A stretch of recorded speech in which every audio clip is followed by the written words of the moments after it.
graduated from Rowan University in the spring of 2022 with a sports communication and media degree. I got to actually call minor league baseball and G League basketball games while I was in school. And then I graduated, and as soon as I graduated, I went to NFL Films in Mount Laurel, New Jersey. And as much as I loved that experience, I miss putting on the headsets. I decided, you know what, talk is cheap. I have a laptop that's in my house, and so 21 months later, here we are, still on YouTube, calling games and building an incredible, loving community on here with the people that I call my Philly freaks with a capital P and a capital H. We go live for every single Phillies, Sixers, and Eagles game, and we do it like old school radio play-by-play style. I'm Jason Joseph, and this is Play-by-Play with JJ. I showed a swung on, barreled it out to right field. Bye-bye baseball. That baby is long gone. Good evening, everybody, and welcome on into another edition of Phillies Play-by-Play with JJ. Hopefully you're all doing well and having yourselves a very fantastic night. As far as the game goes tonight, tonight's game will start in a rain delay. According to Matt Gelb, the tarp is not even out there on the field, but they say that inclement weather is what's pushing this game back, and so obviously we will keep you updated on what we hear from people that cover the Phillies in regards to when the game will start, but it is going to be in a rain delay. So that is the first order of business, and honestly, I think it kind of works out that way because I think that we can open up discussions and we can actually talk more about some other big news. And that was when we were in the afternoon today, we heard that Aaron Nola is going to the IL. And he is going to be on the 15-day IL. He has an ankle injury. That is what they're calling it. Rob said that Nola was doing agility work this week in the outfield, and he just injured his ankle, and it did not look good. So Nola will have his first IL stint since since 2017. So this guy has been very durable, and he is going to be on the IL for the next week and a half, at the very least. Does this shock me? No. I'm not shocked about this at all whatsoever. What are my thoughts about it? I will give you that in just a couple of seconds. But I also wanted to make sure that I also said this, that Mick Abel will be here tomorrow. He was scheduled to pitch tonight against Syracuse, and instead they're going to have him throw a bullpen session tonight. He's going to be here tomorrow, and he will pitch on Sunday against Paul Skeens. And Taijuan Walker is going to rejoin the rotation next week as well. So that is the news of what, I don't want to say ripple effect of the Nola injury, but that is sort of what comes after this this Aaron Nola injury. And so I want to know what your thoughts are. I want to know, how concerned are you about Aaron Nola going to the IL? I think that there's more to this. I processed it for a little bit of time today. I think that there's more to this. It's kind of interesting to me how we get a diagnosis now. I noticed that his velocity was down just a little bit. And when you think about injuries that pitchers deal with in regards to their velocity, you think more about the arm, the elbow, and the upper body parts. For this, I think it's a little bit weird how all of a sudden he's dealing with this ankle injury. I think it's kind of weird, and it doesn't make me feel good. I'm just wondering, if there was more to this rather than just the ankle. It could be me. I don't know. But I'm curious to hear what your thoughts are down below. But yeah, he's been really durable over these years. The one thing that Aaron Nola has had is he's been very reliable And he's been one of those pitchers that you could just count on going out there and not dealing with any sort of an injury. So it's a little bit weird how the Phillies have him hurt now. And I will tell you this. The one nice thing about this injury, or the one nice thing that comes out of this, is that the Phillies aren't desperate for another really good starter because they have the depth, and Jesus Luzardo has been sensational this year.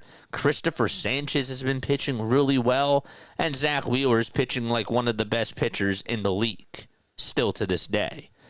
And so they have flexibility there.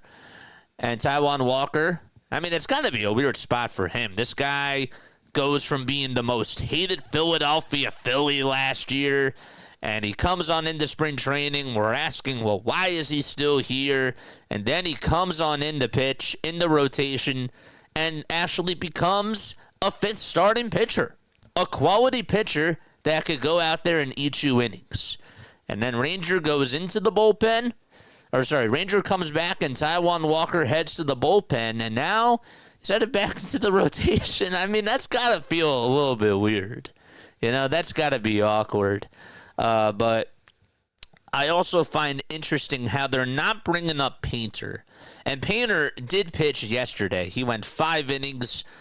He also threw 71 pitches, gave up 2 runs, allowed 5 hits, and had 3 strikeouts. They're not trying to rush him up. But I find it interesting how they are not going with Painter here, and they're going to Mick Abel instead. I'm excited for Mick. I think that that's really cool that he's going to be pitching on Sunday. It'll be nice to see him make his big league debut, especially against Paul Skeens. That's going to be really cool, and that gives us something to look forward to. But I wonder if this is just more of an approach of taking Andrew Painter and the Tommy John surgery, you know, them being conservative about it and trying to be cautious, and, you know, they don't want to rush him back. Wonder if it's because of that, or I wonder maybe if it's because maybe they're trying to trade him, or they're trying to get a piece back for him. I don't know. I have no clue, but I'm just speculating here. I'm not reporting on news about that, but the big thing is that Aaron Nola is on the IL. It's his first injury. It's his first injury that he's had since 2017. The first time that he's went on the IL since 2017. Let me phrase it like that. Mick Abel's coming tomorrow, and he will be pitching on Sunday for Aaron Nola. And then on Wednesday, Taijuan Walker will be back in the rotation. So let me know what your thoughts are about that. Do you guys think that Mick Abel should have been called up? Or would you have gone another direction? Let me know what your thoughts are about that, too, down below.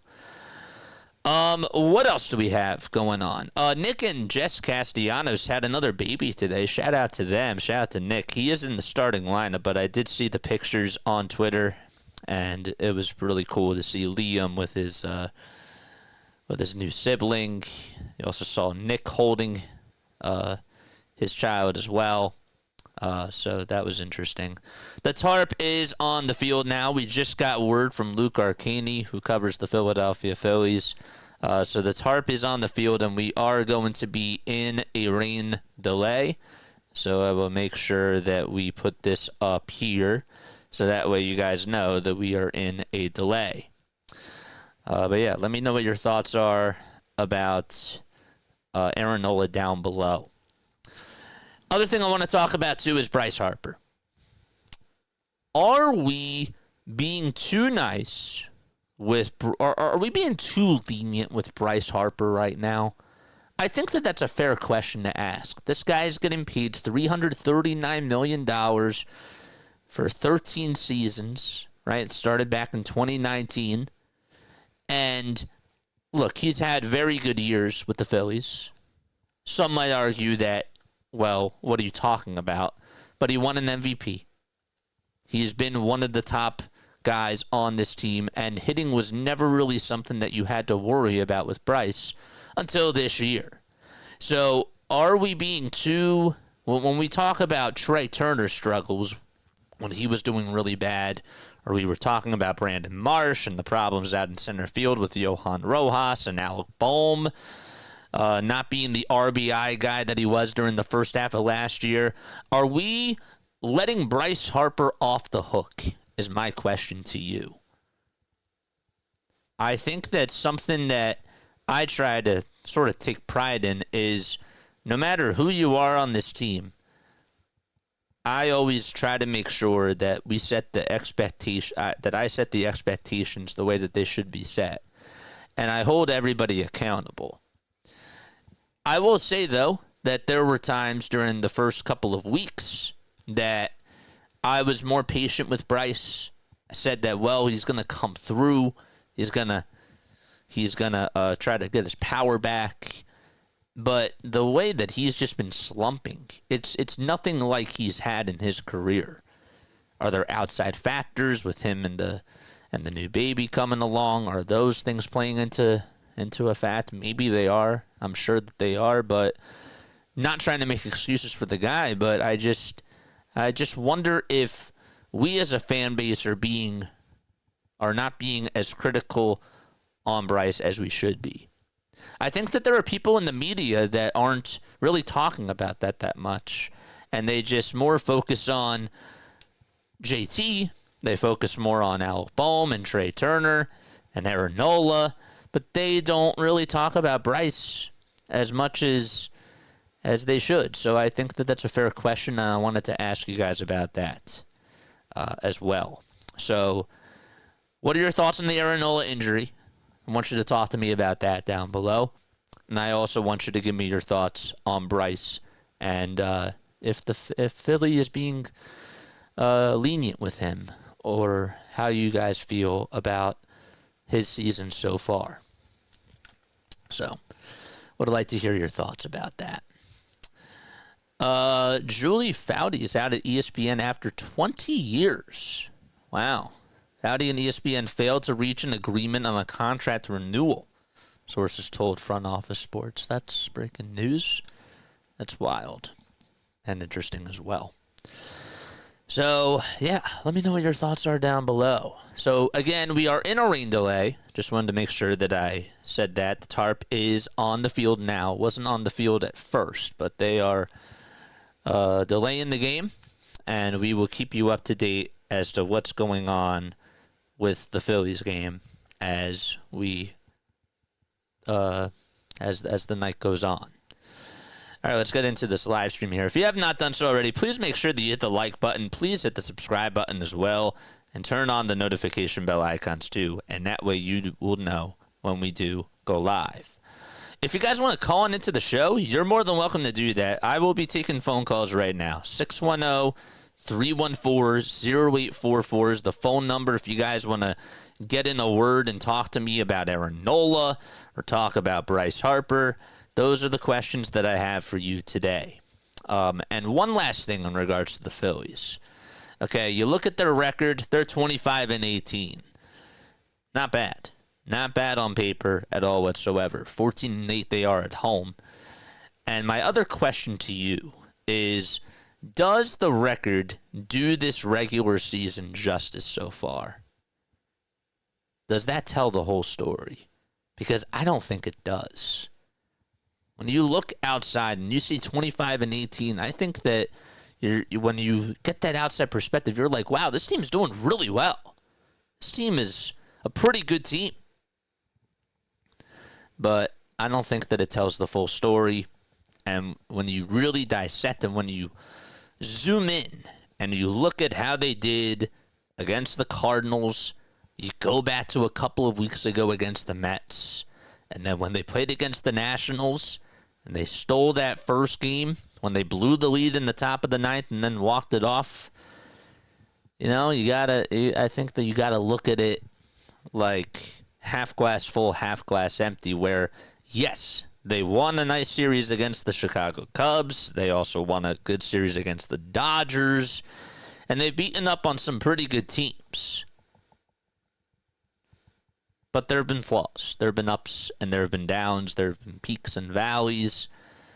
And so give me your thoughts on the Phillies' record, and if you think that with where they stand in the standings, if that does the season justice as of right now. All right, let's get the scoreboards up over here. And again, I am taking phone calls. If you guys want to call into the show, 610-314-0844. We are in a rain delay, so you're more than welcome to come on and give me your thoughts. I will also be reading some of your messages on here too.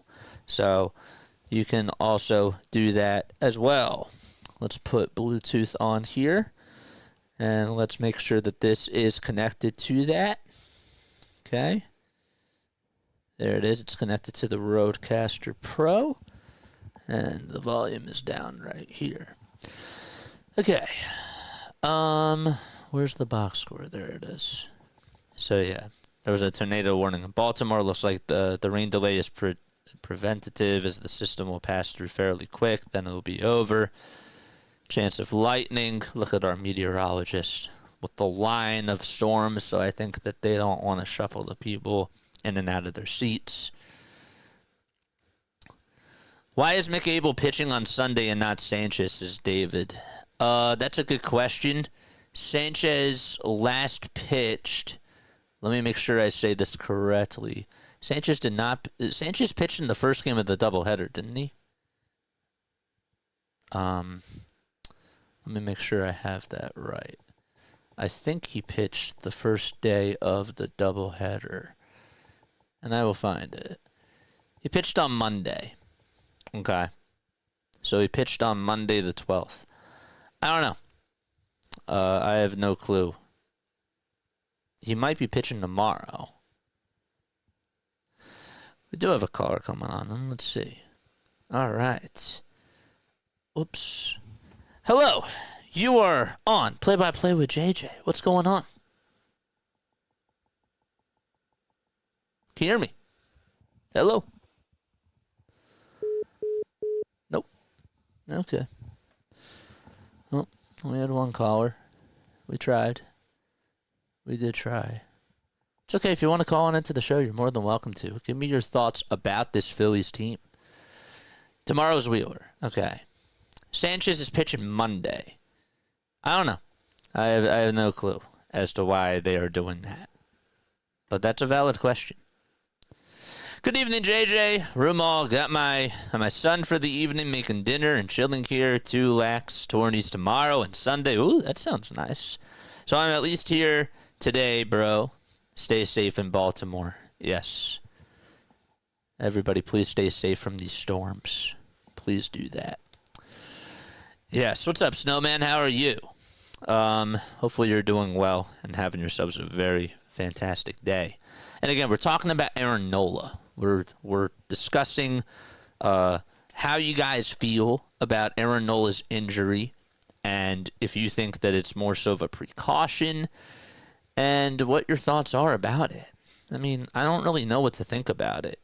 When I think about somebody messing up their windup, I know that the motion of the leg kick and the landing, I know that has to deal with it, but I just find it weird because not a lot of pitchers deal with that type of a thing, and more so, like, when you think about pitching injuries, the more common ones are elbow, wrist, hand, and more so upper body stuff, which, I don't know, I just think that that's a little bit weird. Now, he didn't get hit by a line drive. There wasn't really anything visible that we saw, but again, Rob did say that when he was in the outfield, he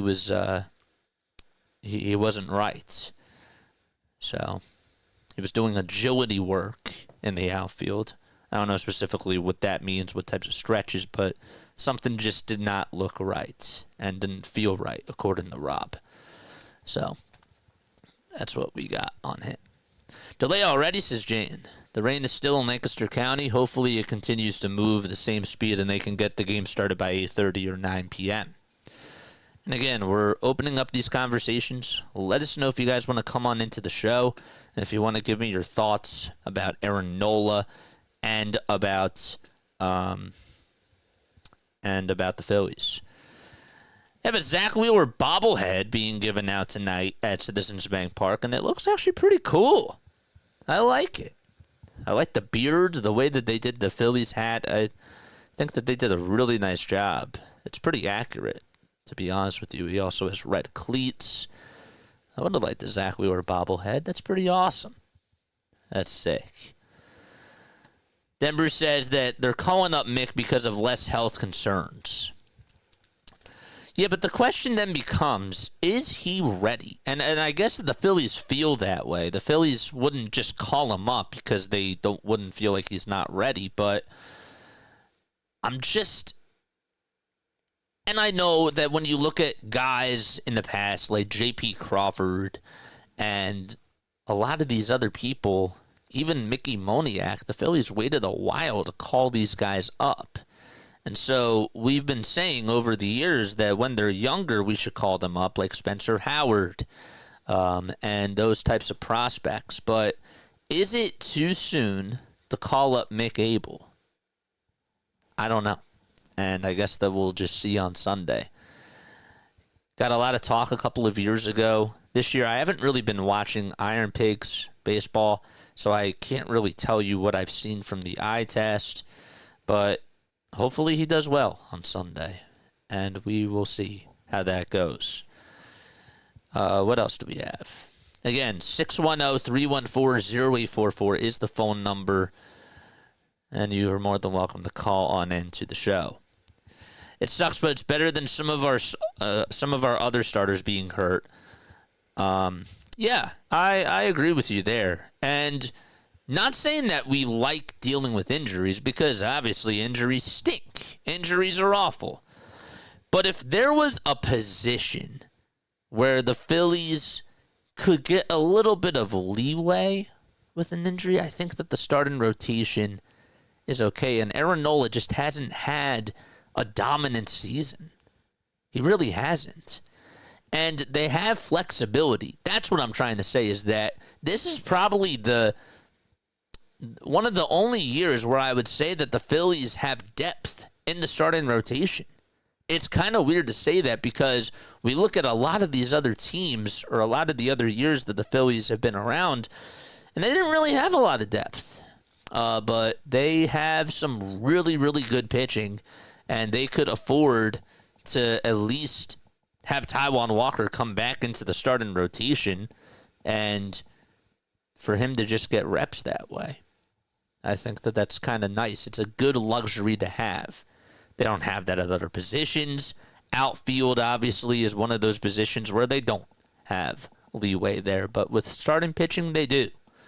So we'll see how else everything goes. In regards to Bryce, Joe says Bryce is off the hook because he used to be the face of the Phillies, but he needs to get things going quick. And I agree with you on that. When I look at Bryce Harper, when I actually look at the face of the Phillies right now, is Bryce still the face of the Phillies? Part of me wants to say yes, but part of me also this year wants to say it's Kyle Schwarber. Or it's Zach Wheeler. And the reason why is because Bryce just hasn't been doing well, not even just at the plate, but you look at his defense and you watch him make some routine, these fundamental plays that he's supposed to make. He makes errors, mental errors, and mental mistakes. And that just really hasn't been a part of Bryce Harper.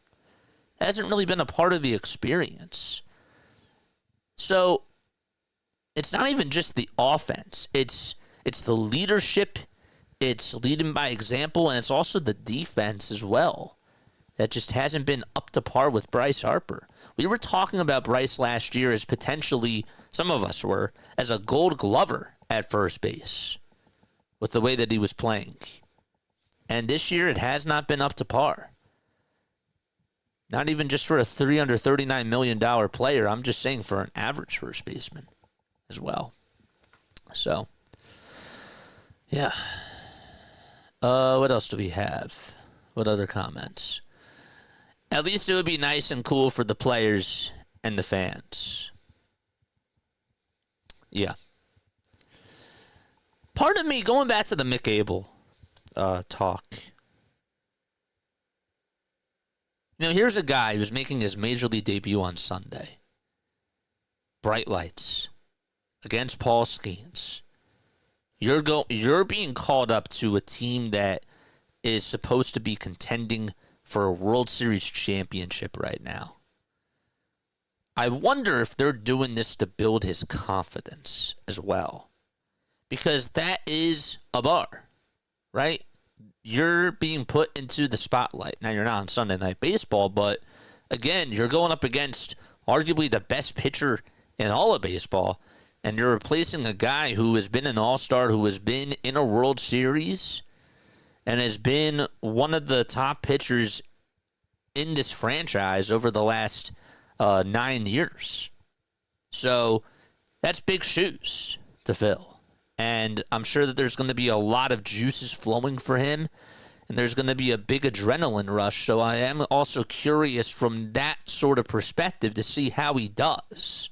Remember how we had Tyler Phillips last year, and when he came up, it was a really great story. A guy from Philly comes on in, pitches at home, gets a complete game, and ever since that complete game, he just fell apart. I'm not saying that Mick Abel's going to go there, but he did with the juices flowing and with all the outside noise. I thought that he did really well, and I'm hoping that Mick Abel does that too, because that would be awesome. And we need to know, A, what we can get if we want to make a trade for a nice bullpen arm, or B, see what we have for the future. Because he's a part of the future. For now, at the very least. JJ, we are stuck with Taijuan Walker until the end of the 2026 season. We are. And again, it's been just a roller coaster of a season for Walker. I would have never thought that he would even be back here this year. And again, 610-314-0844 is how you can join into the conversation. Thoughts about Aaron Nola and him going to the IL. And also, do you guys think that we're being too nice to Bryce? JJ, does the voicemail line get people live with you, or do they have to have Discord? No, they don't have to have Discord. If you want to call in, you just call the phone number. That's it. That's it. Larry says, I expected them to pull him on the IL. It's not a real injury, just time to get his act together. Yeah, part of me feels that way. But also, just because of the track record of this franchise, you kind of also wonder, is there more to it? Because the medical staff, and even sometimes Rob, and other people have been underplaying injuries. Like when Trey Turner dealt with his injury, they underplayed it.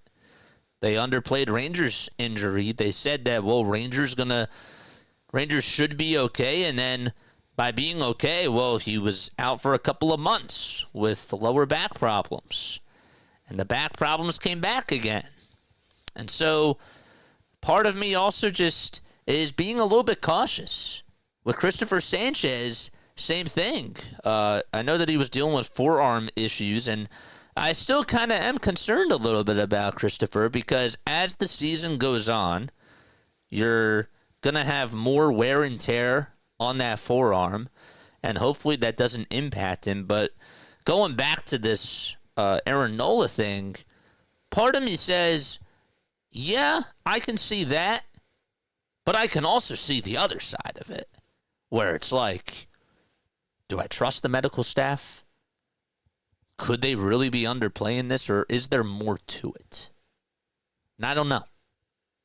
And they're not going to come out and say that. But I just don't have the trust with this medical staff. What time is the game starting? We're in a rain delay. There's been no updates right now on what time the game is going to start. We will keep you updated, though, when we do get a report. But right now, if you guys want to come on in, if you guys want to call in into the show, you're more than welcome to. We're talking about Aaron Nola. We're talking about the Phillies. And we want to get your thoughts on these things. What else? Your sister's at today's game. That's wild. Hopefully it clears up for your sister because she should have a very good time out there at the ballpark. I wish I was there. I have to go to the ballpark one time this year. I will make my way down there. I will do that a couple of times, but I have not gone to a game yet this year. Shame on me.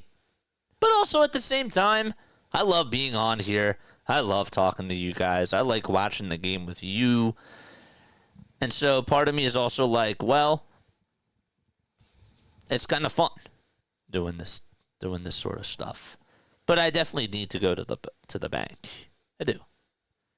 I need to go to the bank. Harper's not the face this year. Wheeler is a little more so the face now than Schwarber, but not by much. When I think about face of the franchise, I think about it's not best player. When I look at the when I think of the best player on this team right now, it is Zach Wheeler without a doubt. No doubt about it. You could argue, and I know that positions are different when it comes to pitching rather than just, being a DH. But I think that Zach Wheeler has had, and no disrespect to Schwarber. Schwarber's in the lineup every day. But every time Zach Wheeler goes out there on the mound, there's this fear that hitters just have in their minds. But also, when you're facing Kyle Schwarber, when they first thought about protecting Bryce, I didn't really like the idea as a long-term solution of having him bat behind Bryce. But I see that it's working, and I kind of understand why they're doing that now. I would say that the leader of the team, the guy that resembles this team right now, compared to the two, I would actually lean more towards Kyle, just because he's had some really big at-bats this year. But it's tough. You could flip a coin and you can go either way. You could also make the argument, well, I don't know if you can make the argument about this. I guess you technically could, but Christopher Sanchez has been really good this year too. Some might say that he's the face. I wouldn't go there. I would say that it's Kyle or Zach. That's what I would do. Phillies are actually showing the Mets versus Yankees game on the scoreboard during the rain delay. Some fans at CBP started booing at Juan Soto.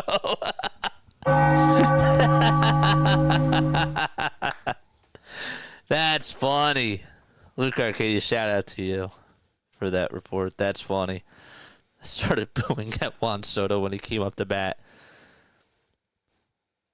Juan Soto just tipped his helmet to the crowd as the boos came down at Yankee Stadium. That's crazy. What else do we have? Beer back, go Phillies. Trust the medical staff, Law in Philly. Yeah, I know. I don't trust them. Why should you? And it's not even just the Phillies. I mean, we can look at the 76ers, of course. We can look at the Eagles. It's sad. Nobody's transparent. And so I have this fear that they're not even being fully transparent with everybody about this Nola injury. Now, maybe they are, which part of me doubts. But even if they are, there's still question marks. Why call up Mick Abel? Why not call up Andrew Heaney? Is Mick Abel ready for pitching on Sunday? Why wasn't Taiwan called back into the rotation for Sunday. I don't know. There's still a lot of questions that sort of go around my head. This was surprising to me, but last night I looked up, and Zach Wheeler is the second highest paid player per year. He deserves it. Zach Wheeler has balls of fire. This guy is 34 years old, and yet his pitching has just been so dominant. When all is said and done, Zach Wheeler is going into the Wall of Fame here. He is. He is going into the Phillies Wall of Fame. I remember when the Phillies got Zach Wheeler, and I was very nervous about the signing. He never stayed healthy with the Mets. There were always some injuries or some sort of an injury that just kept him on the shelf. And when you look at the top guys that they had, DeGrom, Matz, Syndergaard, Wheeler, Zach has stayed the healthiest. Isn't that funny? Out of all the people, he has been the healthiest, which I find funny. And he's been worth every penny of that contract. David says we need the Mets to lose the series. And again, calling into the show, 610-314-0844. That is the phone number if you guys want to call in and if you want to talk ball. And just chime on in. Let's see. We need the Mets to lose this series. That is hard. Imagine rooting for one of these New York teams. One of these teams to win a series. That's like watching the Boston Celtics play against the New York Knicks. Can't stand the both of those teams. But the silver lining is that one of them is going to win, which is ew. But one of them is going to lose, which is going to be like, all right. Yes. But if you were to obviously pick one, you would have to go with the Yankees. You would. And shout out to Max Coverage TV. But man, I don't like rooting for the Yankees. That stinks. It's bad. Larry says, we're likely going to win the Wheeler game, and we're going to lose the Skeens game, so today's game is important. Yeah, this one is important. And we should win the series. There's no doubt about it. We should win the series. If they don't win the series, that's a failure. They have to take at least 2 out of 3 against the Pirates.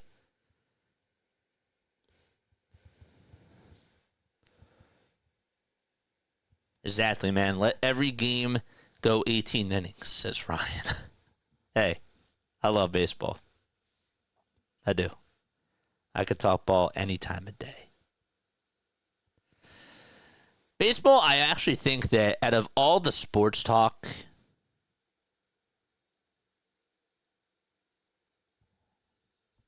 I would argue that baseball is the best for sports talk radio. It's up there with football. But the reason why I say baseball is the best is because what I mean by that is during the season. During the season, you have games going on every day. There's always something new that's happening.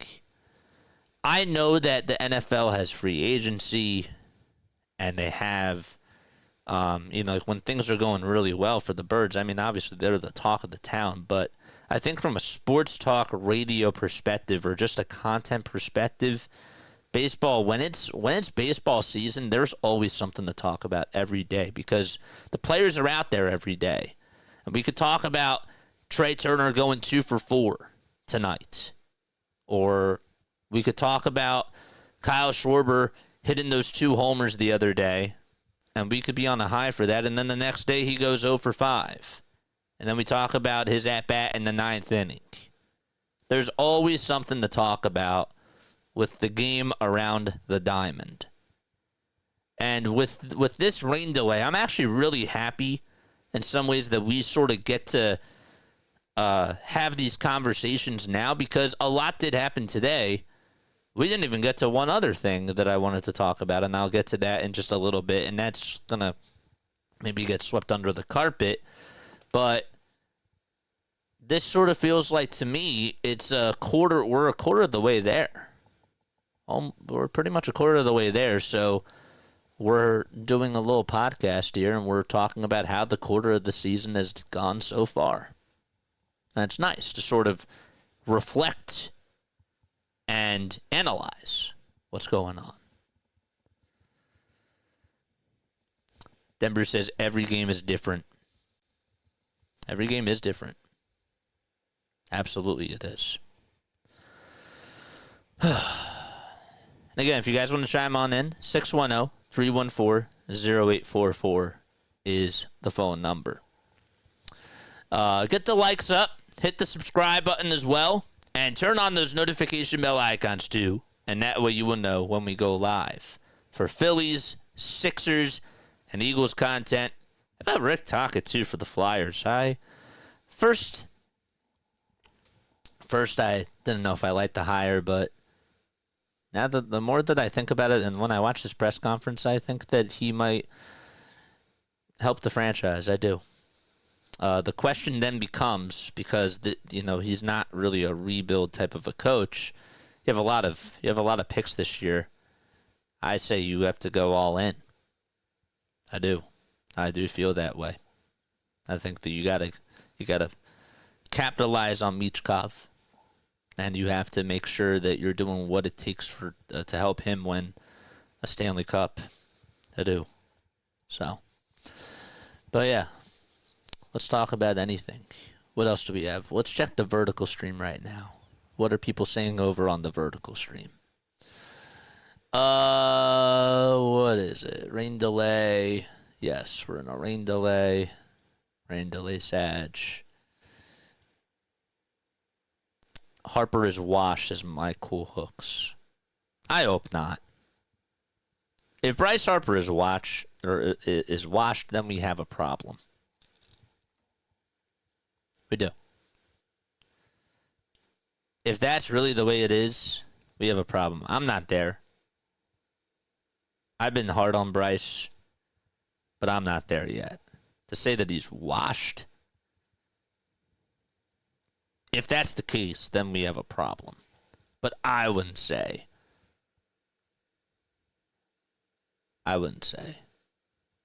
that we're there.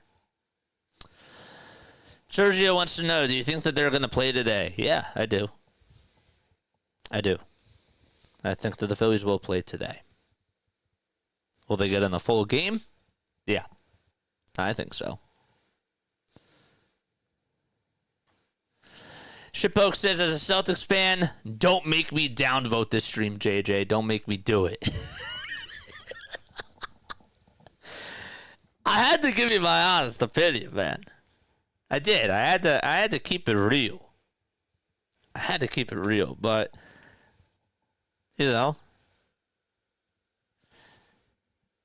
I'll give you this though. I don't know if you saw those Red Sox City Connect jerseys. I think that they're the best City Connect jerseys.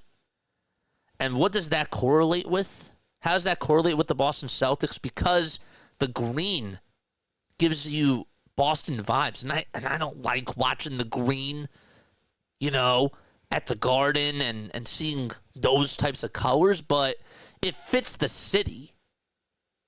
It's and also Fenway Park color with the big green monster. They're fire uniforms. They are. Wish the Phillies had better ones, but I got to give you that. And I am rooting for the Celtics over the Knicks. I am. Spoke says, yes, it does. Thank you. hey, I respect Tatum, and obviously prayers out to him. I do have respect for David Ortiz as well. He's one of my favorite players. Yeah. Boston. How am I talking about Boston sports when we cover Philly? I don't know. That's kind of weird. What else do we have in this chat? Deborah says I like them too. They're fire. They're really, really cool. I think if the Phillies had more so of a lighter red, I'd be more on board with the City Connects. They've grown on me a little bit, but I'm not like, oh, this is so nice. Like, these uniforms are phenomenal. I'm not there. But I'm more so like, okay, they're all right. They're all right. Turner is pretty much washed too, says Old Man Ferguson. Time to unload while they still have value. Trey Turner washed. I wouldn't say that he's washed either. I think Trey Turner is playing. I think he is who he is. Trey Turner wasn't this elite defensive player. We knew that as soon as he signed that contract, we knew that his defense wasn't going to be valuable at all. But we thought that his offense would outweigh the bad defense. Because the Dodgers put him at second base when they had Corey Seager, and he played better off at second. But every time he played short, he just made bad mistakes. Now, could you argue that the mental errors have gotten worse ever since he's been on the Phillies? I guess you could. I mean, forgetting to tag second base, what are you doing? That play is always going to stick in my head with Trey Turner. It is. I didn't expect him to be a Jimmy Rollins type of a player. But what I did expect was for him to hit homers and for him to get doubles. Is he hitting the ball better? He is. But when you're getting paid that much money, you just have to be better. And we've given him time. We will never forget the first year when this guy came on to the Phillies and we were telling Rob, you got to slide him down in the lineup. He is struggling. This guy was batting 192 in the month of June, by June. And yet he was still in the lineup. When we were telling Rob, you got to slide him down in the order, that was like mid-May. And then we all know that he just continued to struggle at the plate, and he only had, his only time that he got hot was from the middle of August up until the very beginning of October. That was the only time that Trey Turner was quote-unquote superstar, or I wouldn't say superstar, I would say star Trey Turner. Other than that, it's been a disappointment. But he batted .295 last year, JJ. It's a number. When you watch him at the plate, I don't know if I've ever... there was never really a time where Trey Turner was a superstar. There was never a time. So I can't say that he's washed. I think that he is who he is. This is what you got.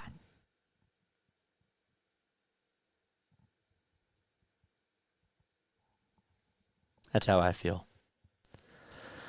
Ryan says we have to keep everyone on the spectrum and focus on what's at hand. And again, if you guys want to call in, I mean, the phone lines are open.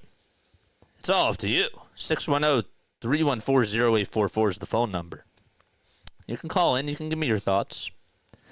And we can continue to talk about this. We can continue to talk about Phillies baseball. There's always things to talk about. Larry says, I like when a city has a consistent pro sports color scheme like the Pittsburgh black and gold. And Larry, you hated that black and gold back in the 70s. I mean, you couldn't even stand that. And for you to say that, oh, that means something.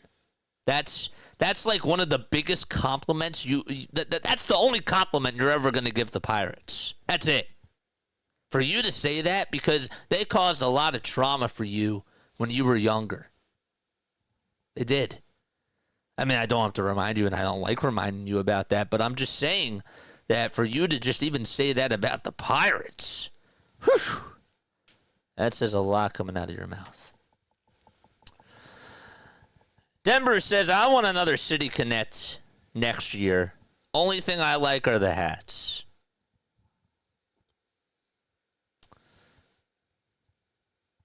Tickets are still available for our annual, what's this? I'm sorry, I got distracted by Twitter. Our annual fundraiser. They call it PHUNRAISER at Citizens Bank Park on Friday. It's June 20th. As the Phillies host the Mets, those that purchase will get invited to a pregame tailgate and receive a new look Bennett Strong ice cream helmet. Huh. That's kind of cool. It's from the Phillies Bell and Crossing Broad. That's pretty sick. I like that. Hit the like button. Hit the subscribe button. Again, we are in a rain delay. Phillies and Pirates have not gotten started yet. We're just having a conversation. And we are just talking about the Phils. It's just sports talk radio at this point. Sports talk podcasting, even though we're not on the radio. We're on the digital airways. That's pretty cool. Just got news outside of baseball that Rudy Gobert, okay, this is interesting. Listen to this. Rudy Gobert broke up with his pregnant girlfriend at the start of the NBA playoffs, telling her to move out of his home and take their 1-year-old son with her, according to TMZ. What? That's kind of weird. Kind of weird. That's odd. There has to be more to that. I like listening to T. I like listening to those types of things. But yeah. Will end Kyle's contract? You raise a very good question, the preacher's wife. That is the sickest name ever. It's awesome. I love that name. Preacher's wife. Will they extend Kyle's contract? I'm surprised that it hasn't happened yet. I'm really shocked that it hasn't happened yet. But also, I do think that they will. I would give him, and now I'd like to hear your thoughts about this too. Does $25 million for 3 years sound like a good deal? I wouldn't do the 4-year deal, but this guy, I think $25 million is fair for a 3-year contract. Maybe give him a club option for that 4th year. But the reason why this guy is getting paid is to hit bombs. This guy is getting paid to rake. He's not getting paid for his walking. He's not getting paid for his bat bip. He's getting paid for the homers. And I would give him 25 for 3 years. Include the club option. But I think that that's fair.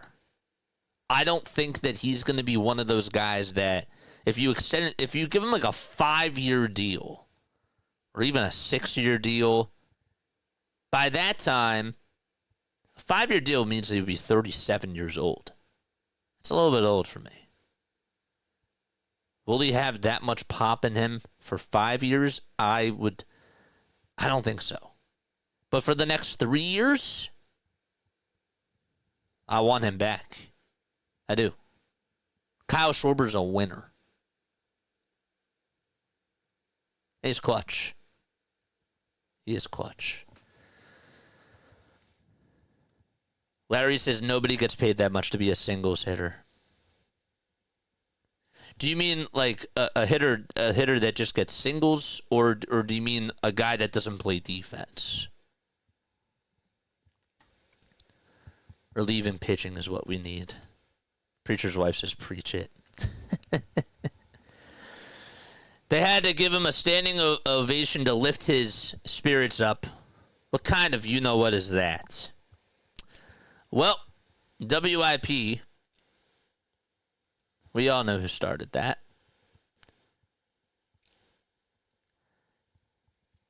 I was having this conversation today with Philly Halftime, too, by the way.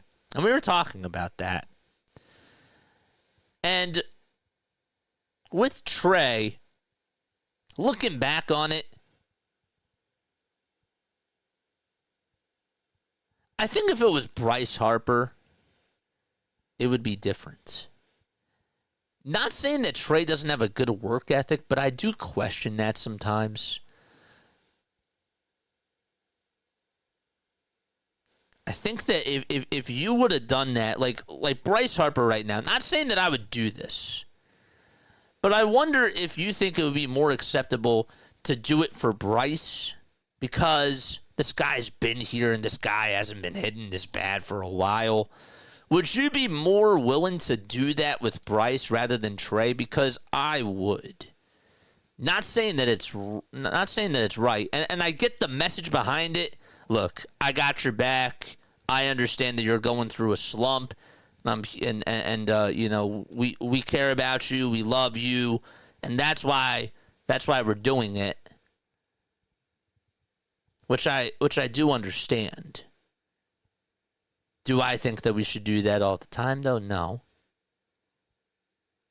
But I'm just wondering if it was Bryce, if it wasn't Trey, if it was somebody else, would you be willing to be more so okay with that? Not saying would you be happy about that, but would you be more okay with that? Philadelphia, to me, is a blue-collar mentality type of a city, where when you're not doing well, we criticize you, and when you're doing very well, we praise you. But there also comes a time, too, where our players aren't doing so well. And so, if you want them to be better, obviously they should be better, period.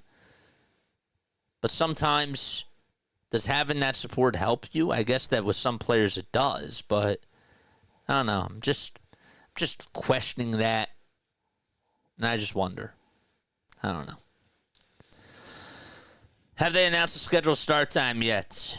I promise I will announce it as soon as it becomes available.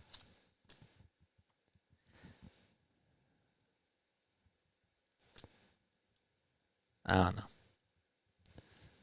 $75 million for 3 years. Larry says I'm on board. Yeah, there were talks about a 4-year, $100 million contract. I'm a little bit skeptical about the 4th year for paying him $25 million. And I know it's more so about giving him the money up front and having the last year be sort of the back burner of the contract with the AAV. But I think it would be safer to just get him for 3 years and give him a club option for the 4th. Because you don't know. He could have a very good season this year. Next year, it could be, he gets another 50 homers. The year after that, he could get 50, but then he could decline. And he could just get like 30, not 30, but like 28. And if he gets 28 during the 4th year, are you going to want him for that 5th year? Or that 3rd year, are you going to want him for that 4th year? No. So, I don't know. Hardcore says we need an outfielder. That's inevitable. Dave Dombrowski had 2 things that he had to do during the offseason that were on my checklist. One was, the number one thing, was to get an everyday outfielder. Preferably a center fielder for me. Max Kepler's not an everyday outfielder. Max Kepler's older. He's a platoon. And he's showing you that. First we thought, well, he's getting hot. Max Kepler is Austin Hayes 2.0. You needed to get an everyday outfielder. And did he do it? He did not. Carlos Estevez, cute. Tanner Banks, cute. Okay. We need a closer. Did he get us a closer? Nope. Those were the two things that I wanted on my shopping list before the season started. And my president of basketball ops failed to do that. I was also on the record for saying, I don't want this coaching staff back. Guess what they did? They brought back the coaching staff. Dave, during this offseason, did not have a good offseason at all. Did he bring in Jesus Luzardo? Yes. And Luzardo was a low-risk, high-reward type of a guy. Same thing with Jordan Romano. Low-risk, high reward. Romano's pitching better. Is he up to the quality that we need him to be? No way. Jesus Luzardo, we're getting the best out of Jesus Luzardo. But does that move the needle? Does that make up for the problems out in left field or center field? Does that make up for the problems that we don't have a closer? It does not. It doesn't make up for those issues. 610-314-0844 is the phone number. And again, you can chime on into the show if you guys have thoughts about this baseball team. Hopefully the game starts around 7:30, 8 o'clock. Well, it's 7:42. So you probably posted that before, and I've just been behind on chats because I'm just sitting there talking.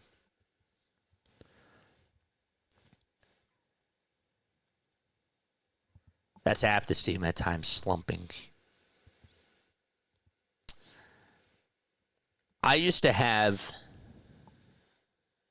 when I was in elementary school, there was this person, and I don't name names. That's not who I am. There was this person that I would see in the hallways, and sometimes he would give me a high five, and some days he wouldn't give me a high five. When he would give you the high five, he'd be like your best friend. And then when he didn't give you the high five, something was off. It wasn't cool. This was a person I knew in elementary school. Weird. The analogy I'm making here is that the Phillies, some days the offense will give you high fives and things look really cool and the Phillies are like, oh, damn. Oh, damn, I can rock with that. And other days it's like, well, you give me one run, and it's like they don't give you a high five back. How you doing, Phillies? Yo, come dab me up. And the Phillies are like, no. Can't do it today. We'll try to wake up in the 8th inning, but guess what? If it doesn't work out, you're not getting the high five. I don't know. That's just something that came into my mind. Yeah. Remember, guys, smash the like button and get your predictions in for Phillies trivia. Rain's still coming down. It's actually coming down pretty hard out in Philadelphia.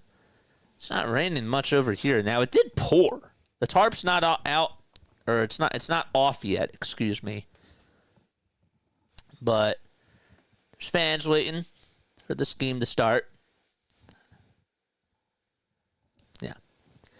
You think in an extra 2 hours? Maybe. Yeah, I don't know. I think that they're going to get in the game tonight. Doubleheader tomorrow would suck. I don't want a doubleheader tomorrow. I don't want that. I'd like to try to enjoy my afternoon tomorrow. 6:05 for first pitch, too. We'll see. Bring back the poop scoreboard. I saw that thing. That's why he wants 4 years, so we can keep getting paid after the drop-off, says Larry. Yeah, I'm just not willing to take that risk. But who knows? I want us to keep him. I know that it's hard to have it both ways, but that's how I feel. I don't want to suffer a back end of a contract where we have a guy, and maybe it is just 1 year, but a guy that's out of his prime, a guy that is just struggling. I want to have, and we all do, we all want good years. We want to make the most out of his good years. And I just think that, personally speaking, and I could be wrong, I think Kyle Schwarber has 3 good years left, at most, after this. Who knows, though? Called up a relief pitcher. I think his name is David Robert. Yes. He pitched the other day. David Robert. Pitched in the 9th inning. And I guess he got sent back down and he just got called back up. They also announced Mick Abel's going to be starting on Sunday. Yeah, I was talking about that before. How do you guys feel about Mick Abel starting on Sunday? I think it's a cool moment for him. Again, you're starting for a pitcher who has been with this franchise for the last 9 years and has been a very good pitcher. Let's call it what it is. He's been a pretty good pitcher here for the Phillies. He's been very durable. Went to a World Series. And he's been also talked about as one of the top pitchers in baseball for a couple of seasons. And I'm going to be filling in for that guy on Sunday at Citizens Bank Park, going up against one of the best young pitchers in baseball. That's got to be a cool moment. That's got to be a great moment for the kid. I wish Andrew Painter was called up, but I also understand that they're trying to be cautious. I want to see what Andrew Painter's made of, but for Mick, we're going to have a lot of eyes on him because this guy could, A, be a trade block. Maybe he might up his value on Sunday. We'll see. Or he could be a part of the future, which I still hope that he pitches well, just from that sort of perspective. But we'll see.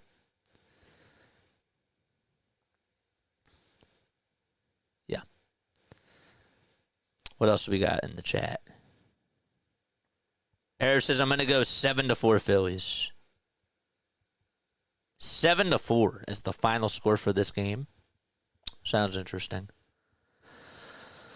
7-4. 7-4 Phillies. All right. This game is happening tonight.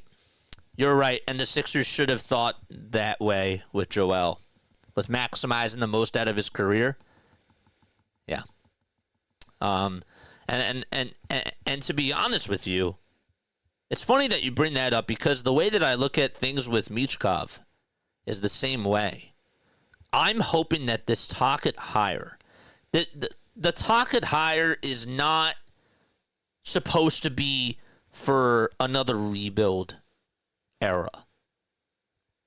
Tocchet is the type of coach where it's like you're in a win now situation and you have to maximize this window. So that's why I'm really hoping that the Flyers specifically build around Michkov this year and get him the right pieces in place for them to get back to the playoffs. At the very least. They need to capitalize. The Sixers, on the other hand, need to go into a rebuild. I don't know if they're going to do that or not. But you talk about Joel Embiid. They didn't capitalize on his window.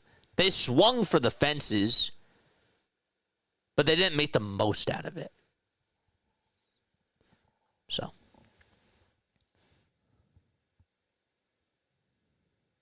Who's done the most stuff for the Phillies? Larry Boa? Correct. Larry says, I'm excited to see Abel. Yeah. Again, I haven't really been watching Mick for the Iron Pigs. And look, I'm not watching Iron Pigs games a lot of the time. But let's see what he has. Okay? Let's see what he has. I've seen guys, and I'm not saying that he's been struggling this year because I really just don't know. But I've seen guys that started off really good a couple of years ago that sort of stumbled over the last couple of years, and then they get caught up to the majors, and it's like, well, they're fine. Trevor Story's one of those guys. I've seen that happen. J.P. Crawford was he wasn't one of those. But I'm trying to think of other guys. I know that there's other ones. I just can't think of any right now where they started off very, very strong, and then they go up to AA or AAA 2 years after that, and then they struggle. But then they find their groove, and then they go to the majors, and they're fine. Austin Riley is one of those guys. Austin Riley is actually a very good example. Riley was working his way up the system, and he was doing fine. And then he got to AAA, and he had to be demoted back to AA, I'm pretty sure. And then when he got to the majors, he started off hot because they were pitching him a lot of fastballs. And then they decided, you know what? We're going to throw you sliders. We're going to throw you more off-speed pitches. That guy's average went down, and he had to go back to AAA. And to his credit, when he got back up to the majors, he was knocking sliders out of the park. He was doing really good, hitting more of the off-speed pitches and laying off some of them. He was chasing a lot. So I know that those are hitters, but even from a pitching perspective, that stuff can be done. 610-314-0844 is the phone number. How do you guys feel about the Phillies? Are you happy with where they are? Do you think that they need to be doing some things better? What concerns you? Let us know down below. I am going to take a step off, okay? But I will be back in just a little bit.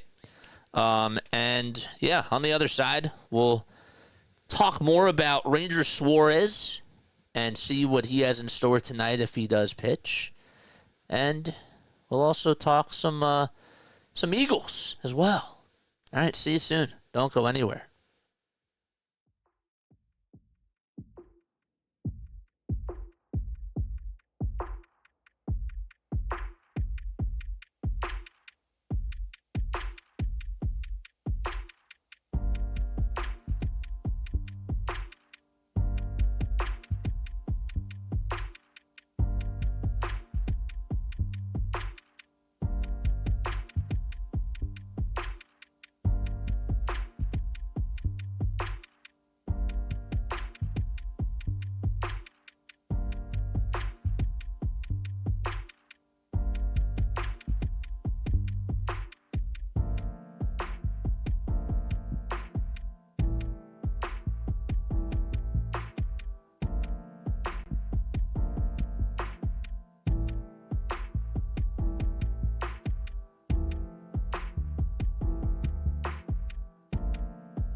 Welcome back to Phillies Rain Delay Cast with JJ. What's going on? Snowman, we saw that you rated us. Thanks so much for the raid, Snow. Appreciate you. And shout out to all the other raiders that came on here. Appreciate you guys. JJ, you're getting raided. Yeah, I didn't see it. I've been, in my groove. Like when I'm in my groove, I wanna make sure that I talk. But I do appreciate you for letting me know about that. But yeah, that's man, the Phillies. Phillies have been. It's been a roller coaster of a season so far with this team. Again, if you guys want to chime on in, 610-314-0844 is the phone number. You know, you're getting more so. Isn't this weird? You're getting more so talk show host JJ. And I gotta tell you, doing a talk show by yourself, it ain't easy. Used to having partners, like when I was doing stuff at the radio station for school, you have, I filled in for DJs and I played music and I would do some, 2-minute segments, but to just do it by yourself, it's a little bit different. I can imagine, the overnight talk show host doing this, and obviously it helps like when you have a producer and when you get other people to chime on in and you get phone calls and that type of stuff. But it's wild. It's kind of cool. It's nice to sort of get back into this. And I thought tonight would actually be a good night to have these types of conversations. Now, we could have done other things. I could have done an immaculate scoreboard. I could have done some more interactive stuff. But I thought, you know what? We're heading into this delay. Let's just get some sports talk in the way. Because especially now for Philadelphia, there's so much to talk about. There's so much to talk about. There's so much to dive on into. And it's great. Dave Mole joins us from Allentown. What's up, David? What's up, Dave?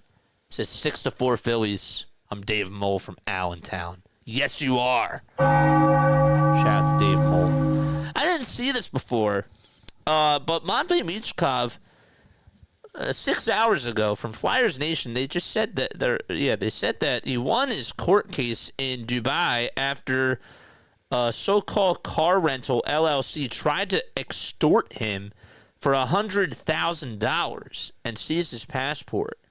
This dispute followed a minor car accident, no injuries, with Michkov as a passenger. So thank goodness he's okay.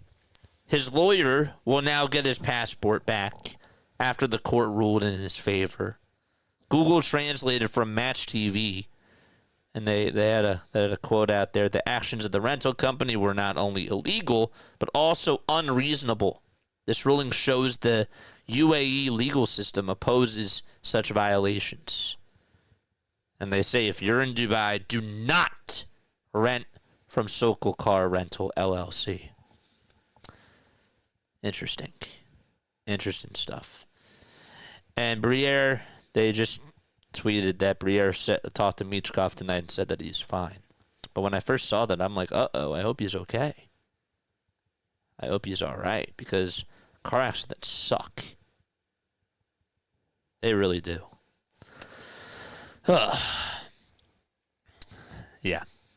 So that's all I got on that. What's going on, chat? Ryan Sprague says, bro, you're on point. Hit that thumbs up button, guys. And again, Snow, thanks so much for the raid, man. Stay out of Dubai, Michkov. Yeah, seriously. Yeah. Ranger Suarez. We said that we were going to talk about him. Ranger, I love me some Ranger. I've been a Ranger fan. This guy is just that type of warrior that you want on your team. He gets Philadelphia. He is such a great athlete. And I did not want him in the starting rotation. I didn't want him in the starting rotation when he came back. When it was announced that he was coming back, I wanted him out of the bullpen. JJ, why did you want him out of the bullpen? He had a great first half last year, JJ. Back spasms are not fun when you are a starting pitcher. And for you to just get thrown back into the fire And it's not like he's dealt with this before. He's dealt with this a couple of times. And again, they downplayed that injury, the medical staff, for a little bit of time.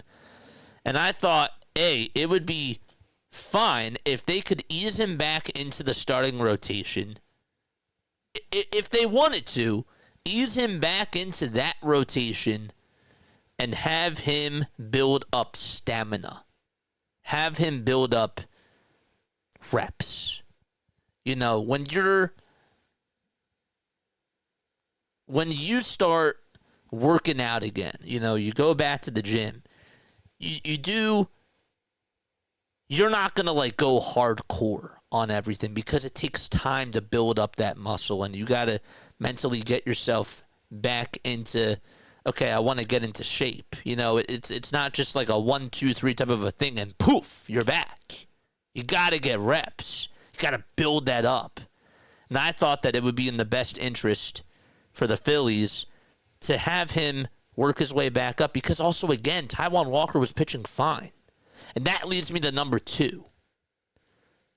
Taijuan, if there was anything I learned from last year about the Taijuan Walker situation, Taijuan, part of it was put in the position to fail because Spencer Turnbull was pitching his butt off before Taijuan Walker came back. And I was for Taijuan Walker coming back into the starting rotation because he earned that respect. And Spencer, even though he was pitching his butt off, didn't really have the, maybe not respect, but when he was pitching in Detroit, he wasn't doing this. So you didn't know if that was sustainable. And when I look at Taijuan Walker, he was pitching fine out of the starting rotation. And so now you're sending him to the bullpen. Don't you think that would diminish his confidence a little bit? That was another reason why I wanted Ranger not to come back into the rotation right away. And my third reasoning behind letting Ranger go into the bullpen was because I thought that he was one of those guys that's a Swiss Army knife. He's at the end of his contract. We all know that Scott Boras is his agent. And for the team, because the team was not having bullpen success at all, they needed a boost. And I thought Ranger could have been that boost out of the bullpen to pitch in like the 8th and the 9th inning. Are there other players that you trust in the 8th or the 9th inning? Not really. Jose Alvarado, I love Alvarado. Last year, he did not pitch well in the bullpen. The year before that, he pitched great. So far, he's been very strong, but can you rely on him to be a closer on a night-to-night basis? I'd rather have another option out there. Matt Strahm pitched great last year out of the bullpen. Ever since the shoulder injury, he has not looked the same.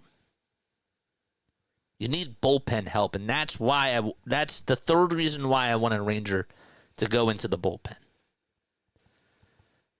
But I'll tell you this.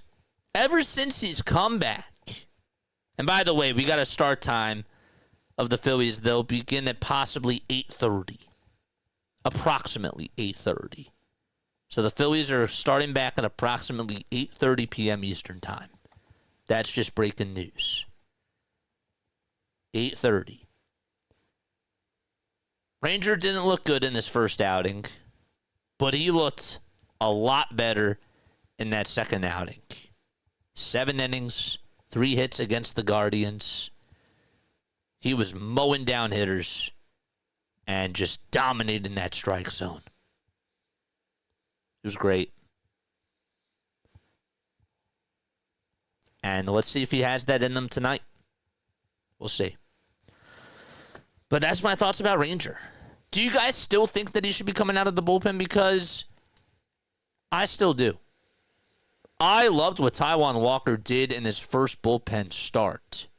His first bullpen appearance, I should say. Not start. You don't start in the bullpen. No. In his first bullpen appearance, I liked what he did. And I thought, maybe there is something to this. And I think Rob was thinking that too.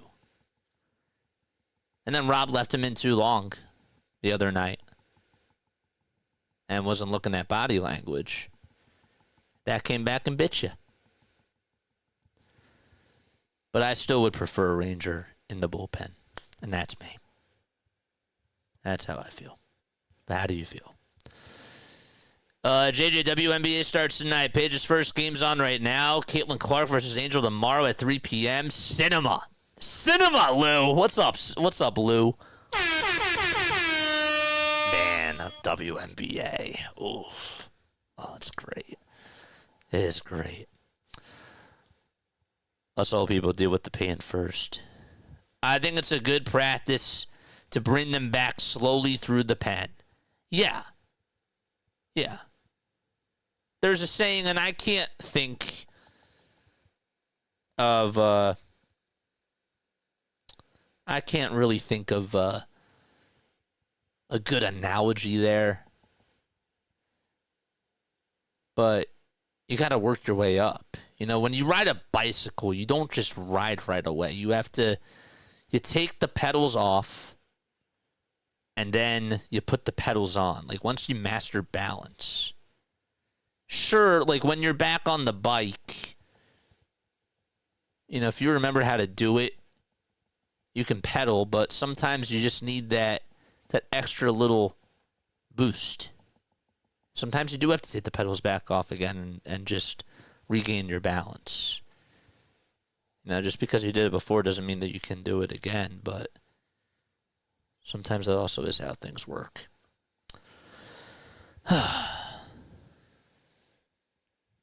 Corey, what's up, Corey? How are you? Phillies Tailgate just posted. Here's the entire... Now listen to this. Now, this is funny. The entire Phillies 25-man roster from the last time that Aaron Nola went to the IL. Listen to this. Jeremy Hellickson, Ben Lively, Zach Eflin, Jared Eichhoff, Jeanmar Gomez. Oh my gosh, I forgot about Jeanmar Gomez. Joaquin Benoit. Forgot he was here with us. Joely Rodriguez.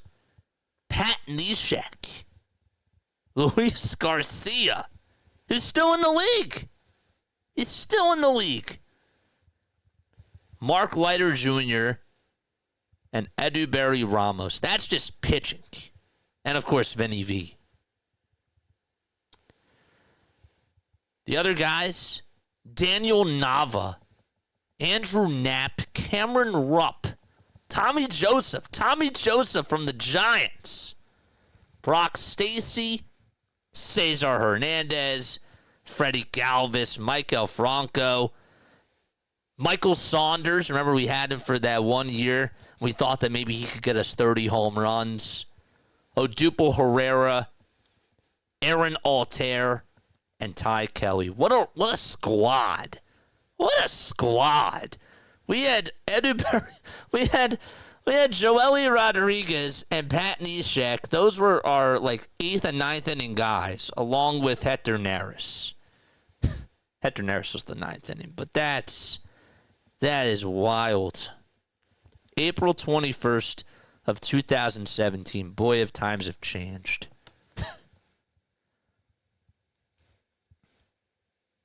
Odubel Herrera. I'd still rather see Ranger in the bullpen. That's where we need him the most. And I agree. I do agree. Old Man Ferguson, what's up? Who are the great closers in baseball right now? There aren't many that I know of, so the Phillies aren't that unique. The greatest closers right now, Mason Miller, Emmanuel Clase, Devin Williams. I wouldn't say Devin Williams. Joely Rodriguez, maybe. Tanner Scott for the Dodgers. Ryan Presley has not been doing good for the Cubs, so that sucked. Chapman is still a very good closer for Boston. Felix Bautista for Baltimore. Yeah, there's still good ones. Carlos Estevez is having an okay year for Kansas City, but I wouldn't say he's dominant. Raisel Iglesias is still very good for the Atlanta Braves. There's still good ones. And, of course, you have the St. Louis closer, too, Helsley. Helsley's been very good. So, yeah, there's still good ones. 8:30 is the start time, folks. 8:30. Here's one forgotten. Grady Sizemore. He's like an assistant now, I'm pretty sure. Grady Sizemore. Larry says, I don't think it's necessary to have a reliever dedicated to just the ninth inning. And I don't either. I think that also that's more so of an old school mindset to have your best pitcher pitch in the ninth inning. But I want my best pitcher to pitch in the highest leverage spot. And actually, when you think about that more, that decision more so goes on the manager now. It's more so with the way the analytics have gone and have evolved in this game. Your manager has more of a say in what matchups you're going to go to and what decisions are going to be made and when you pull the trigger. It's not so easy anymore. Getting rid of the DH, I actually think, has changed that. That's been part of it. But the bigger bases and the more stats have come out, the more that they've relied on it. Managers used to make the starting lineups. They don't do that anymore. Managers rely on the people in the analytics department to come up with the starting lineups. It's more so of a numbers game. Not saying that's better or worse. It's just different. And I'm even listening to Bryson Stott talk today. And Bryson Stott even said on WIP, I was chasing too much. Like, my chase rate was really high. That's a number. It's a number. And so when they're trying to look at how to improve, they think more about it not from a fundamentals perspective, like a mechanical perspective, but it's more so about what areas can I improve on. Well, I batted .222 against the changeup last year, or .217 against the curveball. How do I get that back up? You know, maybe I lay off those pitches more. It's more of an analytical standpoint. You know, it's not. Yes, there's things that you can do mechanically from an eye test perspective to hit the curveballs better. But when you're just focused more on the numbers, I think that takes away from the fundamental side of it too. Because then it becomes more of a mental math type of a thing. I don't want Herrera ever. F that guy. Liam, what's up, Liam? Thanks so much for subscribing to the channel, my friend. I appreciate you. I do. I really do appreciate you. Herrera or Rojas? Who would you rather have playing center field? I would rather have Rojas. I would. I guess, well,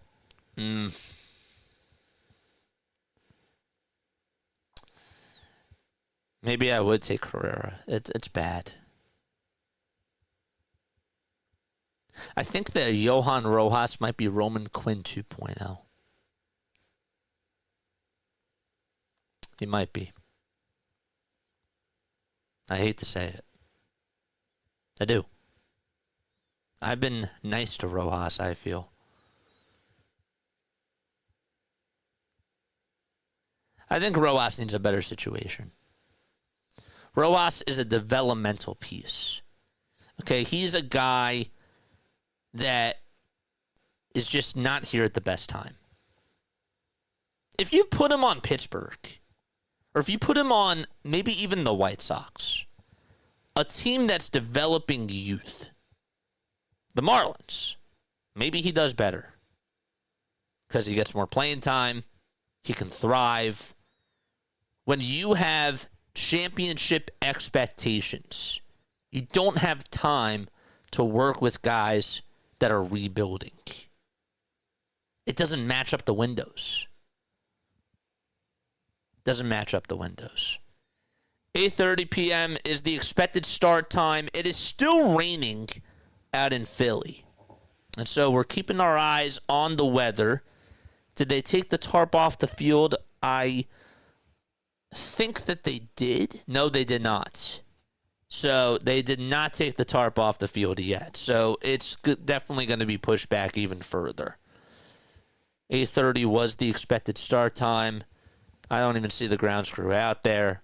So even after they take the tarp off, they're going to have to warm up the pitchers. They're going to have to get everybody else warmed up and activated. And again, if you want to call in into the show, 610-314-0844. That is the phone number. You're more than welcome to come on and talk to us, folks. I don't want Herrera. We got a $5 super chat from Wilkie Bonkers. Thank you, man.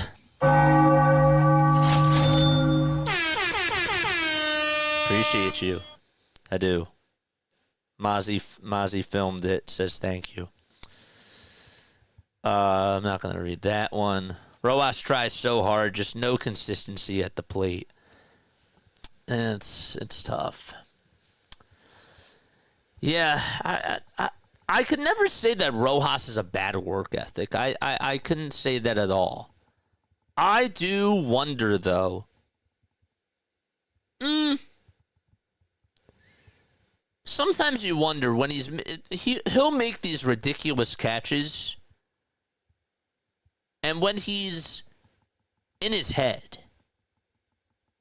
and when he lets one get by him, or he doesn't make the play on which he should have made the catch on, would you question his work ethic based off of that? I don't know. I do think he gets in his head. I do think that he's not consistent at the plate. And part of that, let's be honest, part of that is on the hitting coach. Because they don't practice with him on bunting. They don't practice shortening his swing, which I think would help him. And his stance, working on him on those types of things. Laying off the off-speed pitches. He chased a lot last year. The numbers might not back it up, but the eye test was telling me that he did chase in situations that he shouldn't have. And I think he did that more so than not. But, yeah. I don't know. Overall, he has not lived up to the expectations that we thought that he was going to have from 2 years ago. If that makes sense. Rojas would fit during a full rebuild. If you put Johan Rojas, I'll put it to you this way. If you put him on the roster, on that 2017 roster, I think he would have thrived. You put him out in center field, you have an outfield of maybe Aaron Altair, Odubel Herrera, and him, I think he would have done better. I do. I think that would have been the nice team or a perfect team for him to go out there and thrive.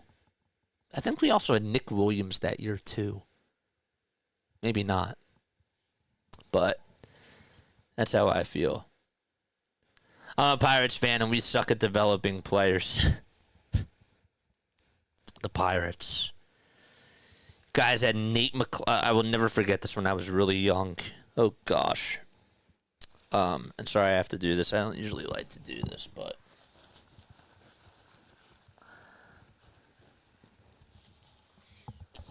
I remember when you guys had Nate McLouth and you had Xavier Nady and you had all these great outfielders and you held on to Andrew McCutchen. And McCutchen has panned out really well, but you guys had all these nice outfielders, and then you stuck out with McCutchen, and that was like one of the only guys that worked out for you during that era. You know, Pedro Alvarez, one of those guys that was supposed to help the team just, You couldn't develop him. I know. I know you couldn't develop him properly. You know, you guys had some misses for sure. You did. Freddie Sanchez. Freddie got hurt, though, a lot. Freddie got hurt. I think that injuries really did set him back. And if he stayed healthy, I think he would have had a nice career. But, yeah.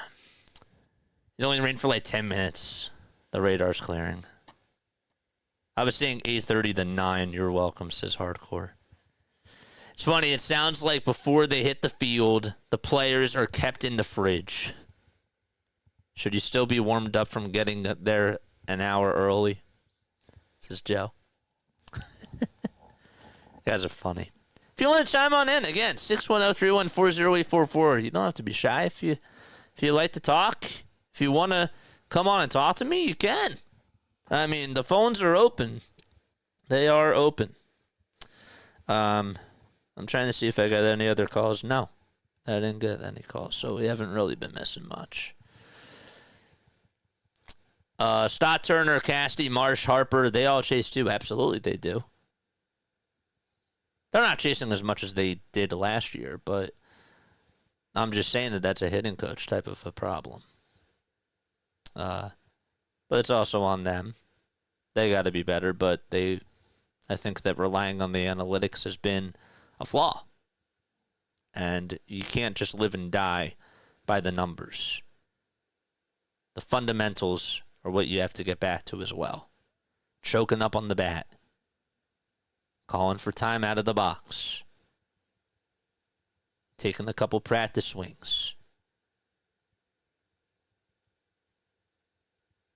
And just hitting approach. You know? Is Dominic Brown a Hall of Famer yet? That's funny. All right. On another topic. I mean, can we talk about the birds? Can we talk about the birds? I mean, I'm excited. I'm really excited. I can't lie. You have Dallas opening up week 1 on a Thursday night. Jerry Jones is going to come on into your building, which he doesn't have any respect to do so. I'd feel ashamed if I was Dallas. Coming into Philly, Dak Prescott out there, and you're watching the ceremony of the Eagles playing in their first game, celebrating their Super Bowl from last year, and you're Jerry Jones just watching that. You got to be so ticked. Oh, and I'm going to be excited to watch that. Just seeing Jerry Jones cry in the suites. Oh, my gosh. Is that going to get my juices flowing or what? Is that going to make me pumped? Oh, I'm excited about that. I like the schedule. It's a weird one. But I kind of like how, especially to open up the season, they're not... Usually, like over the last couple of years, when they've played Dallas, it's just smack down during the middle of the season. And the team's had times to develop and build chemistry. You get smacked with Dallas first. Man, spotlights all over the place. And the Dallas Cowboys are going to get embarrassed on national TV. And I can't wait for that. Vic Fangio. Seeing Jalen Hurts in the Kelly green. Oh, boy. Am I excited about that. And you follow that up with Chiefs. I'll be honest with you. How the Eagles and Chiefs are not the Sunday night game that week. And I don't know what else is going on that week, but that needs to be a primetime game. Super Bowl rematch. The headlines, the storylines are just insane. I would love that to be on a prime time. So then you play the Chiefs. Then you go and you play against the Rams, followed up by the Bucs and the Broncos. And you get these 1 o'clock games. I'm cool with it. You don't get a division rival until you play the Giants, which is an 8:15 game on October 9th. I don't know what day that is, but it's prime, so it's Thursday. I don't like that. I don't like the sound of that. October 9th, after you play against the Broncos, you play the Giants, and then you get 10 days, which is nice, and you get to play the Vikings. But it's a little bit weird to me. You have Giants, Vikings, and Giants again. I think that's too many. I think that's a little bit spaced out for the Giants. Or sorry, not spaced out. That's a little bit congested. I don't really like that.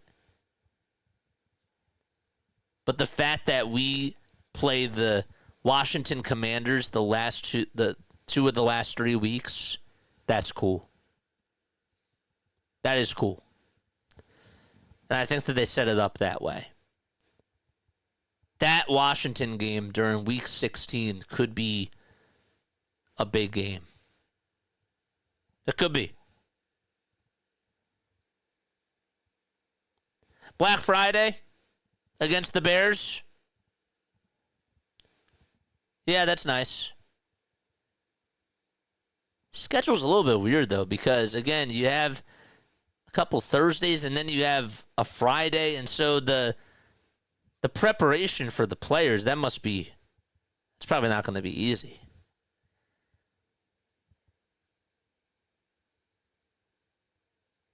But yeah, Packers, Lions, Cowboys, and Bears during the month of November.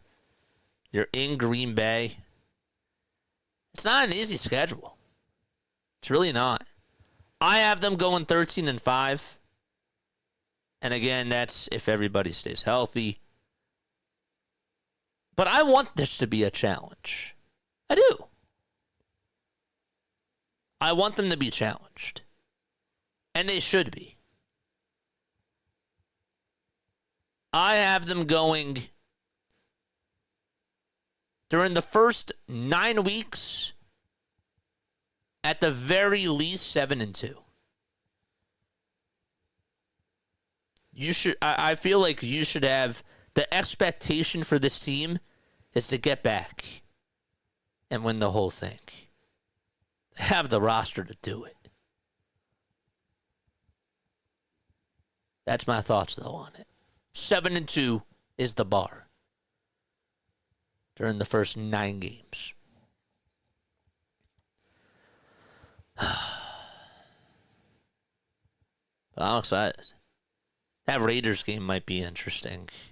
It's going to be a weird one. You play the Chargers after the Bears, and then you are back home against the Raiders. It's a weird schedule. It's a weird one. But I'm up for the challenge. I do like how a lot of these games aren't at 1. They have a lot of primetime games. And rightfully so. They deserve it. They certainly deserve that.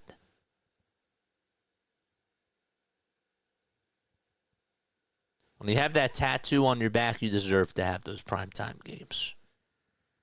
And with the way that they executed last year, no doubt about it. Well, I'm excited about the Birds. I am. Whew. It's going to be great. What's people talking about in the chat? Where's the Tornadoes? I heard the Eagles don't have back-to-back home games. Is that right? Do the Eagles have back-to-back home games? They do not. There's no back-to-back home games this year. None. Isn't the Thursday night opener on Amazon Prime, if I remember correctly, or is it national? That's Amazon Prime's national. I consider that to be national TV. If it's on a streaming service, that's a primetime game. That's the way that I look at it, though. But yes. But you're saying, is it going to be on cable? No. All right. We're ready to get back into the swing of things. The tarp is off the field. They took the tarp off. Okay.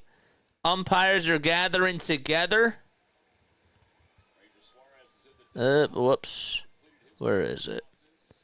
Ranger Suarez did his warm-up tosses according to T-Mac. Nobody out there on the field just yet, though. All right. Let's read some more comments. Ground school all clear. You won't melt, I promise. The tarp coming off. They are. Yes, it is. And oh my gosh, the ground screw is melting. Jane, you lied. It's only humanity. Opening night is NBC. The Cowboys game is on Amazon.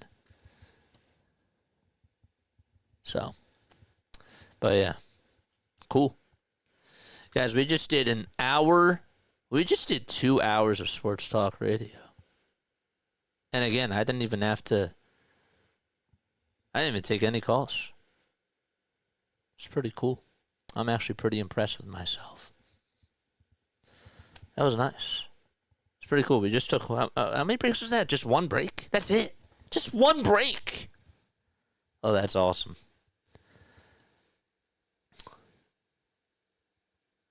That's great. Phillies are taking the field now, so we're ready to get underway. Rangers Suarez is going to pitch. Oh boy, Denver Nuggets forward Aaron Gordon's been diagnosed with a left hamstring strain, and the status against the Thunder for Game 7 is doubtful. Oof. All right, Rangers on the mound. Let's get ready to rock and roll, baby. Let's go. Okay, let's turn this off. Well, I'm guessing my dad's watching the Cowboys game. Cool. Very nice. All right, very nice. Good Lord, if I'm wrong and throwing rubbish out there, I'm sorry. I didn't know that Amazon had that. It's okay. You had a good day off yesterday, I assume, JJ. Yeah, I needed it. I like that, you know. Do I feel refreshed? In a way, I do. But I just wanted to, I don't know. I just felt like I had a lot to share, you know. Pirates starting lineup. Let's get into it. Isaiah Kiner-Falefa is going to be starting it off for Pittsburgh. Then it's Andrew McCutchen, Joey Bart, Ke'Bryan Hayes, Alexander Canario, Nick Solak, who just got called up today, Tommy Pham, Matt Gorski, and Jared Triolo are in the starting lineup for the Pittsburgh Pirates. So again, it's Kiner-Falefa, Kutch, Bart, Hayes, Canario, Solak, Pham, Gorski, and Triolo. And they will be facing Ranger Suarez. And the defense for Ranger, it'll be this. Rangers defense will be Harper over at first. Catching is JT. Over at second base, it's Sosa. At short, it's Trey. And the third baseman is Bohm. In left field, you got Wes. Then you got Rojas in center. And Castellanos out in right field. New TV for me today. The old TV, it had to go. It did. It's a small TV. It was nice while it lasted. It was actually my great aunt's. But it just stopped working yesterday. So we had to get another one. The pitch is inside for ball one as we are underway. Yes, we are underway. First pitch was supposed to be at 6:45. That was almost a 2-hour delay. Here's the pitch. It's a ground ball, back up the middle, and the second baseman Sosa has it, picks it up, throws it over to first. It's in time for out number 1. And that'll bring up Andrew McCutchen. Ranger Suarez, we said in his last outing against the Guardians, he went 7 innings and he pitched very well. A bounce-back performance from him compared to his first start. His ERA is at a 5.73. Again, he gave up just 3 hits in that outing. No runs, 1 walk, and 5 strikeouts. And he fires a strike. It's at the knees. It's in there. And he's facing Andrew McCutchen. Phillies are 2.5 games behind the New York Mets. And they are 3.5 above the Atlanta Braves in the NL East. The next pitch should have been called a strike, but it's called a ball anyways. What's going on? 15-2 back-to-back World Championship banner and parade. Philadelphia Eagles. Let's go. Opening game 38-17. I love that. and 8-1 for the until the bye week, says Daryl. Shout out to Daryl. Daryl Ferguson, not Daryl Morey. That's a different Daryl. 2-1 pitch. It's inside and low for ball 3. Haven't been really happy with Daryl Morey. Let's not bring up bad vibes here. 3 balls, 1 strike. McCutcheon in the box. And here's the 3-1 pitch. It's grounded foul over towards the third base side. And out of play. Jane says, I hate Amazon. But I might do the free trial again since we have a new bank card. Ooh. Ooh, Jane. Joe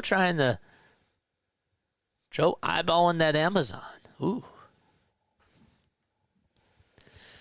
3 balls, 2 strikes. Suarez kicks, fires, the payoff pitch. In there for strike 3 at the knees. Cha-ching. Wow. I would like Amazon if their Prime subscription wasn't so ridiculously high. I'm with you there. Just going to trick them with a new card and free trial like I did the last time, says Joe. That's the Philly way to go, just like SEPTA. Here's the pitch to Joey Bart. There's a fly ball hit out over to left field, and that's going to be caught by Wes Wilson. Doesn't even have to flinch. And 1, 2, 3, go the Pirates. We're going to the bottom of the first. Philadelphia's up at the plate. They're coming up to bat. Wilson's in left, and Sosa's at second. No Brandon Marsh, no Bryson Stott. But there's JJ. JJ's always here. JJ's in the lineup every day. You don't have to worry about JJ taking a day off. Because even when we do have a day off, we got other people to sub on in for us. Hit the like button. Hit the subscribe button as well. And turn on those notification bell icons too. And that way you will know when we go live for Phillies, Sixers, and Eagles games. That's what we do on this channel. All right, the lineup for the Phillies. It'll be Trey Turner batting in the leadoff spot. Bryce Harper batting second. Kyle Schwarber third. Fourth will be Nick Castellanos. Fifth is JT Realmuto. Alec Bohm is batting sixth. And then it's Edmundo Sosa seventh. Weston Wilson eighth. And Johan Rojas ninth. So again, it's Turner, Harper, Schwarber, Castellanos, Realmuto, Bohm, Sosa, Wilson, and Rojas in the lineup for the Phillies. And who will they be facing, JJ? Good question. It'll be Andrew Heaney. Andrew Heaney, now 33 years old, started off his career with the Miami Marlins and then went to the Halos and played with them from 2015 to 2021. Long time Halo, for sure.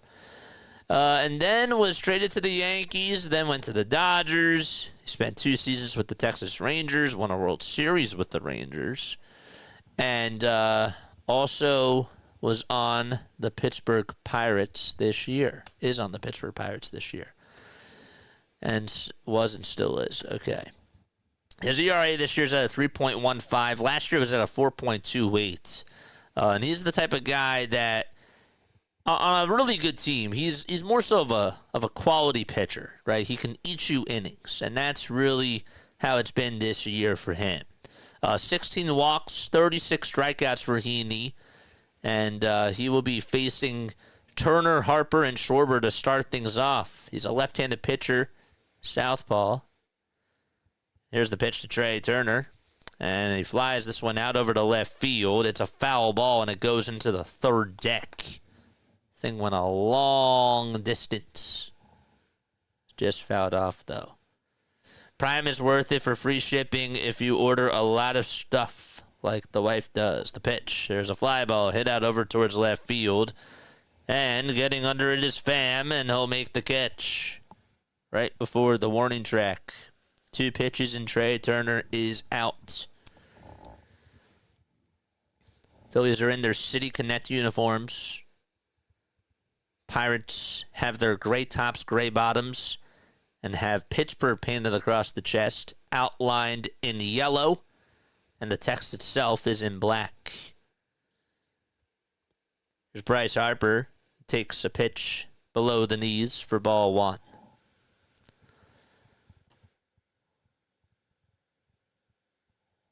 1 ball, no strikes to Bryce. And here's the pitch. It's a slider that's in the dirt, and he swings and misses at it. If you're on TikTok, appreciate you. If you're on the vertical stream, I appreciate you. If you're also on Twitch, I appreciate you as well. Here's the 1-1 and a tie for ball 2. Under 29 people on here watching. If you guys want to come on for the postgame show, you're more than welcome to do so. We have 77 likes. I love that. 2-1 pitch, swing and a miss. Got a four-seamer at 91. And he goes from 91 to 93 on the four-seamers. 2 balls, 2 strikes to Bryce Harper. The leg kick and the pitch. And Harper fouls it off of Andrew Heaney as it goes out of play.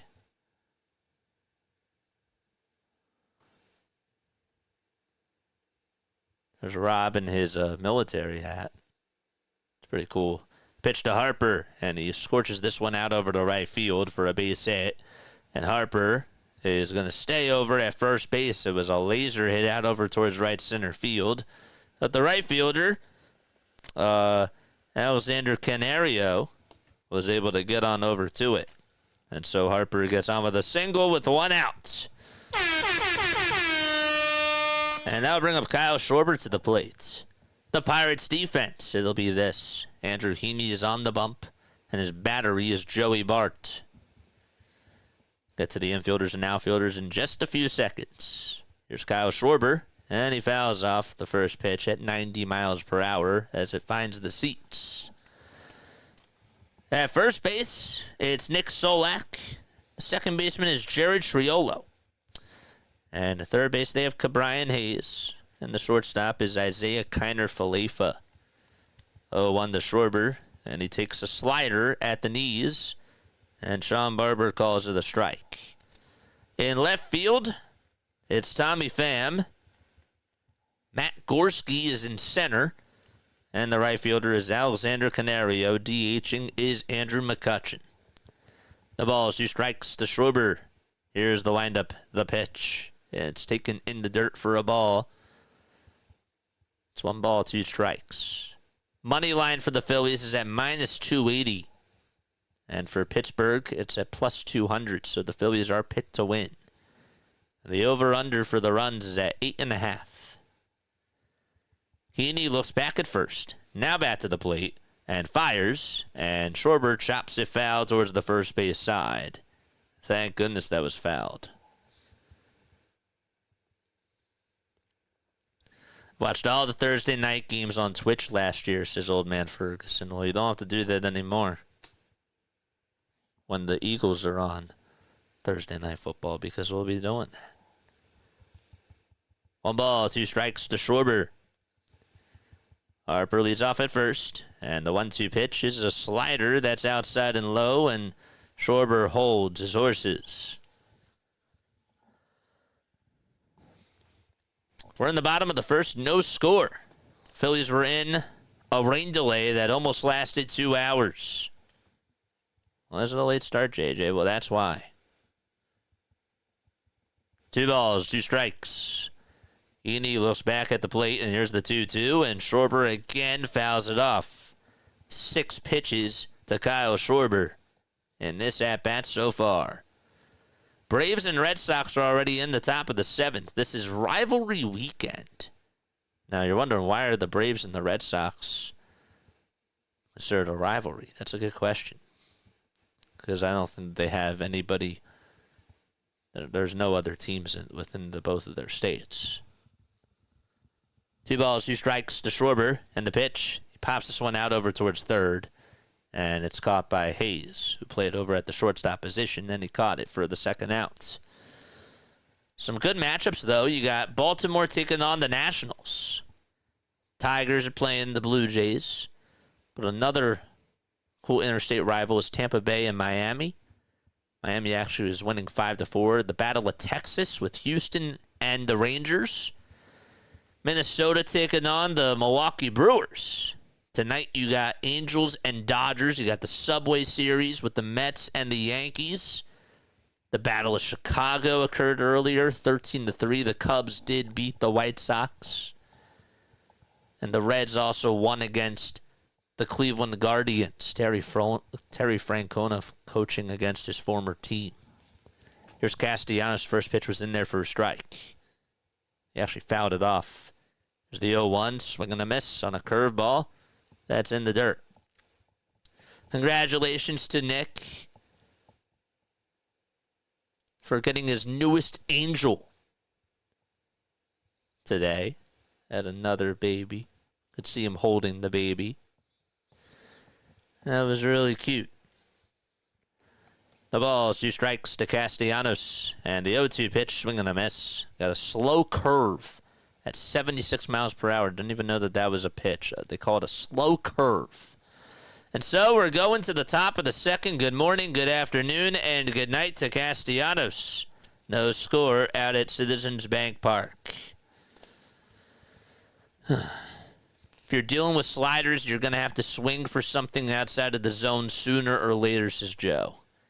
Speaking of sooner or later, you guys should absolutely subscribe sooner rather than later. Because guess what? Once it gets later, you're going to forget. You're going to forget to subscribe to Play by Play with JJ. I know you. I know how the brain works. So if I tell you to subscribe now, you're going to forget to do it later. Unless I remind you. But I'd rather have you guys do that sooner rather than later. And not just hit the subscribe button. The guy cannot speak today. But also hit the like button too. Hit that thumbs up button. Pittsburgh's catcher's a big guy. His name is Joey Bart. He was a top prospect with the Giants. He's like 6'5", I think. Let's see if I am correct about that. How tall is Joey Bart? 6'3". That's 2 inches short. If that was basketball, that'd be terrible. That'd be way off. But yeah. The Battle of Kentucky and the Tornadoes. The Tornadoes are winning. Oh, gosh. JJ, did you see the guy that made the 3D print of the Pirates Phillies? No, I did not. I did not see that. Guys, hit the thumbs up button and subscribe to the channel if you have not done so already. But yeah, 160 people tuning on in, 77 likes. Let's get those thumbs ups up. Let's get the thumbs up. Keep getting those thumbs up. Up, up, and away. Up is a great movie. We're in the top of the second. Bucks are back up. Got Brian Hayes, Alexander Canario, and Nick Solak due up in the order. And Ranger kicks, delivers, and throws a 90-mile-per-hour strike right down the middle. That's in there for strike one. 0-1 pitch. It's a changeup that misses outside. 1 ball, 1 strike. And Suarez kicks, fires, swing and a miss. Good changeup there. Cardinals lead a 3-0 against the Royals. Marlins have a 5-4 lead in the bottom of the 5th against the Rays. Braves are up 2-0 against the Boston Red Sox in the top of the 7th. Here's the 1-2 pitch from Ranger. Strike 3 called, the second backwards K today for Ranger. Oof. So he struck out Kutch. And he also strikes out Hayes. Ooh.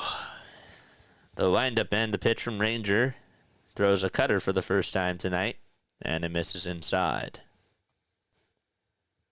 Texas took a 2-0 lead against the Astros. The windup and the next pitch is inside for ball 2.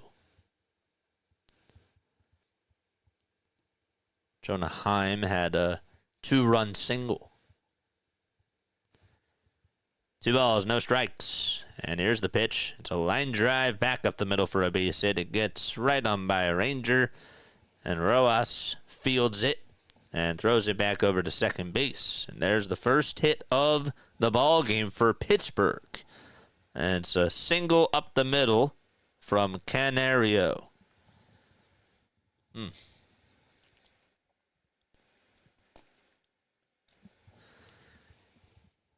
Isn't it Military Appreciation Night at the bank? Can somebody double check that?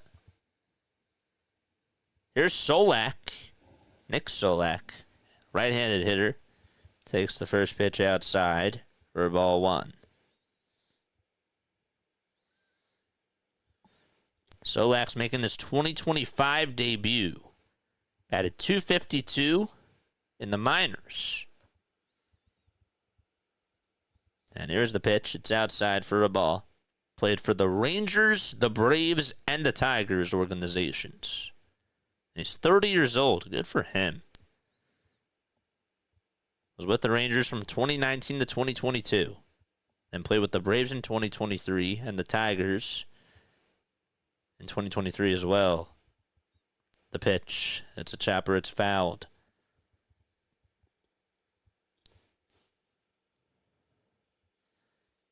Made his major league debut for the Rangers in August of 2019 and was voted the team's Rookie of the Year that season. And he remained with the team until July of 2021. 2 balls, 1 strike. Ranger looks back at first. And the 2-1 pitch. Ground ball off the glove of Trey Turner out to left field. And stopping at second is Canario. Turner tried to dive, and it bounced off his glove. Wasn't even a full dive from Trey. And just bad defense from Turner. And they're going to probably call it a single. It was just knocked off the glove. Tried to get the glove on it, and it just hit the tip of the glove, and he sort of deflected it.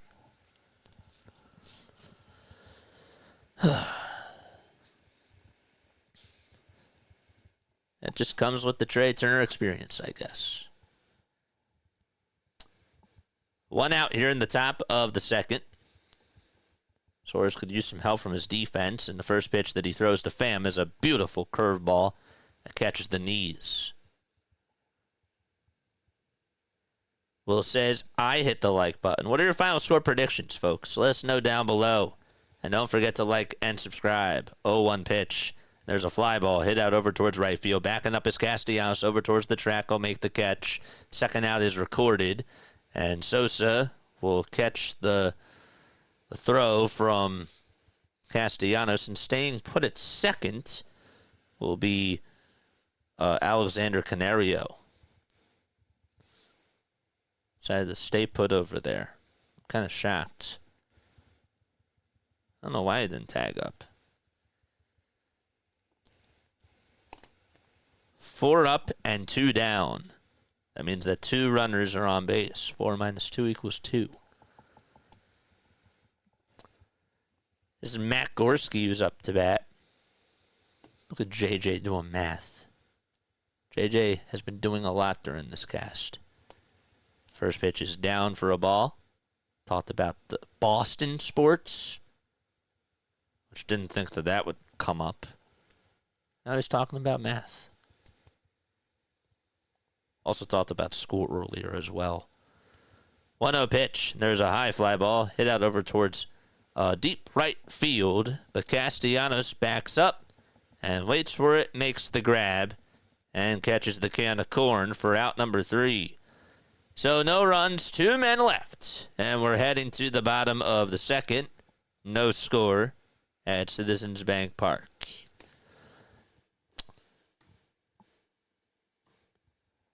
Okay.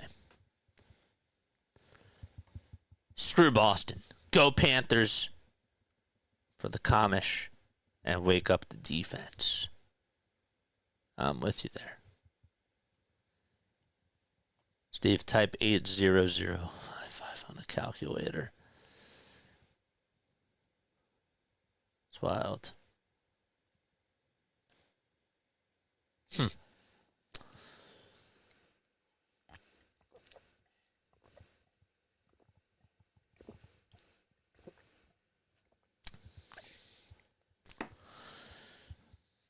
That cup of water is brought to you by Play by Play with JJ. All right. My poll question that I had for you all. And again, it's just a poll question.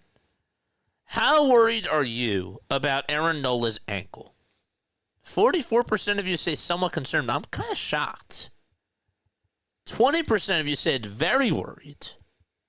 And 36% of you say not worried at all. I'm shocked by this. I thought that we would get more people that were very worried. Because I know how these fans are. These fans are really tough on Aaron Nola. I kind of figured that we would have more people who were very worried. I thought it was going to go like 50% very worried, 30% somewhat concerned, and maybe 20% not worried at all. Something along those lines. But you guys shocked me. It's good. I like it when you surprise me. Well, there's a difference between surprised and shocked, but that is surprising. The pitch to JT. It's outside for ball one. JT batting .250. Has a .327 on-base percentage and a .409 slugging percentage.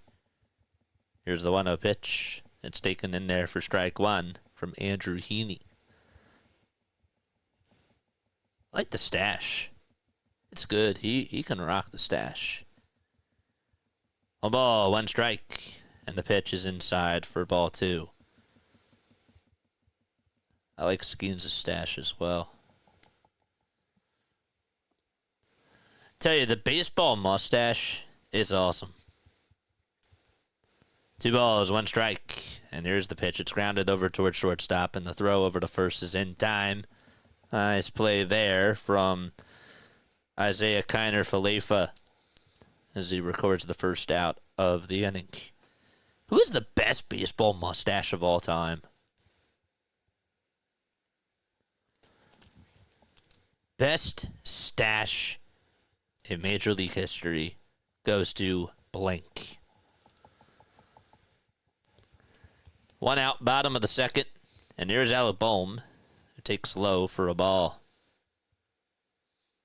Bohm this year batting .258 in 40 games with 2 homers and 13 RBI. 1 ball, no strikes, and the pitch is inside for ball 2. Yes, I knew you guys were going to say that. Fingers. Yeah, I figured you were going to say that. Yep. His was pretty good. Gossage. Yeah, he could rock that thing as well. 2-0 pitch. It's in there for a strike at the knees. Bohm batting .357 in the month of May. Just hit .213 though in the month of April and 94 at-bats. 2-1 offering, and that was a big swing and a miss from Bohm. Another slow curve thrown from Heaney. Catfish Hunter, yeah. There's some good ones. There's some good mustaches. There really are. That's a vibe. 2-2 pitch. That's inside for ball 3. Jason Worth's mustache. And that was more of a beard. He didn't really have a stash. You know, like George Sherrill had a very good mustache. 3-2 pitch, and that's inside for a ball. I mean, the best beard. I'm sorry. Best beard is Brian Wilson. But worst beard is good. Marsh is a nice beard. I'll give him that. But I wouldn't say Worth had a stash. He had a beard. Leadoff walk, a 1-out walk from Alec Bohm. Here's Edmundo Sosa. He's going to line this one out over to center field. It's going to drop in for a base hit. Rounding second and staying put at second is Bohm, and rightfully so.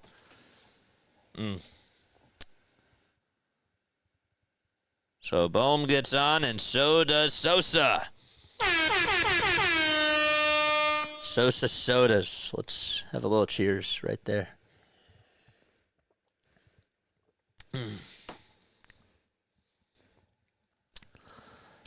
Nice.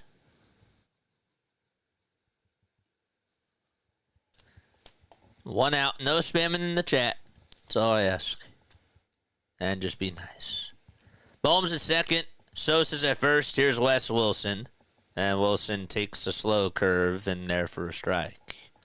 What's the difference? Well, I mean, I just answered that myself.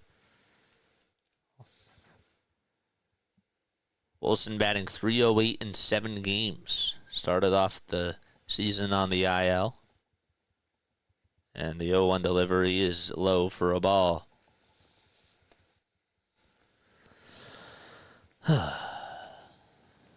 Forgot about the sound effects. 1 ball, 1 strike. 2 runners on, 1 out. And the 1-1 pitch. It's in there for strike 2. Did you know that Wes Wilson had the 4th highest OPS versus left-handed pitching last year? In a minimum of 50 plate appearances? I had no clue. First on the list was Aaron Judge. Second was Heliot Ramos. I didn't see who they said was third. 1-2. That's inside for ball 2.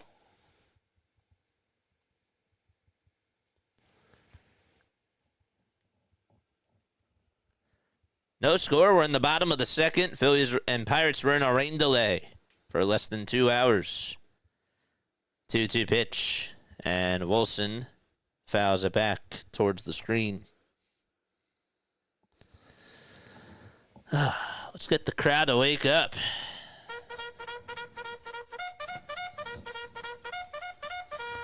Charge! Bohm's at second, and Sosa's at first. Heaney looks back at second, now back to the plate, and here's the windup in the pitch, swing and a miss. And Weston Wilson is down on strikes. It's the second strikeout victim for Andrew Heaney. Pulled the string and was able to get Wilson to chase after it.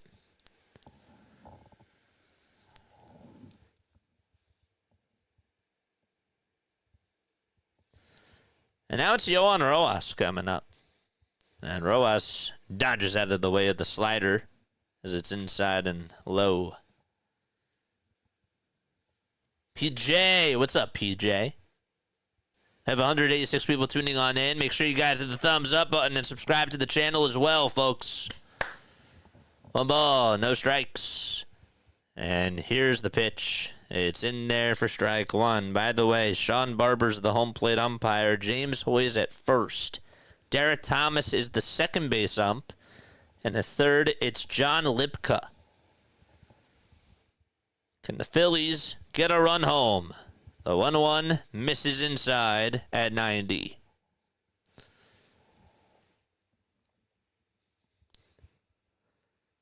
Rojas is 8 for 19 with runners in scoring position this season. And he has driven in 10 runs. The 2-1 offering to Rojas. And it just catches the inner plaque of the dish.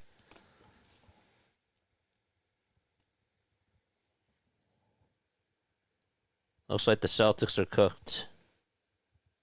Well, the Phillies aren't cooked yet. 2-2, and it's low for ball 3.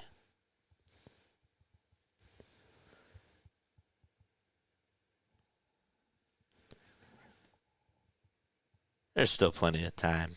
To say that they're cooked, can't count them out. Rojas will call for time.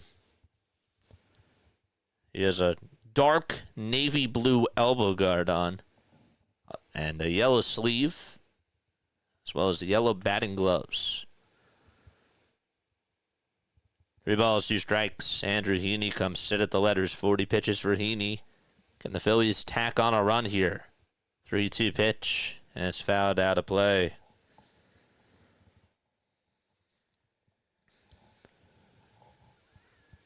.41 pitches, 26 strikes thrown from Andrew Heaney.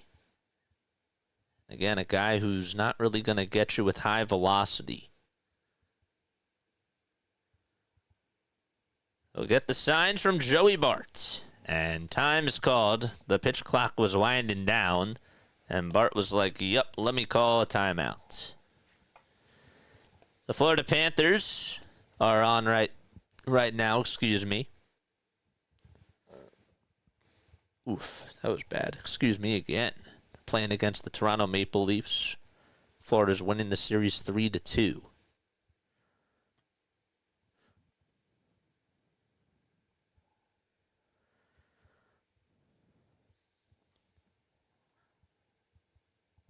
They'll head back to their spots, and Rojas steps back into the batter's box.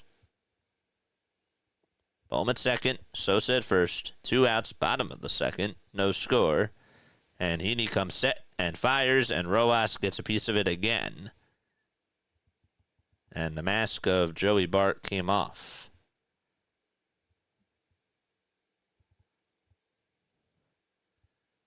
He fouled it off the... Yeah, he hit it on the backswing. He hit Joey Bart's mask on the backswing, and ouch. You take a lot of bullets when you catch, man. Not easy. 7 pitches in this at-bat alone. Rojas grinding it out. And the pitch. There's a line drive caught at second base. Oh, that was hit sharply just right on the nose. For out number 3, it was hit directly to Jared Triolo. And we're going to the top of the third. We're scoreless out in Philadelphia. Whew. Oh, yeah. Gotta stretch.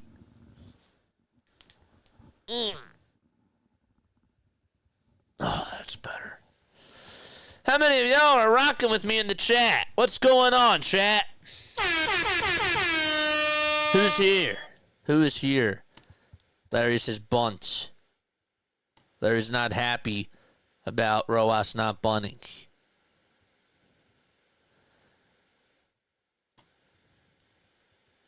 Joe's like, Larry, would you do that with 2 outs and no one on at third? Can the bats not go quiet for 1 game, please, says David. Good question. I wish I had the answers. JJ, what's the final score going to be on May 22nd? 5-3. I'm going to say. I have all the answers. JJ, what is the final score of this year's World Series going to be? 1-0. It's like asking S-I-R-I. Notice how I didn't say the word because she would be activated. Phillies dub today says John Covarrubias. Did I say that correctly? Please let me know. If I didn't, I will eat crow. Phillies dub today. I like saying that now. That's sort of become a filler word for me, I guess. That's what you call it, a filler phrase. Phillies dub today. I'm going to say yes. That's what I'm going to say. Yes.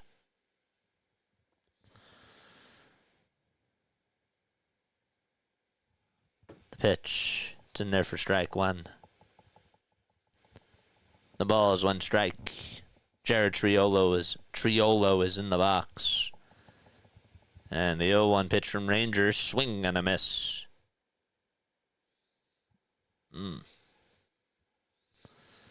Yellow, that's close to how you say my last name. Close? I wanna get it right. I don't want close. It sounds about right. No, I want to get it right. I'm a perfectionist. 0-2, it's outside for a ball. Please get the bats going. Why is the theme of this team stranding base runners? Don't have the answers. 1-2 pitch. Line drive out to left field. It's a foul ball. Why is the sky blue? Is the sky blue? JJ, are you on drugs today? No. I promise I'm not.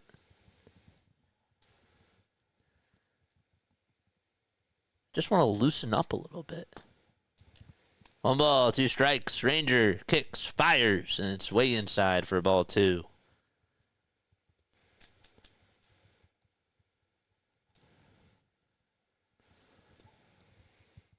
Suarez has 29 pitches. Triolo batting 167. Here's the 2-2 pitch. Swing and a miss. Another strikeout for Ranger. That's 3 strikeouts as Ranger Suarez gets the first out of the inning. Because the earth is mostly water. Depends on your definition of blue. Yes. There you go. Blue could also mean that you're sad. I'm feeling blue. Could also be a homonym. The wind blew me off my feet. Rip a bong, bro. Get it on. Bang a gong. Get it on. 1 ball, 1 strike. Isaiah Kiner-Falefa's up. It's going to be a long night. 1-1 pitch. It's a foul ball over towards the third base side and out of play. Kiner-Falefa, I did not realize this, but he is 30 years old. He's been in the league since 2018. I thought he was in the league for longer. He's been with the Rangers, the Yankees, the Blue Jays, and the Pirates. 1-2 pitch. And it's low for ball 2. Folks, don't forget to like and subscribe.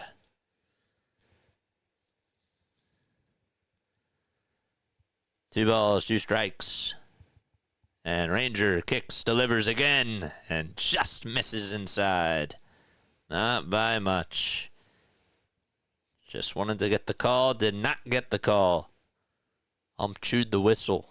That's basketball. That's not baseball.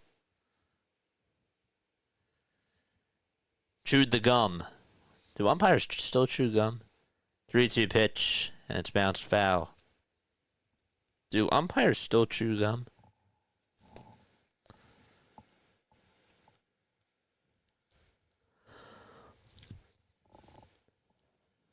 McCutchen waits in the on-deck circle. Here's the 3-2. It's outside for ball 4. And Ranger allows his first walk of the game.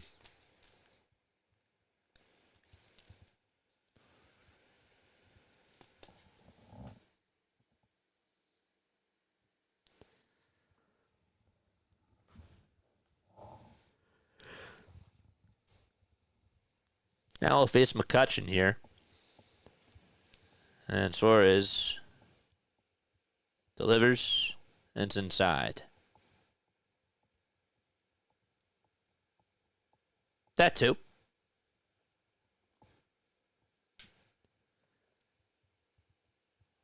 1-0 pitch. It's outside. That's actually called a strike, really. Andrew McCutchen needs 2 more homers to tie Roberto Clemente for second on the Pirates' all-time home run list. 1-1 pitch. It's popped up over towards shallow right field. Sosa gets under it, turns over his shoulder, makes the catch, and 2 gone in the top of the third. Can I be honest with you? If there was ever an award, I take back what I was about to say. Oh, JJ, you can't take it back. You got to say it now. Fine, I'll say it. I was going to say that I think that Andrew McCutchen was one of the most underrated Phillies players during his tenure here. I think that he's one of the most underappreciated Phillies players of all time. But that's an opinion on me. Larry's probably going to say, well, you should make a Hall of Fame for that. Make a Hall of Fame for most underappreciated players. That's what the Hall of Fame is. Pitch is in there for a strike to Joey Bart. Ranger kicks, delivers, swing and a miss. Nice fastball at 92.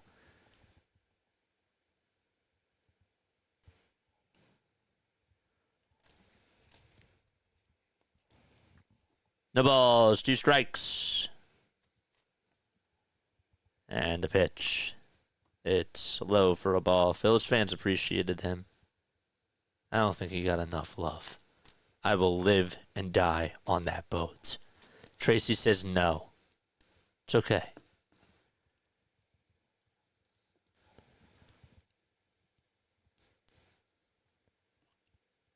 Please, Phillies, score some runs. Well, they can't do that now. They're pitching.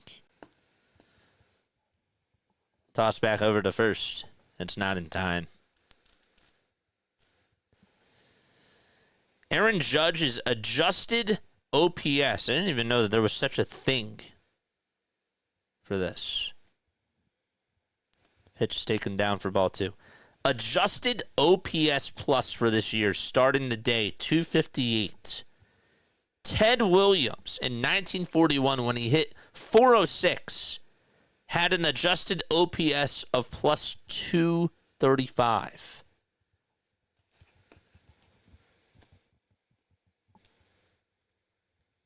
That is very analytical. That's very advanced. 2-2. That's a foul ball. Back over towards the screen.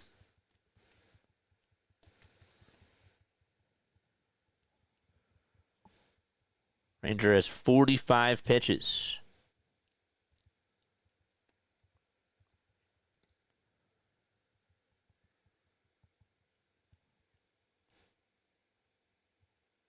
The 2-2 delivery to Bart. And he grounds this one over to third base. Bohm backhands it on a bounce and gets set to throw over to first. And he fires it. And it's in plenty of time to get Joey Bart out. And we're heading to the bottom of the third inning. No runs for either team so far. We're only in the bottom of the third. Feels like we should be in the bottom of the eighth. I got a post-game show after this, too. We've been on the air for 2 hours and 44 minutes. Nice. Very cool. Joe Ryan has struck out 6 consecutive batters after stranding 2 runners in the first. Twins have a 3-0 lead after 3 innings in Milwaukee.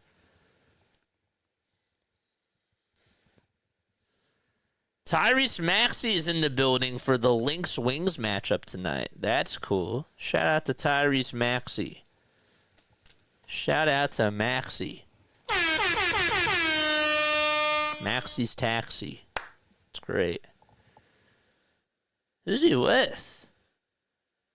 Who is that? Who's he with? I like the glasses, by the way. Tyrese Maxey with the glasses. That's cool. That's cool.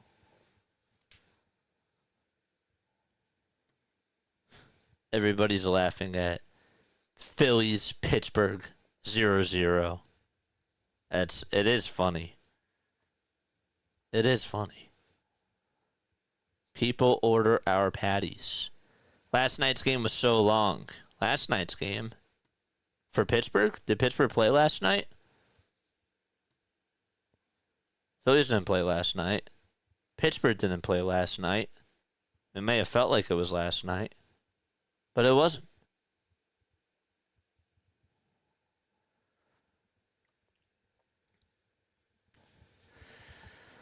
Big crowd at Citizens Bank Park. And again, folks, hit the like button, hit the subscribe button as well. 169 people on here watching. I don't even think we reached the century mark yet.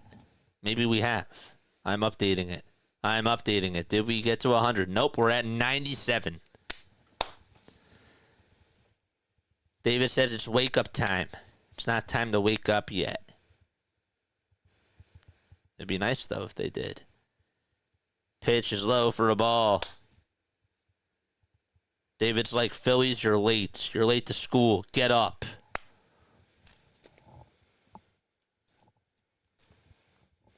One ball, no strikes. And the pitch to Trey, swing and a miss. Come on, Phils, I'm from Pittsburgh area, and the Pirates stink. The 1-1 to Trey. High fly ball hit out over towards left field. It'll be caught, though, in front of the warning track. It looked good. from the home plate camera view. And then when you got the outfield view, you're like, oh, darn it. So 1 away. Turner's done that one-handed swing twice today. It did feel like it was last night, says Tracy. Every baseball game feels like it was last night. That's baseball. I feel you on that. I forgot the Phillies did not play last night. The pitch to Bryce, and it's a little bit low, even though it looked like it was a strike at the knees. So Harper today singled in the first. He has raised his average to 241. Has 7 long balls and 23 RBI. And he chases after the 1-0 pitch. It's inside. Thrown from Andrew Heaney. Let's get to a hundo. 100 likes. Come on, folks. The 1-1 pitch to Harper. Swing and a miss. We got to the century mark. Let's go. Let's go. 1 ball, 2 strikes. If you want Harper to homer, hit the like button. Third base line wide open. And the 1-2 to Harper. He fouls it off. Tracy says word. I'm just going to call you Tracy. Is that okay, Tracy? It says Tracy Icart, so I'll just say Tracy. 1-2 pitch to Bryce. He grounds this one over towards first base. And it's gobbled up by the first baseman, Nick Solak. And he takes it to the bag for out number 2.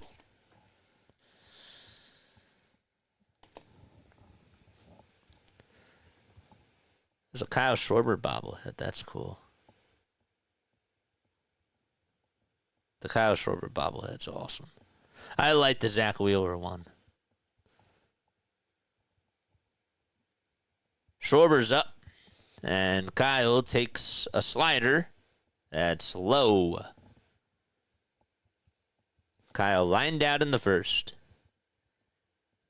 His average sits at 259, and he launches this one out over towards deep center field. It's carrying. It's going back towards the track, and what a catch! Right at the wall, a leaping catch by Matt Gorski as he kept it in the yard. Highway robbery off of Kyle Schwarber. Think that would have just went out. Nice catch by Gorski. And he brings it back in and makes the grab for out number 3. All you can do is tip your cap.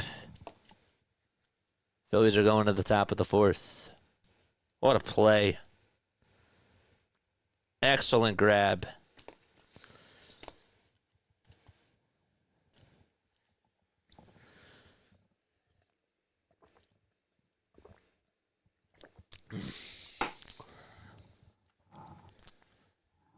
Kyle got robbed on home run number 300. I was going to say high and deep, and I was like, nope, let me hold my mouth. Hold the mouth. Don't say that. That's the one thing, too, about not being at the ballpark is that I can't say certain words because I'm not saying, I don't mean curse words, but I'm saying there's certain things that I can't say because I can't fully know. Like if there really is a high, deep ball, you can't tell when you're watching it on TV. And you're not listening to the announcers. It's hard. Hit the like button, folks. Hit that subscribe button as well. Let's get to 200 likes, baby. Let's go. My name is Jason Joseph. This is Play-by-Play with JJ. We go on for Phillies, Sixers, and Eagles games. We give you all the coverage in the world on Philadelphia sports every single day. What are you doing with your lives? Don't make sure that you like and subscribe because we're the best. It is.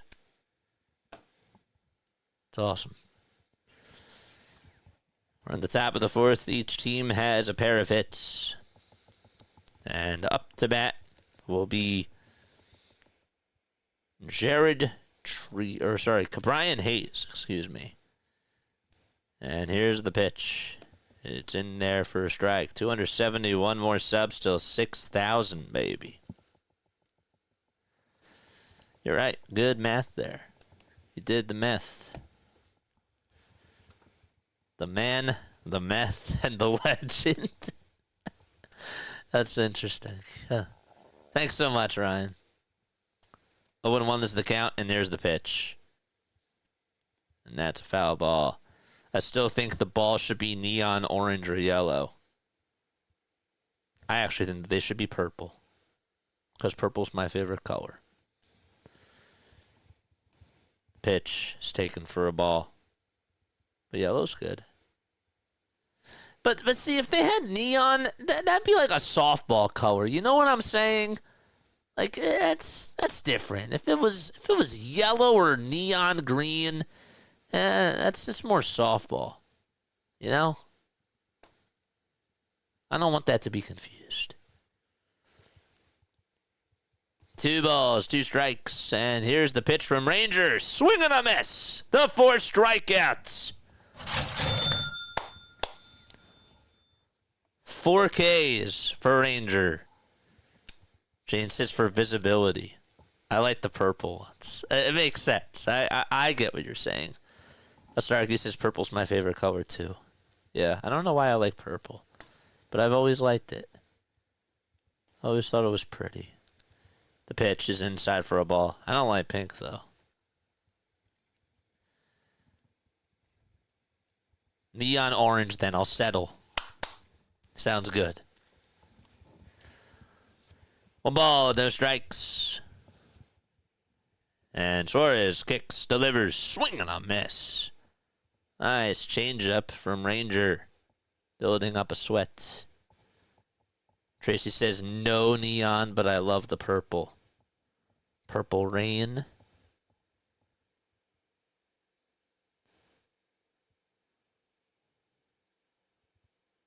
One pitch is inside for ball 2. Purple haze, yeah. That's true. Larry says pink is a stupid color. I don't know if there's ever such thing as a stupid color, but it's just not my cup of tea. 2 balls, 1 strike. And the pitch, swing and a miss. Is pink a stupid color, folks? Is there such a thing as that? 2-2. And Suarez throws a changeup, and Canario gets on top of it and fouls it away. Thanks for the sub. Whoever just subscribed.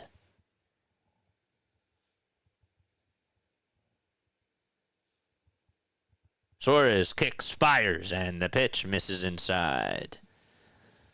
Pink stands out too much, says Ryan. Hot pink, especially in such a dark environment. Yeah, it's true. We don't wear pink on Wednesdays. 3-2 pitch. It's on the outside corner for a cold strike 3, and Ranger Suarez. He has been striking out batters left and right. That's his 5th one in 3 2/3. Cha-ching.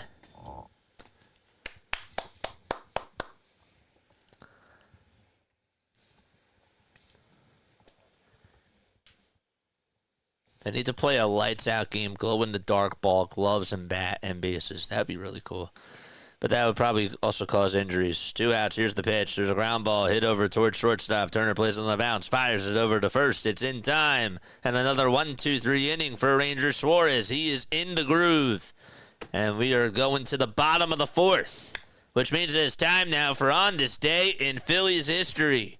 Is Ranger back? Great question. What do you guys think about that? I'm not gonna hit the buzzer just yet, but he's pitching well over these last couple of outings. All right. On this day in Phillies history. On this day in Phillies history. Today is not May 17th. It is the 16th. Broad and Pattison. Harry Anderson in 1958 on this day hit a sac fly that strikes a catwalk near the scoreboard at Connie Mack and bounces several times, allowing Anderson to circle the bases for an inside the park homer. and helping the Phillies win 6-2 over, you guessed it, the Pirates. Ooh. Greg Wazinski on this day hit a 500-foot bomb off the center field Liberty Bell at Veterans Stadium in what was an 8-1 loss. That was to Chicago. And how about this? In 1984 on this day, Steve Carlton hits his only career grand slam off of Fernando Valenzuela as the Phillies beat LA 7-2.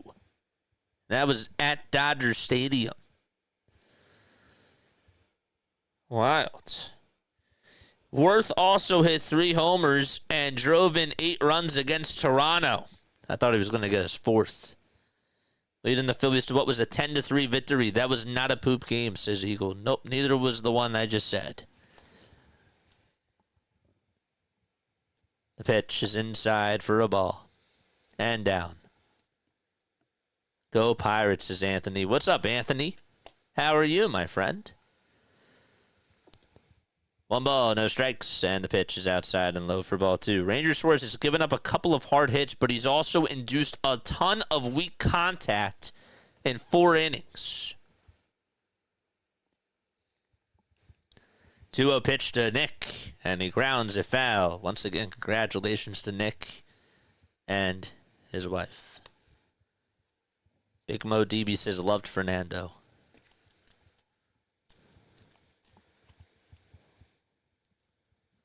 $169 watching. Make sure you guys like and subscribe. 2-1 pitch to Castellanos. There's a foul ball. Anthony says, I'm okay. How are you doing? I'm doing swell. I'm very good. I am calm, cool, and collected. I feel loose. It's nice.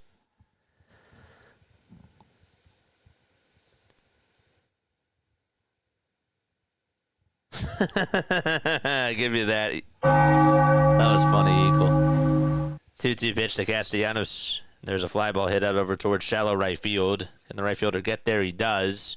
And he'll make the catch over towards the right field line. Canario had to hustle. And he went over towards that right field track. We destroyed the Rats. Why couldn't we beat up the Pirates? I like that. That was funny.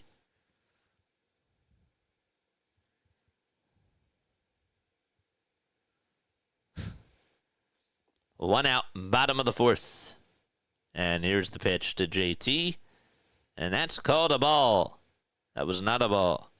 But the Phillies will take that.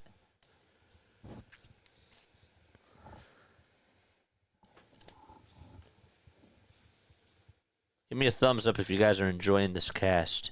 Jeff and Cheyenne, thanks for the subs. The 1-0 pitch, it's in the dirt for ball 2.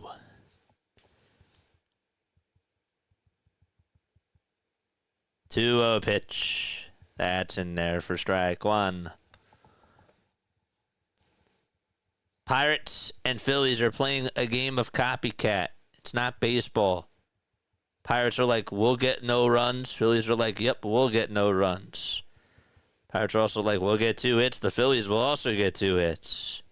We'll have no errors, says Pittsburgh, and Philadelphia responds with no errors so far.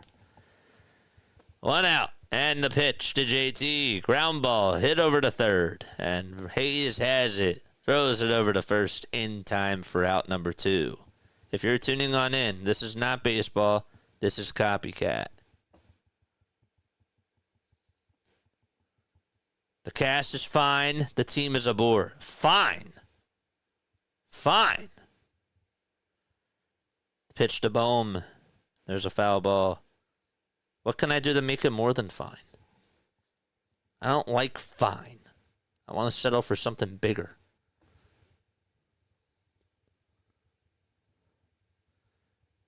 The ball is 1 strike. And the pitch is on the inside corner for strike 2 to Alec Bohm. I can't just settle for fine.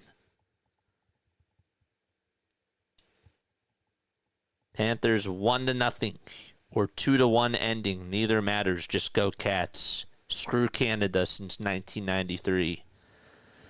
The pitch on the way. Ground ball hit over to second base. It's scooped up in the throw over to first in time by Triolo. And so we're going to the top of the fifth. No score in Philadelphia. Speaking of score, Tracy, you just scored a bell. You became a member. Let's go. Congratulations to Tracy.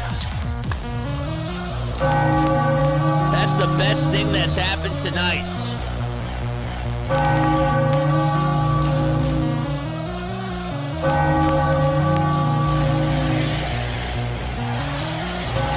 Let's go, Tracy.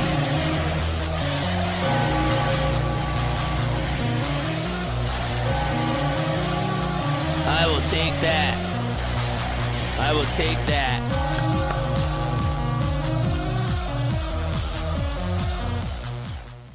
Thank you so much, Tracy. I appreciate you. You are awesome. Tracy just became a member. T-R-A-C-I. Tracy. Let's go. I can't believe Rob Purdy got paid a big contract extension, says Anthony. I mean, are you surprised? Are we really surprised? Are we really surprised? I'm not. We knew that guy was going to get paid. We knew that the Niners were going to lock him up for 5 years. I mean, the Jalen Hurts contract looks pretty cheap now, and guess who is the MVP also? Howie Roseman.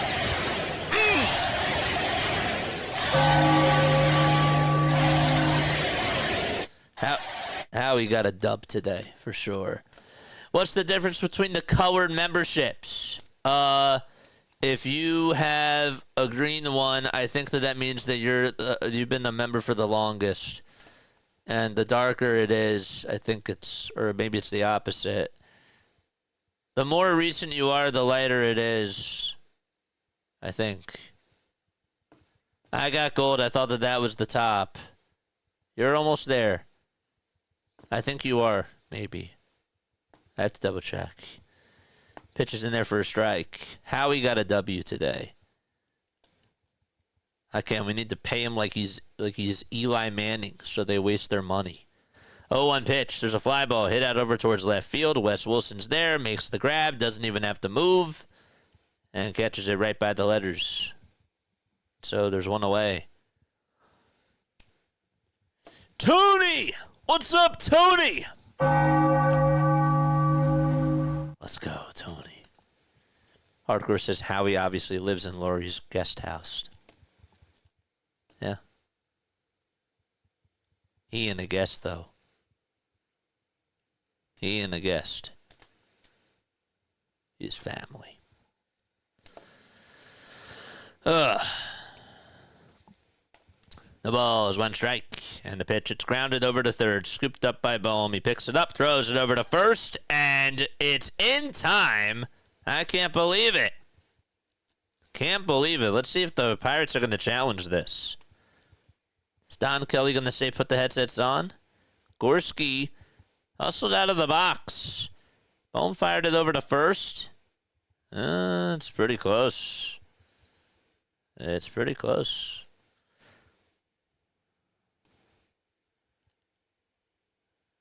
I think Harper just got it.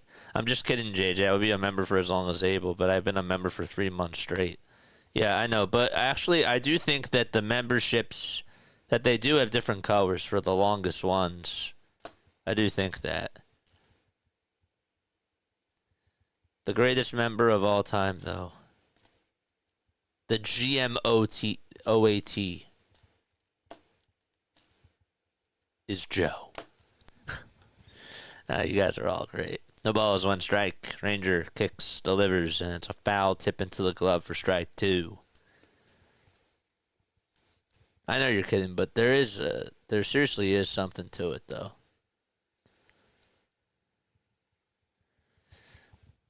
The ball is 2 strikes. Ranger not even sweating. It's working hard, though. 0-2. And it's a check swing foul ball towards the first base line.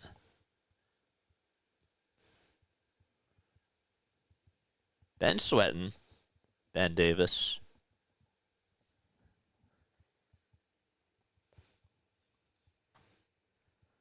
162 people on here watching. Like and subscribe. 0-2 pitch. It's outside and low for a ball. After the game, calling into the show, 610-314-0844. 867-5309 is the extension. Just kidding, don't dial that. Seriously, don't do that. 1-2, and it's outside and low for a ball. I hope the Pirates keep losing. I want to get the first overall pick. Says Anthony. Sounds like you're like the Sixers. 2-2 pitch. It's popped up over towards straightaway center field. Rojas is there, makes the catch. And so we are going to the bottom of the fifth. What's the score, JJ? Nada to nada. As I was a member before and renewed, says Tracy. Oh. Gold and purple, 4 to 12 months. Red and orange is over a year. Thank you. I appreciate that. I do appreciate that. Paying a good QB like an elite QB is a mistake. Well, he's not Mr. Irrelevant anymore, is he? 49ers have the easiest schedule in the league this year.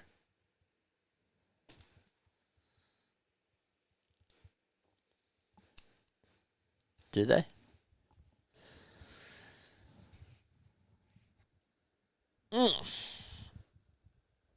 Larry, do you think that the Vikings had the easiest schedule last year? Be honest with me. Did the Vikings have the easiest schedule last year?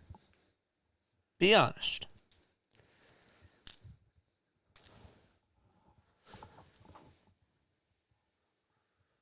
I only asked Larry because he's a Vikings fan. But if we have other Vikings fans too, you can answer as well. 49ers can't lose enough games for me to be happy, says Big Mo DB. I mean, the Dallas Cowboys are that way. Dallas Cowboys can go 0-17 for the next 5 years, and yet I would still want them to lose. JJ's poking the bear. I always have to poke the bear sometimes. Just look at their division, says Larry. It's true. It's fair. That is fair. Here's Sosa. The pitch is inside for a ball. Celtics are only down by 31 points. Tracy says lie to him, Larry. Yeah, Larry, you're not always serious. So you could have just lied to me. 1-0, right, line drive, down the left field line. That's a fair ball. It's going all the way over towards the corner. Sosa going over to second. And the throw's going to be made over to third. Sosa took a turn, and he stays put at second.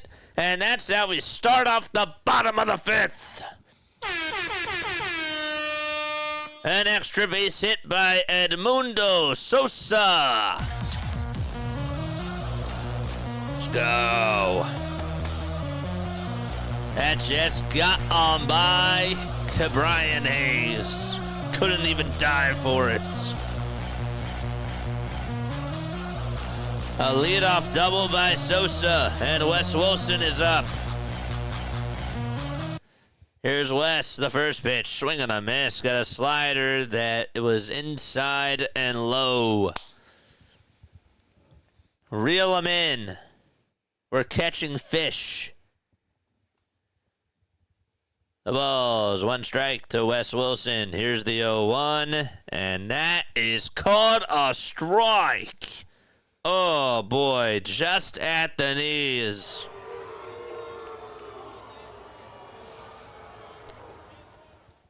Doesn't make sense. Why doesn't Sosa start every day? It's a good question. 0-2 pitch, and that bounces in the dirt for a ball. Play Sosa every game. Play Sosa every game.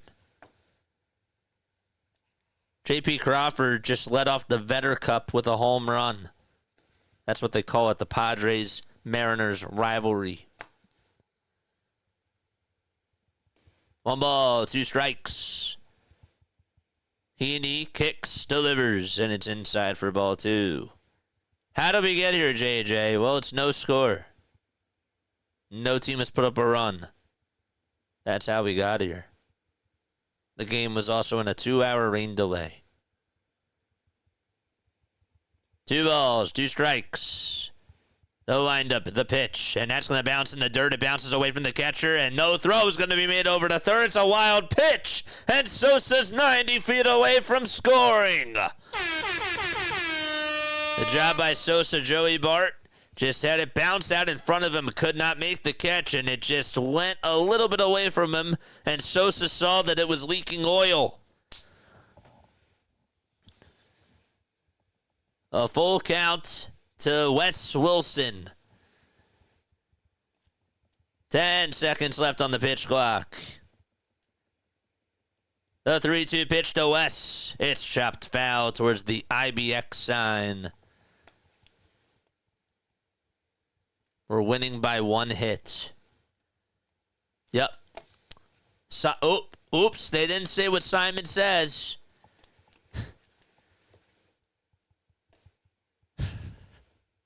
That's not what Simon said. 3-2 pitch inside and low for ball 4, and that's going to put runners on at the corners.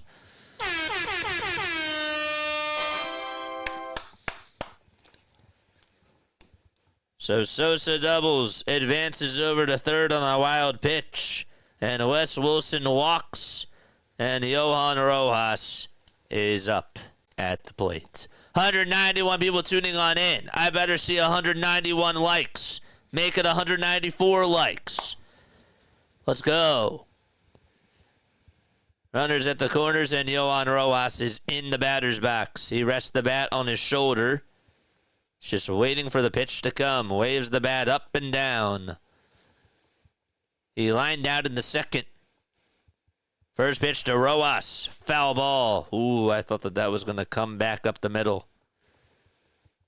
Sometimes you see those swings and you're like, ooh, that's trouble. And then you realize, nope, it's going the opposite way, and you react to it. Traffic on the bases. Beep, beep. Can the Phillies come home? The pitch. It's grounded back over towards the mound. They'll check the runner at third. The throw, the second. There's one. The throw back to first, not in time. So it's a fielder's choice for Johan Rojas. Nice play by Heaney, too.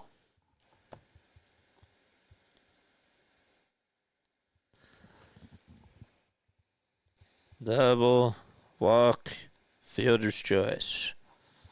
That was a nice play. It's a 500 type of a night. It would be great. Speaking of 500, shout out to Philly 500. Philly 500's the man. I just thought about that. Philly Take with RB is the man. DJ Eastwood's the man. So are all the other Philadelphia content creators. Including Halftime and Mitch. Subscribe to them all. The pitch is outside for a ball. Larry, you got to eat a shoe. Well, Larry was wrong. Yep. I guess so. Here's the 1-0 to Trey Turner. Swing and a miss. Got a curveball.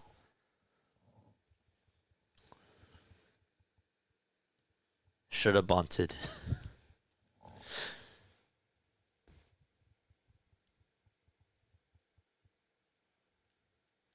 One ball, 1 strike to Trey. The pitch to Turner. There's a fly ball hit out over to left field. It's foul. He's doing a lot of one-handed swings tonight. Andrew Heaney, what does this say? Clearly took some extra reps this spring. Tip of the cap. 1-2 pitch. Ground ball hit over to third base. Sosa's going to be in a rundown. Bart gets the play. The throw back over to third. And now the throw to home plate, and the pitcher tags out Sosa. And so some bad base running, and that'll put runners at second and third. Rojas is at third. Sorry, Trey's over at first. So let's see how they score this. 5-2, 5-1 on the fielder's choice. Well, two hands isn't working, so why not do one hand? Now it's Bryce who comes on up. And Harper takes above the zone for ball one. Get them home, says Michael Hooks. He's like, get them home. What are we doing? Implosion. Fans are not happy. 1 ball, no strikes to Bryce Harper. And Harper fouls it off. 225 people tuning on in. Better all be happy that we're doing this. What are we doing? We're doing a game. What are the Phillies doing? I don't know. 1 ball, 1 strike. And Heaney steps off the rubber for a second. I hope I'm at least making some of y'all laugh.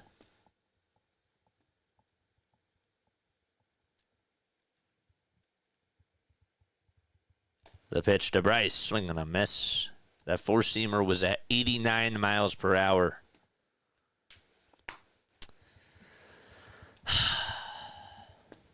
All right.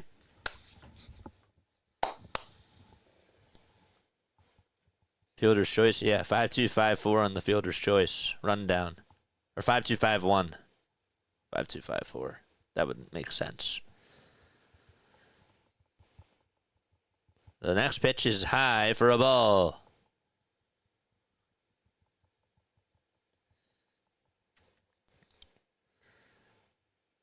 "84 pitches for Heaney. And the 2-2 pitch to Harper. He pops this one up out over towards left center field. It's going to drop in for a base hit. The Phillies will get a run home. Rojas will score. Turner goes over to second base. It's an RBI bloop single by Bryce Harper. It's his 1,000th career RBI.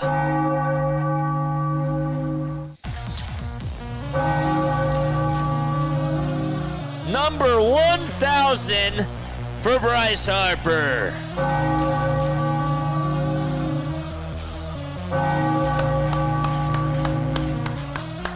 Small ball, it works.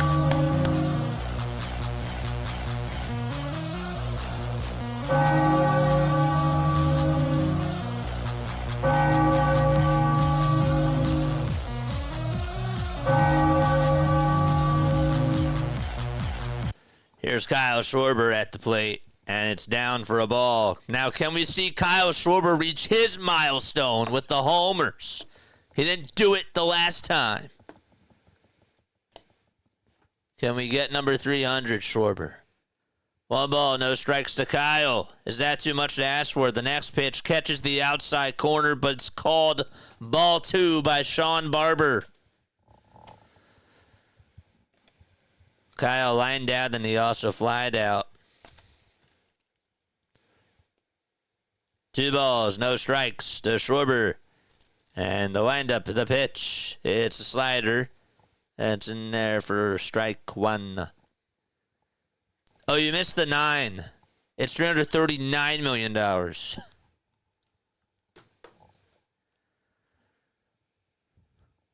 Colin Holderman is warming up. 2-1 pitch. Check swing. He did not go, says the third base umpire. Harper's the 306th player in MLB history to have 1,000 RBI in his career.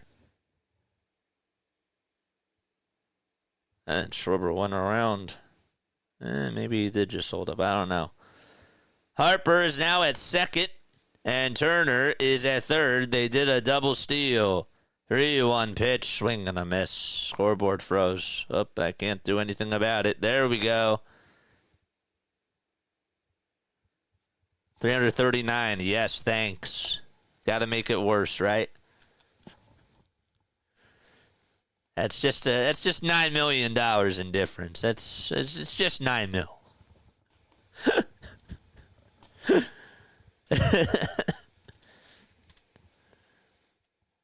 3-2 pitch to Schwarber. Low for ball 4. Bases loaded for Philadelphia.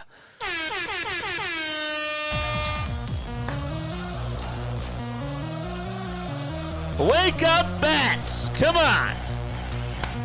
Set the alarms in the chat. Put up the alarm clocks. It's time to wake up. It's 9:55. But that's okay. It's 10 a.m. somewhere. Time to wake up. I wanted the homer there. I did too. I'm greedy. Wake up, baby.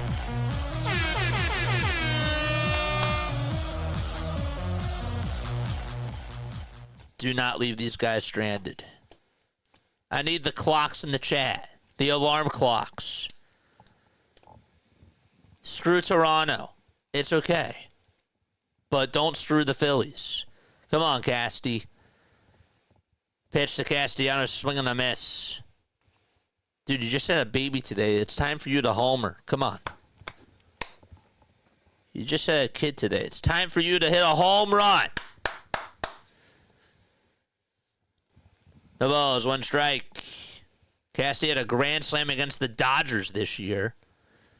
0-1 pitch, and that's smacked foul.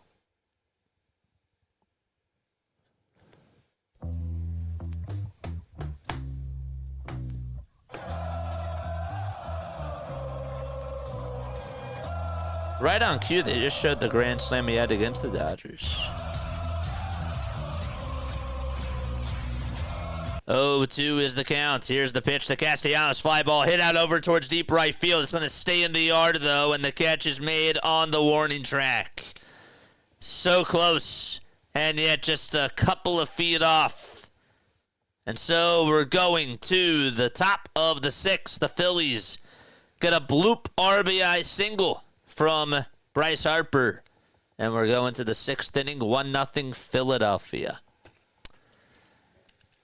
Let's go, Nicky. Cheers for the kid. Bad parent. He owes it to the kid, otherwise he's a bad parent.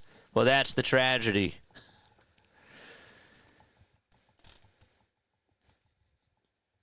The Braves are the 5th team to move above 500 after losing 7+ consecutive games to begin a season.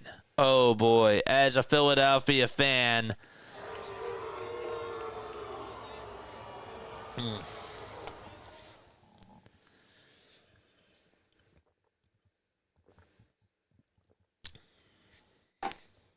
Ouch. Yeah, that one did leave a mark.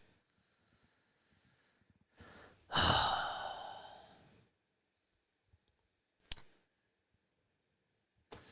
right, Joe, you're up. Get that stance ready.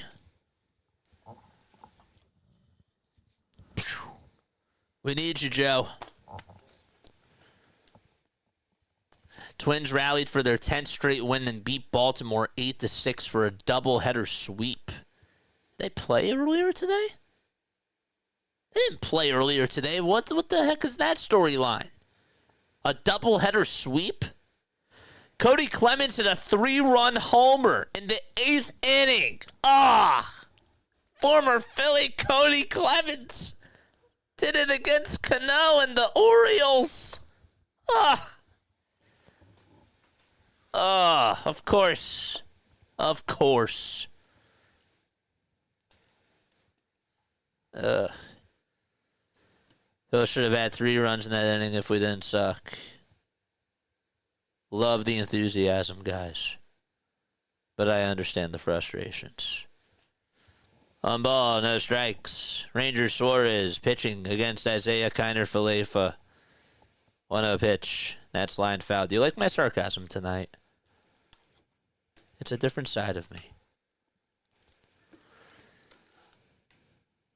1 ball, 1 strike. So you got to call in for questions after the show. How's it work? 610-314-0844 if you want to chime on into the game. If you want to call and talk about this game here. The pitch, there's a ground ball hit over to Trey Turner. He backhands it. He throws it over to first, and it's in time for out number 1.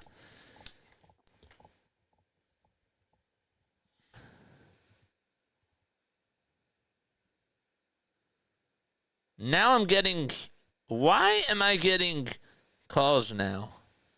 That's crazy. That's wild.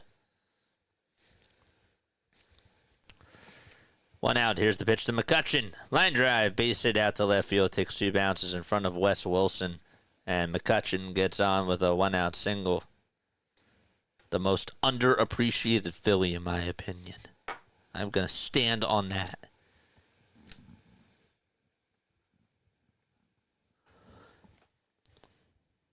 Oh, wait, that was Wednesday. That was Wednesday. The Cody Clemens home run thing.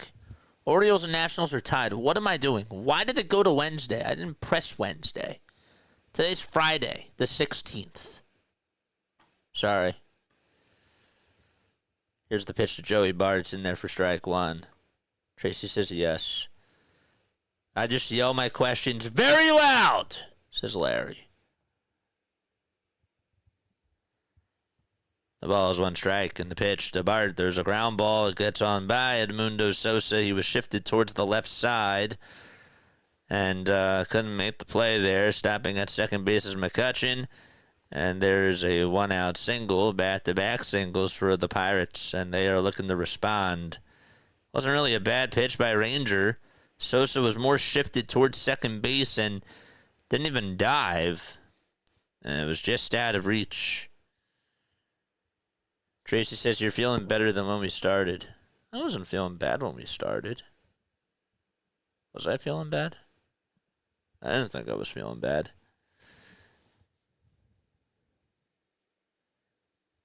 Tracy says, I love the sarcasm. How you doing tonight, JJ? I'm terrific. Here's a high bouncer. Hit over to second base. Sosa plays on the bounce. The throw over to second. There's 1. That's all that they're going to get. And Bart is out at second base. Doesn't really have a lot of speed over there. And McCutchen dances and shares some smiles with Alec Bohm.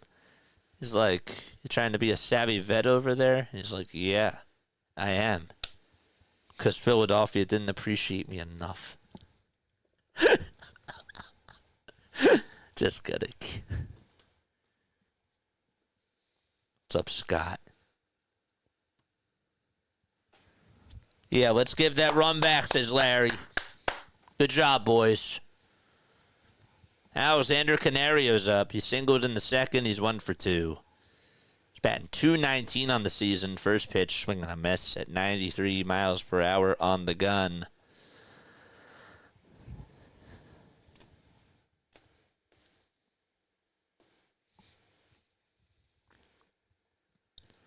Kutch was a good dude, I thought. I thought so, too. 0-1, swinging a miss. So you're telling me all the bullpen needs to do is give up 0 runs in the next 3 innings? Well, Ranger's probably going to pitch the 7th inning because he only has 78 pitches. So maybe just 2. 1-1. That's a strike. Suarez trying to get out of a pickle here. Here's the 1-2 pitch, and there's a fly ball hit out over towards right field. Castellanos goes back towards the track, and it is gone. And, well, there goes the shutout, and there goes the lead. 3-1 on a pitch right down Broad Street to Canario. And, well, they won't have to deal with having any margin of error here, Larry, after that pitch. It was actually a good swing.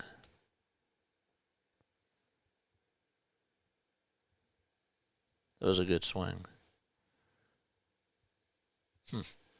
3-1 Pittsburgh. Here's the pitch. And it's in there for a strike. Well, that's unfortunate, says sports fan Mark Kramer. Scott says, this is great. Scott's having a ball. Steve says, what the heck? 0-1, swing and a miss. Scott's having a fun time. I'm having fun. The ball is 2 strikes, and the pitch is fouled off by Solak.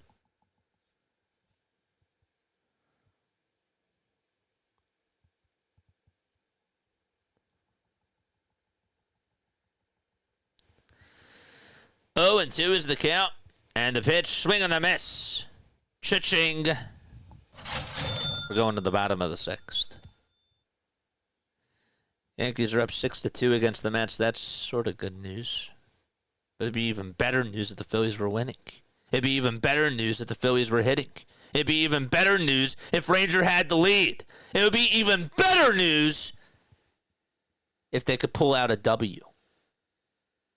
You know what else would be really good news? If you guys hit the thumbs up button and you subscribe to the channel. That's probably the best news that we're going to get today. 200 likes.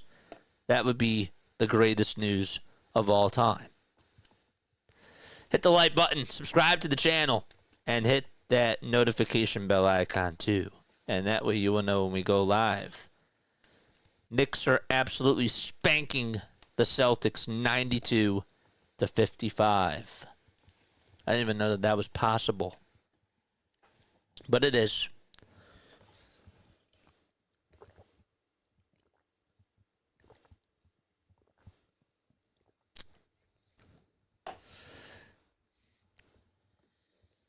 A lot of outs left. Let's go, Phillies. Also, a lot of outs to give up more runs. Oh, good. We can lose 2 or 3 while the Mets lose 2 or 3 against the Yankees. Wouldn't want to gain any ground, says Larry. Isn't that great news? I think that that's awesome. I do. Maybe I'm going a little bit too far with the sarcasm. This Orioles game is slowed up. Were they in a delay, the Orioles? Were they in a delay, too? I didn't think that they were. Maybe so. But then again, maybe not. Come on, Panthers, and I can't stand the Knicks. It's okay. It's okay. Let the Knicks have their moment. And then the Pacers are going to come. And they're going to get a reality check. Pacers again, by the way, in the Eastern Conference Finals with the Knicks. That's insane. I don't know who I hate worse, the Celtics or the Knicks. That's like Coke or Pepsi. I don't know which one I dislike more. I don't like either of them. The pitch. It's in there for a strike. It's a sweeper at 83 miles per hour. JT is 0 for 2. We're in the bottom of the 6th. No balls, 1 strike. And the pitch to JT, swing and a miss. Not a good swing at all whatsoever. 159 people tuning on in. Hit that thumbs up button, people! Michael Hooks loves this team so much.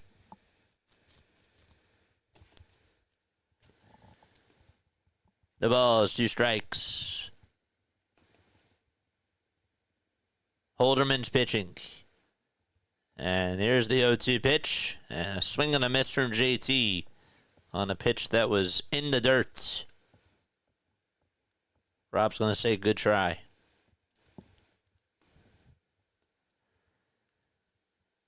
Scott says I'm a Pepsi freak. Get out. No, I'm just kidding. Just joking.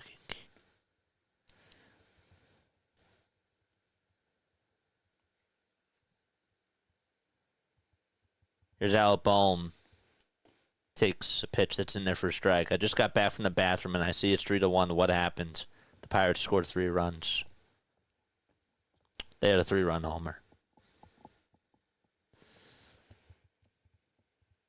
Pitch to Bohm, line drive, base hit out to center field. The tying run's going to come on up to the plate.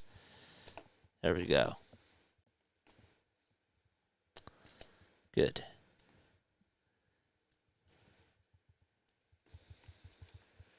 The 3-run homer, by the way, was from Alexander Canario.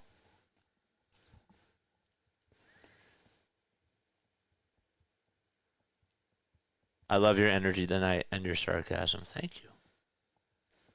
Bottom of the 6th, 1 out. Here's Edmundo Sosa. And the pitch is low and outside for a ball. How did they get 3 runs? They got runs. I'm a bit salty tonight. I am. Oh, man. Let's go. 1 ball, no strikes to Edmundo. And the pitch is in there for a strike. Well, that kind of happens. I mean, like when you do a 2-hour show by yourself, plus you're doing this, so I guess it kind of leads into it. See what Fox says. Thanks.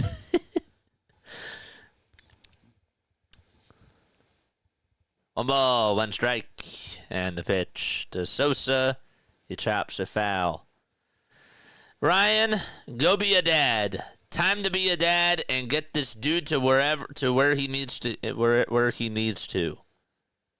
Oh, I hope he's okay. Love you all in here, win or lose. We love you too.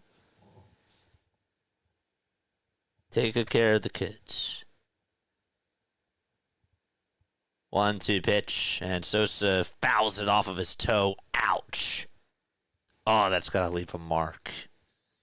He's hobbling and trying to walk it off. Who hit the homer? A Pirate did.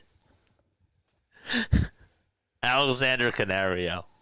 That's his name. Alexander Canario.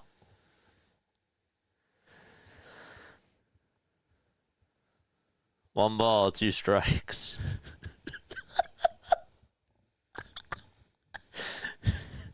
Pitch to Sosa.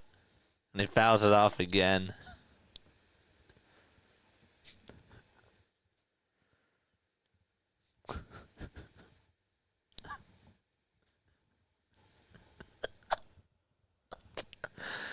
Come on, Sosa.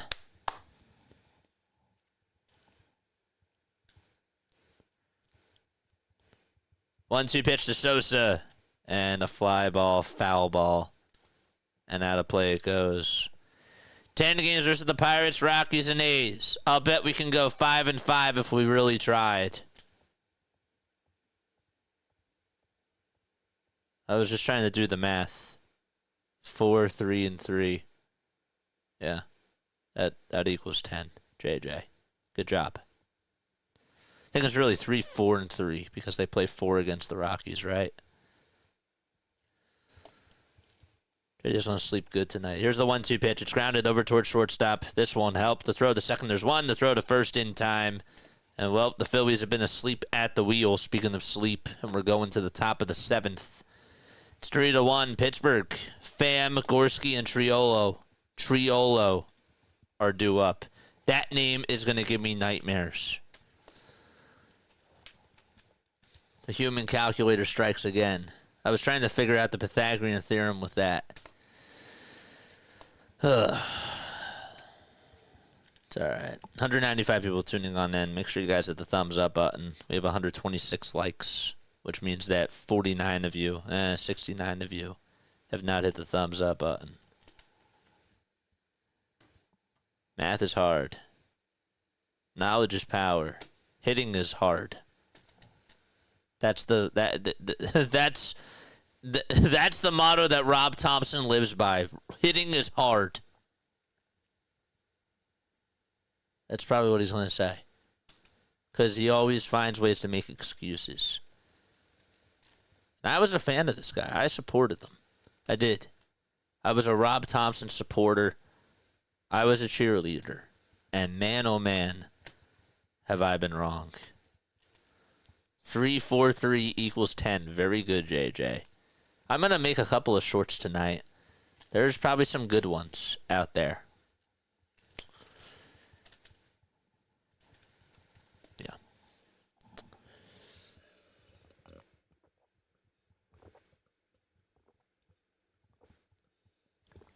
Oh, yeah. I forgot.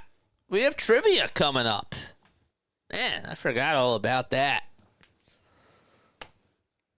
Bryce Harper just became the 8th active player to reach 1,000 RBIs. The tweets just keep coming. Words are hard. You know what game is the best? I'm sorry. Best board game of all time? Something will probably say Monopoly is a good one. Monopoly is a good one. But I'm sorry. If you don't like Scrabble, get out. Scrabble is my favorite. Scrabble's the best. Because you get words. You got to create words and you do math. It's beautiful. 1 ball, no strikes. Whoever invented Scrabble is the GOAT. Breathing is hard, says Larry. Yeah. You just took one. Right before you typed. Good job. 1 ball, 1 strike to Tommy Pham. And the pitch, swing and a miss. Thanks for the heads up, JJ. Got my thinking cap on. They don't say that much.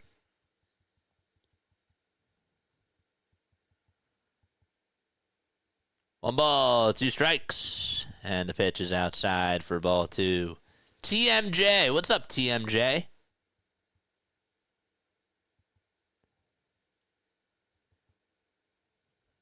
TMJ.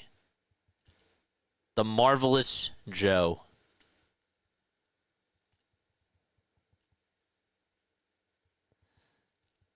Two balls, 1 strike, and the pitch is a foul ball. Scrabble is fun, but I'm more of a Pictionary person. Pictionary's good. 2-2. Line drive past the dive of Harper out to right field, and Castellanos fields it on the ground. And a leadoff single. Suarez still pitching. Letter word numbers. Yes. Zach Wheeler's going to pitch tomorrow. And he's going up against Carmen Maladzinski. And then Mick Abel will be making his Major League debut against Paul Skeens on Sunday.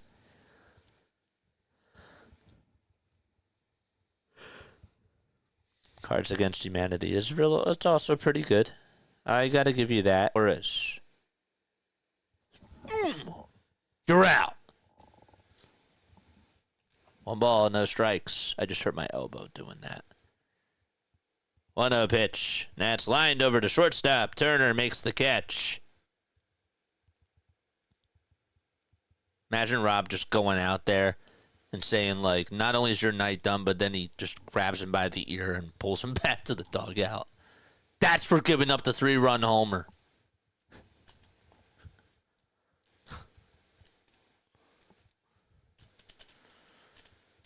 One out, top of the 7th. Triolo is up. And he'll foul off the first pitch.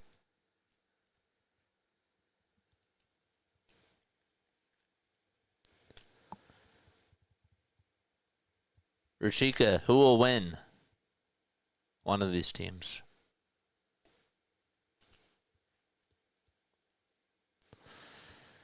Oh, 1 pitch. It's looking like the Pirates are going to win now. It's 3-1. 0-1 is fouled off.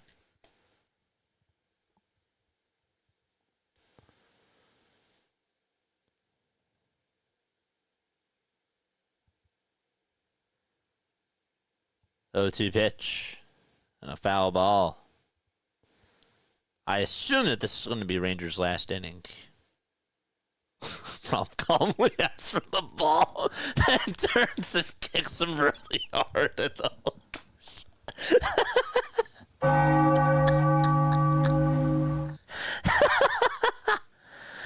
0-2 pitch. There's a fly ball hit out over towards right field. Castellanos backs up, runs back, makes the catch in front of the warning track, and throws it over to second base and draws the throw. Phillies are great. Oh, my gosh. JJ loves Truth or Dare mixed with Twister and a bottle of Patron Silver. Where's John when you need him? Where is Statler? Tracy says, stop it, JJ. Phillies are losing this series. A lot of game left. There is a lot of game left. The pitch. And it's in there for a strike.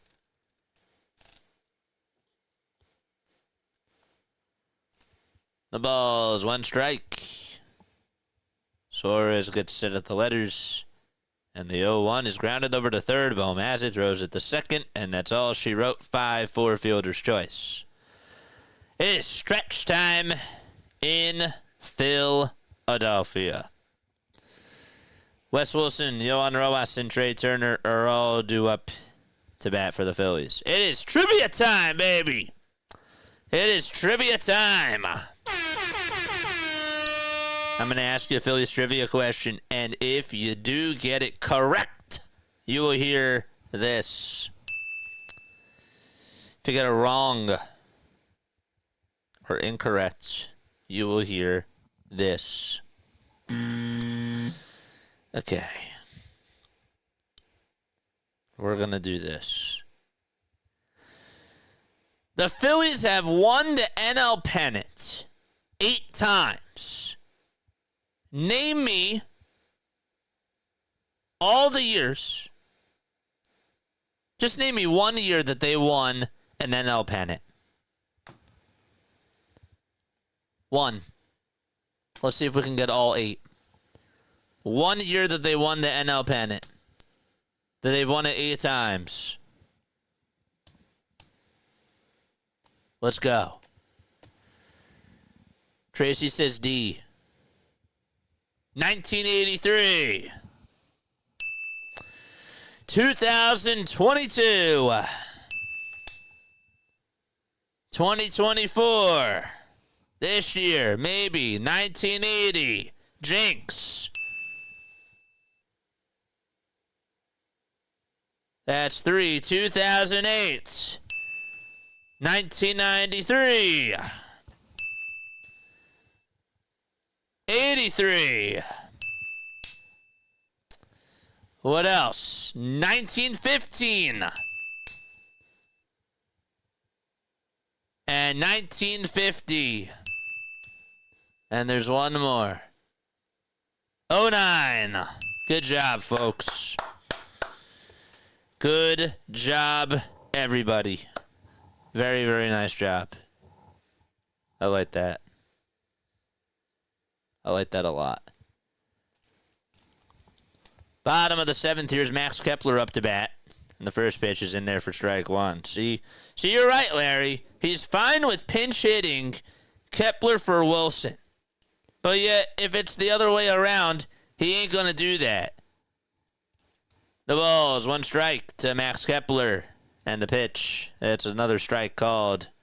Holderman trying to get a hold here. Ryan Barucki is warming up in the pen. The ball's and 2 strikes to Kepler. And the 0-2 pitch is down for ball 1. Joe says, I was alive for 5 of them.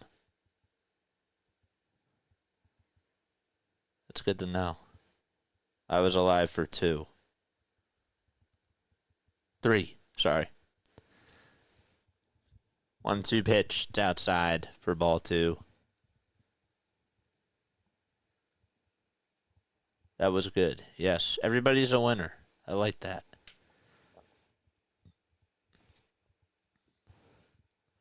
Holderman's pitching for the Pirates. Phillies had a 1-0 lead on an RBI bloop single by Harper. That was his 1,000th RBI. And then Ranger gave up the lead in the top of the 6th on a 3-run homer. Hit by Alexander Canario. 2-2 pitch, and Kepler fouls it away. Don't forget, we got a post-game show after this. There's a lot to talk about. If you guys want to come on and talk to me, you're more than welcome to.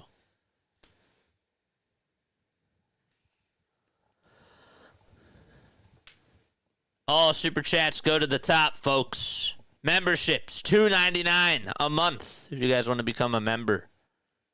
Holderman gets set at the letters, kicks, delivers, and it's up high for ball 3.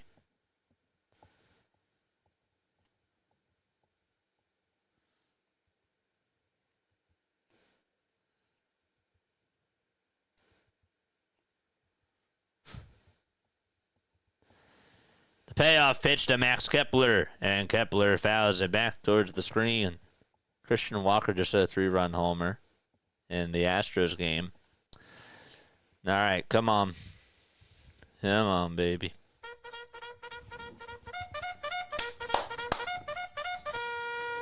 Charge! The 3-2 pitch to Kepler, and he pops this one up out over towards shallow left field, and it's going to be caught by the left fielder, Tommy Pham, for out number 1. Tracy says, I need answers. Well, the Phillies need answers in order for them to respond. Pirates have had some questions, and the Phillies need to have the answers.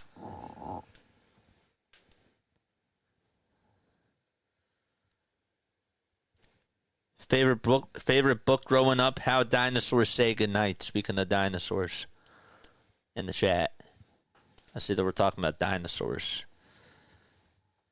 The pitch is low for a ball to Johan Rojas. 1 out, bottom of the 7th. Holderman gets set at the letters, kicks, deals, and takes a strike at the knees.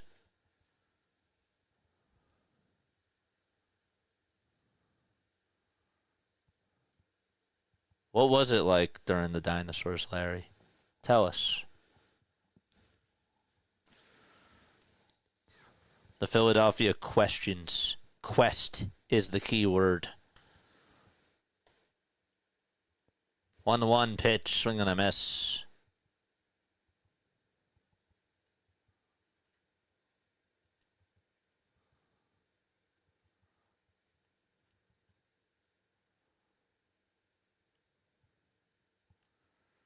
One ball, 2 strikes to Johan Rojas. And Rojas slaps at this one. He pops it up in foul ground. And the first baseman gives it a look. And the Fanatic makes the catch. Well, he didn't catch it, but he dove for it on top of the dugout. And he's proud of himself. Congrats, Fanatic. He got to it.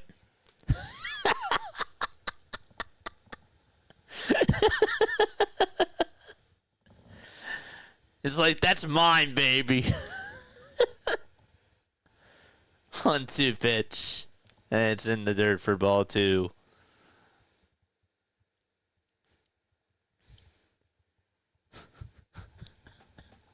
Love that hustle from the Philly Fanatic. Oh, that's beautiful. 2 balls, 2 strikes. And here's the pitch to Rojas. And he bounces it foul.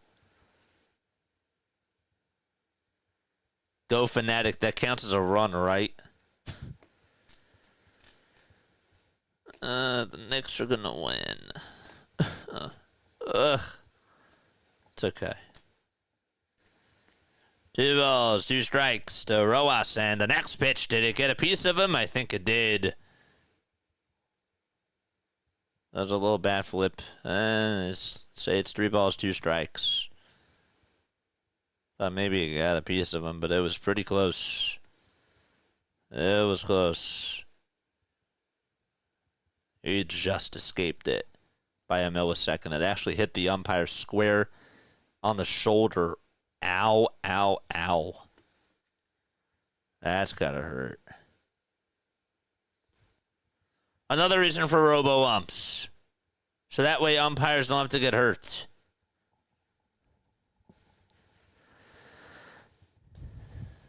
Three balls, 2 strikes.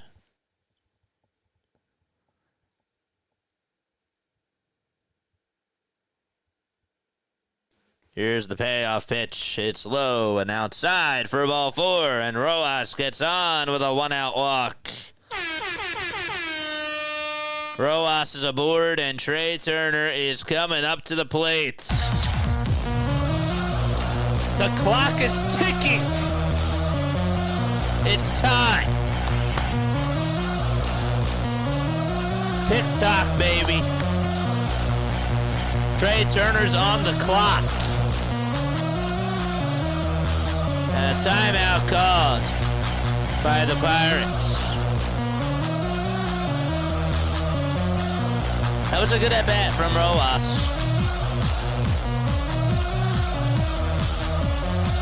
All right.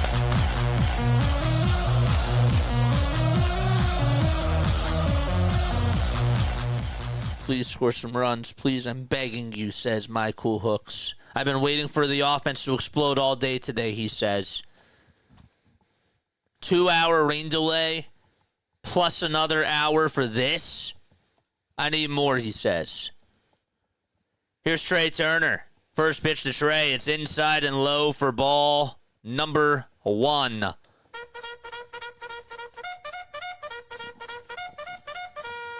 Charge!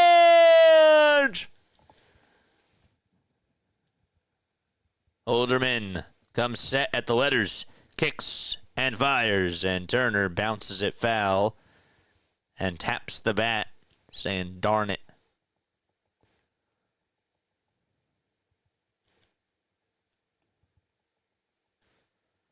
1 ball, 1 strike. Don't forget to like and subscribe, baby. Let's get to 200 likes. The 1-1 to Turner. Strike 2. What's he looking at? It's a slider. That was at the knees. Oh, Trey.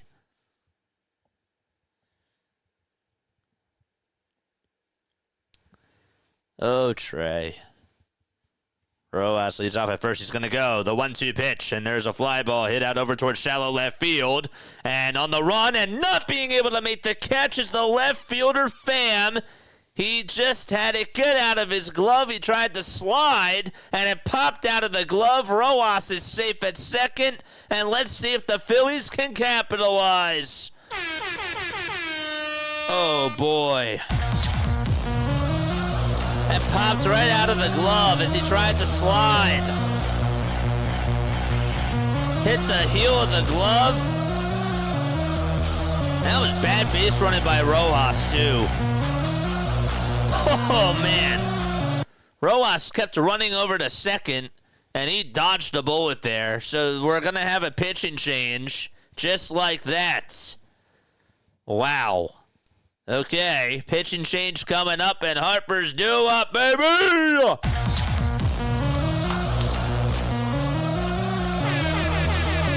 Let's go! The table is set.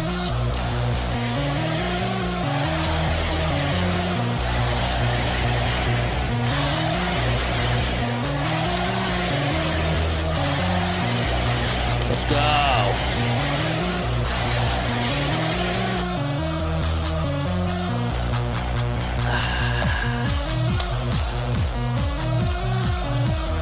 Come on, get me out of my seat.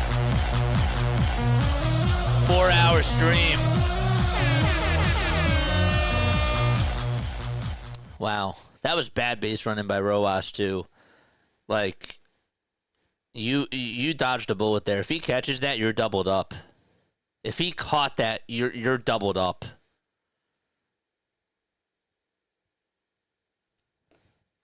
But, hey, we will take it. You don't just run to second base. He's coming in. He has to make that. He's trying to make that sliding catch. You gotta be aware. You do. He was lucky that he dropped it. It's crazy. It's absolutely nuts. Let's eat. I'm hungry.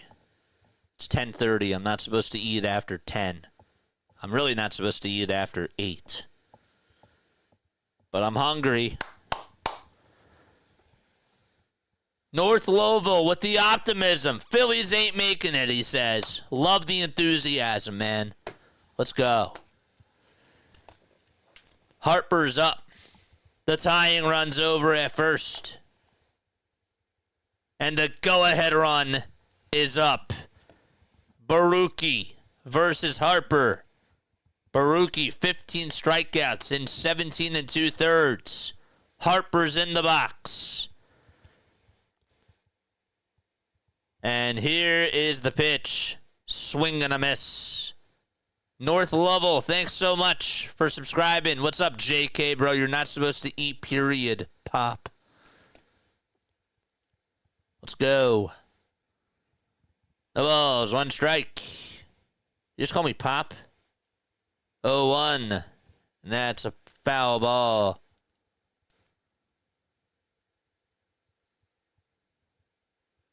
Pirates are winning this. I do sports betting. You guys don't understand. Okay? The table is set, so let's eat. You're right. No balls, 2 strikes to Bryce. And here's the pitch. It's outside and low for ball 1. I'm messing with you regarding the eating. My bad, bro. No. You're good. You good, man. I know. It's all fun and games. I appreciate you for coming on here.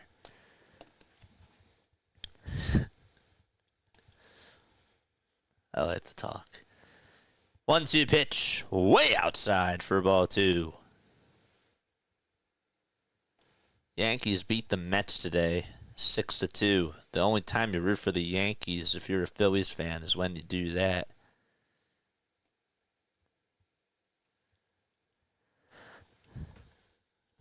Two balls, 2 strikes. Harper, 2 for 3 today. The next pitch outside for ball 3. This is the inning here. Fans clapping along, hoping that Bryce gets on. Baruki can't hear the catcher. Fans are pretty loud. Schwarber waits in the on-deck circle. Here's the payoff pitch to Harper. Check swing. Did Harper go? They say no, he did not. And the bases are loaded for Kyle Schwarber.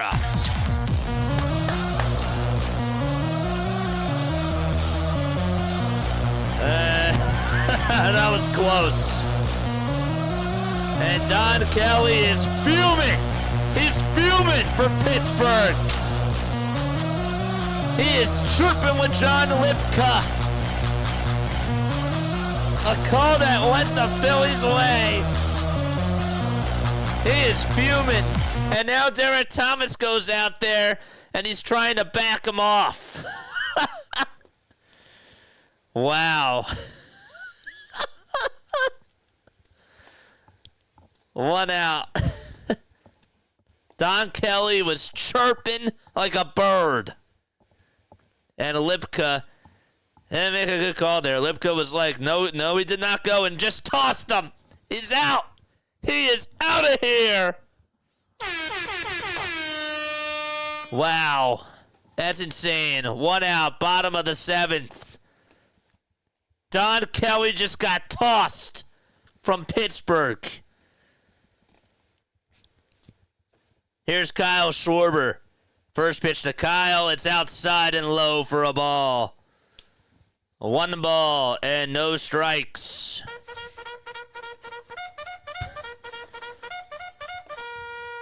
Charge! Let's capitalize. A base hit ties the game, pretty much. The 1-0 pitch to Schwarber. It's low again for ball 2. I better see red lights in the chat. Give me those stop signs right now.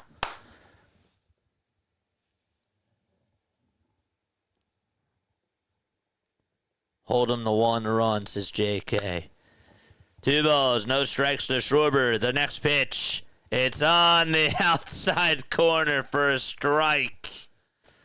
Oh, yeah. That was close. 2 balls, 1 strike to Kyle Schwarber. He's 0 for 2 on the evening. And the 2-1 pitch way inside. The helmet comes flying off from Schwarber. And it's 3-1. Dodgeball. And Schwarber steps out of the box. Let's go. He did. He got tossed. Big pitch here. 3 balls, 1 strike to Schwarber. Bottom of the 7th. And the pitch to Kyle. Outside and low for ball 4. And that's going to drive in a run. Rojas scores. Turner's at 3rd. Harper's at 2nd. And Schwarber with the RBI walk.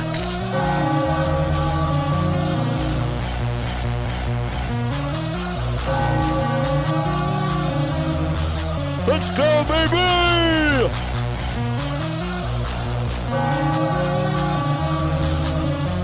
And time called by Baruki.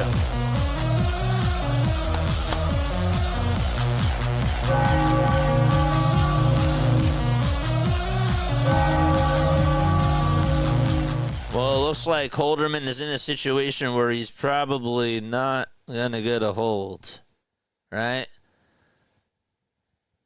I mean, there's still a chance. Umpire Sean Barber takes off the mask for a second. I think he issued a warning to somebody.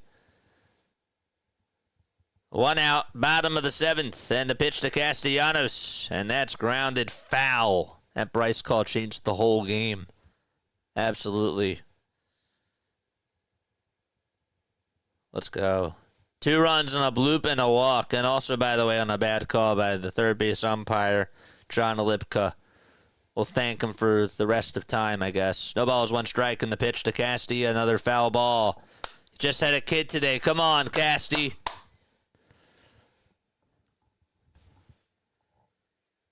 There's no reason to get another run here. No reason not to get another run here, he said. Yes.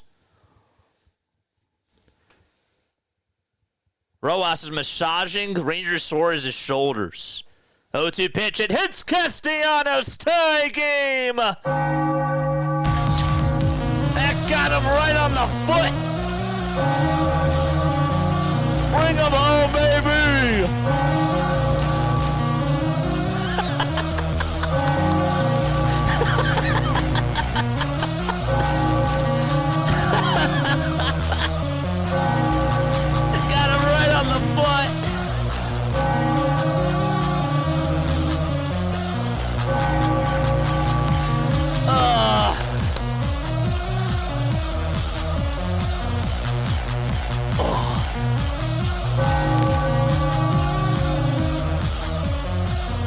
That's gonna be it for Holderman. The Pirates, they're choking. Let's go.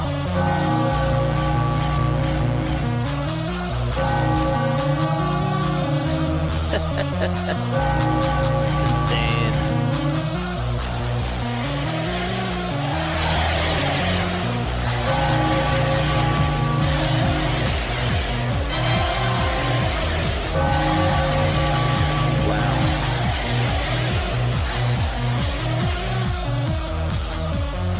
Oh, yeah. Whew. Crazy. That's going to be it for Baruki, right? Or Holderman.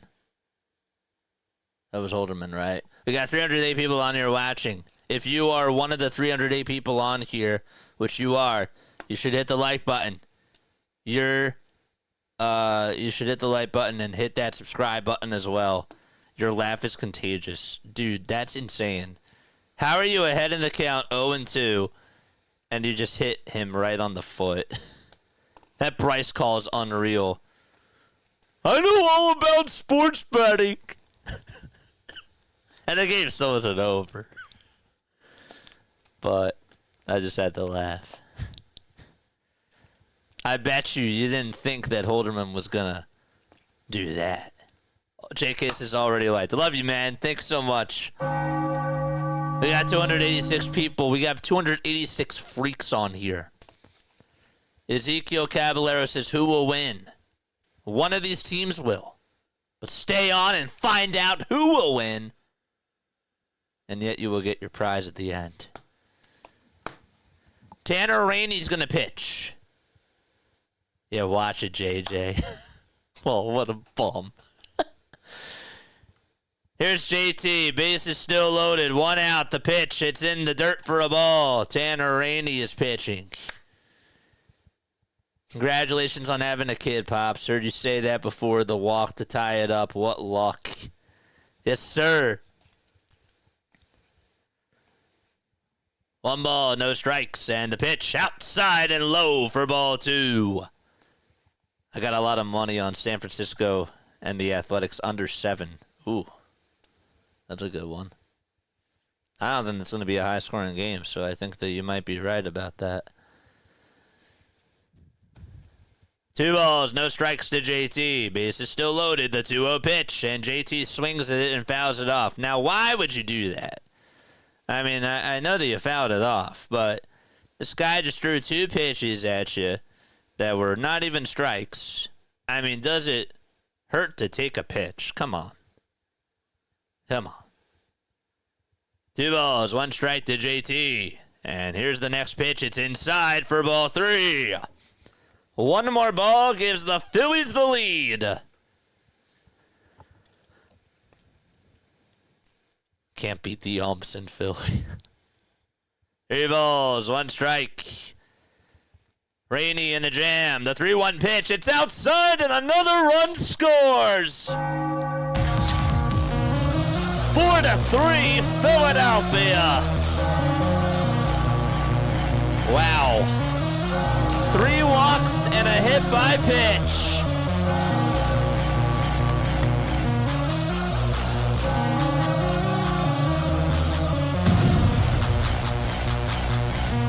That was so loud off the bat, it didn't even hit the bat.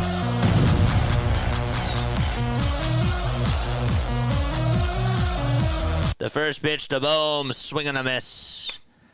And it's an 0-1 count. Don't swing ever, says Larry. Bohm has a .340 average with bases loaded. 0-1 to Alec, line drive, hit out to center field. It's going to be caught. The throw to home plate as the runner tags up is not in time. 5-3 Phils as Schwarber slides on home.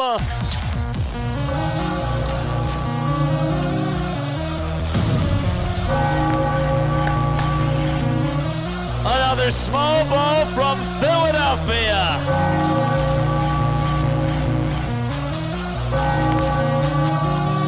I can't believe Schwarber beat it out.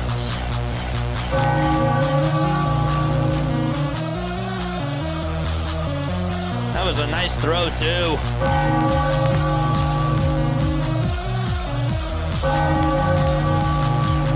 The speed demon Schwarber scored. Here's Edmundo Sosa. Runners at first and second. First pitch, swinging a miss on a pitch that wasn't even close to the strike zone. A sac fly by Alec Bohm. And the Phillies lead it 5-3. Charge! 0-1 to Sosa. There's a line drive. Played on the bounce by the third baseman. The throw to second, and that is going to do it. The inning is over. The Phillies get a parade of runs and lead it 5-3. And we go to the top of the 8th inning. Larry says, least exciting 4-run rally ever. You know, it's funny. Not a lot of action with it, but a lot of excitement on the call. I think it's kind of funny. Weird. Have we ever seen Schwarber and Usain Bolt in the same room? I got to tell you, Kyle Schwarber ran for his life on that line drive that Bohm hit out to center. You know, not the fastest guy at all, but for him to hustle the way that he did, I have to give him credit there. I have to give him credit. Chip says the Pirates are better. Well, they're playing better. They're down 5-3. So, how crazy do you think Xfinity is right now, says Steve? On a scale of 1 to 100, I would say it's at 1,000. They're probably going nuts. P35P. That sounds like it's code for something. Scoring 4 runs and still leaving the bases loaded is the most Philly thing. They didn't leave the bases loaded, but so good. They should have. 262 people on here watching. You guys should like and subscribe. Calling into the show after the game is done, too. A lot to talk about. We're going to the top of the 8th inning. 610-314-0844. And the extension is 867-5309. Don't type that in on the last part. 610-314-0844. That is the phone number.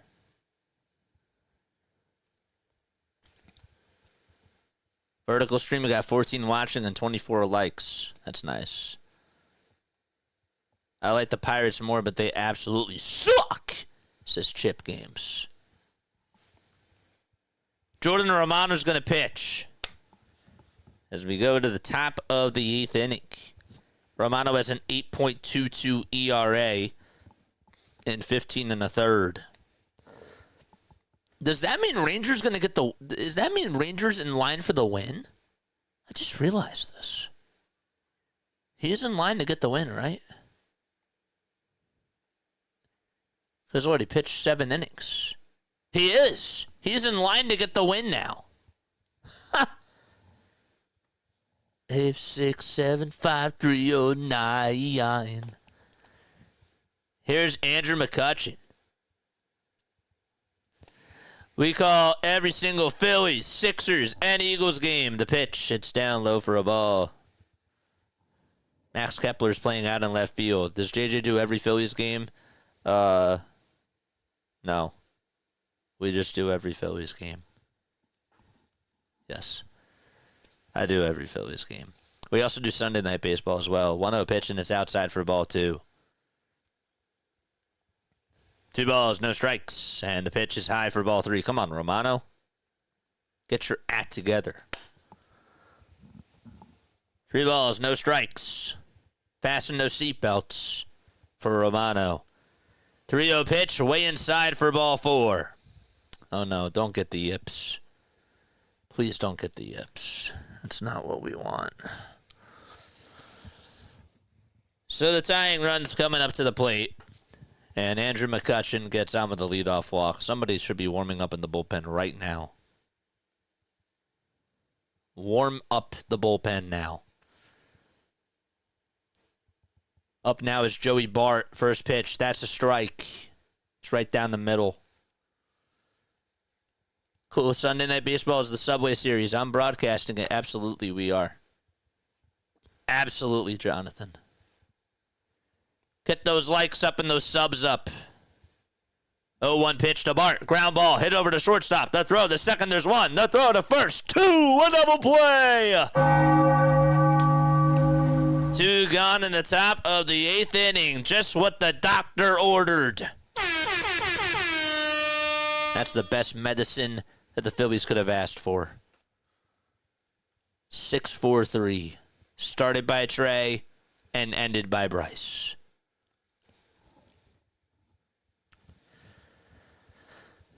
Two outs, top of the 8th inning.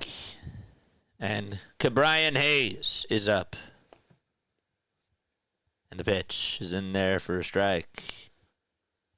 It does every Friday Phil's game on even numbered days as long as there's a rain delay. The pitch. And it's low for a ball. I don't hate you, JJ. Hate's a strong word. I hate the Phillies when they don't score, absolutely. That's a relationship, though. 1-1. And it's popped up over towards the first base side. Harper gets under it in foul ground, makes the grab, squeezes it, and there's out number 3. We're going to the bottom of the 8th. So just a leadoff walk from Romano, and he got a double play ground out, and a batter to pop out as we're going to the bottom of the 8th. Can the Phillies get some insurance runs? We shall see. We shall see. Let's go. Let's go, baby. BW! What's up, BW? How are you doing? BW is the man. If you guys like Baltimore, if you like the Orioles, if you like anything Orioles related, that guy has you covered with the play-by-plays and with all the news about Baltimore. He is awesome. Go give him a like. Go give him a shout-out. And make sure that you guys tune on in to every Orioles game on BW's channel. We love BW. 242 people viewing, 160 likes. We need some balance here. We do. We're lopsided. We have more viewers than we do likes. On a balanced scale, it looks like this. 8 straight scoreless outings for Romano. Yeah, he is pitching better. He is pitching better. I got to give him that. I do. I have to give him that. We are approaching the 11 o'clock hour.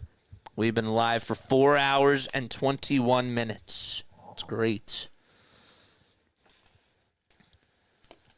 Parmesan was a great pitcher for the Phillies, but his jokes were very cheesy. That was funny. Maybe 9, I lost track. Do the math, Larry. 9 pitch inning for Romano after walking the leadoff hitter on 4 pitches. That's actually pretty impressive when you really think about it. Lived in Baltimore for 8 years. It's a great city, says Tracy. It is a good city. Charm City chat.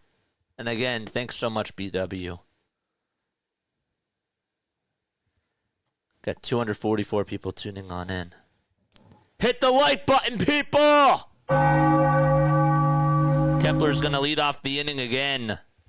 Led off the 7th, and now takes ball 1. This is not Carson Wentz. This is Joey Wentz pitching, spelled the same way, W-E-N-T-Z. He's 27 years old. He's from Lawrence, Kansas. The 1-0 pitch, and it's in there for a strike at the knees.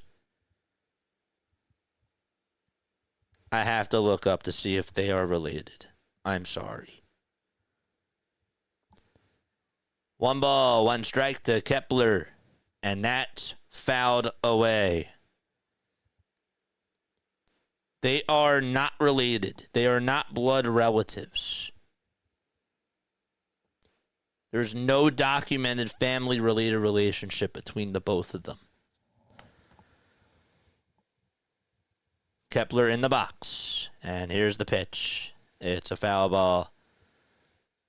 I took y'all on the money line when y'all was down 3-1. I was down?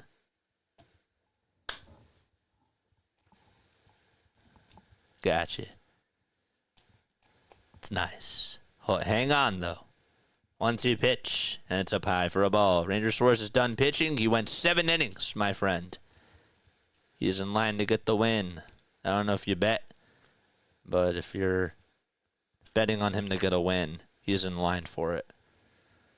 2 balls, 2 strikes to Max Kepler. The windup and the pitch to Max. There's a fly ball hit out over to left field. It's carrying over towards the track, and it is fouled away.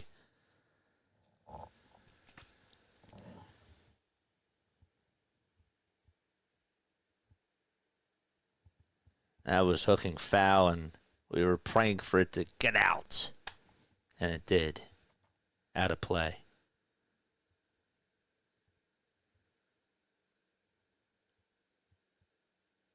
Affiliate. I'm going to start saying that. Phillies better affiliate.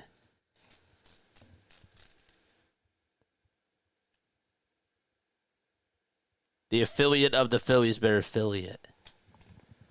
Philly it up. 2 balls, 2 strikes. The windup and the pitch from Wentz. Swing and a miss. And Kepler is down on strikes. Eagle Auto just renewed his membership. Cue the music. Yeah, I played it. Whoops.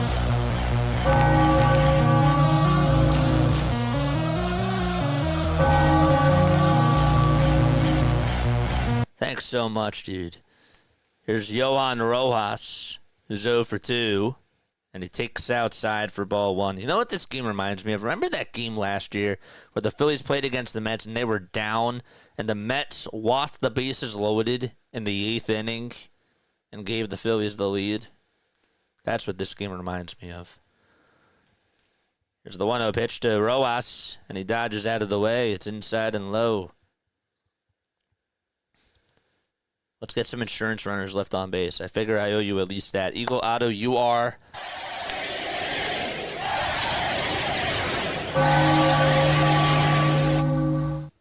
Two balls, no strikes.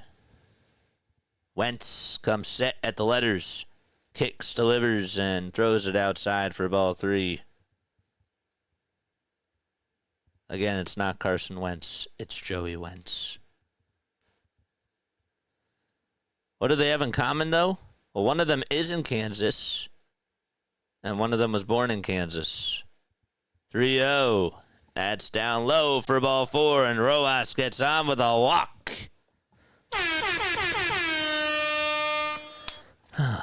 You get a walk. You get a walk. And you get a walk as well. Oh, do not disturb just went on. Can't have that happen. because I got my Twitter notifications on. Straight Turner, and there's a line drive hit out over to right field, and that's going to drop in for a base hit over on the track. Rojas is rounding third. He's being waved home. The throw to the plate. Safe is the call. Trey Turner comes through with an RBI double, and Rojas dives into home plate. Turner's at third.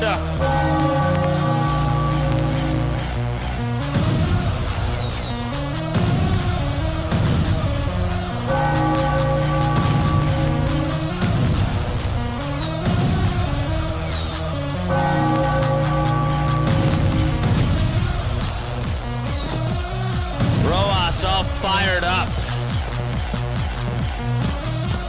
Here's the pitch to Harper. Line drive, base hit into right field. Turner will score, and another run comes in. 1,001 RBI for Bryce.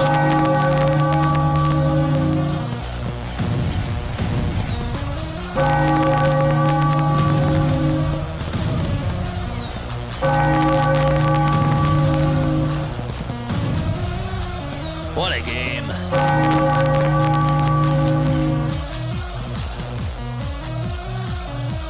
Here's Kyle Schwarber at the plate, and the first pitch is outside. Vigilant Tracker says, now this is baseball.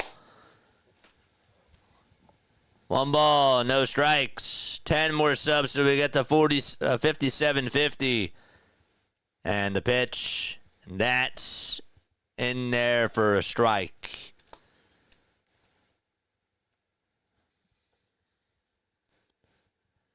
1 ball, 1 strike, 1 out, bottom of the 8th. Schwarber with the yellow batting gloves takes the next pitch down and away for a ball. Of course the Phillies are doing this against Wentz. I mean, that's just a Philly thing, right?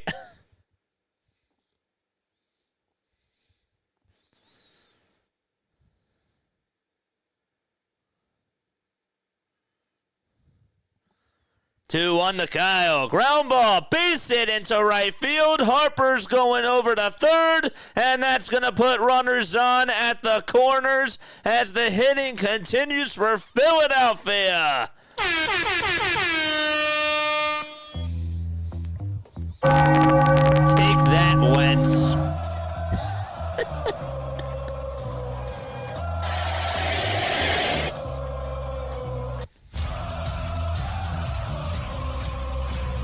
A 4-run cushion for the Phils.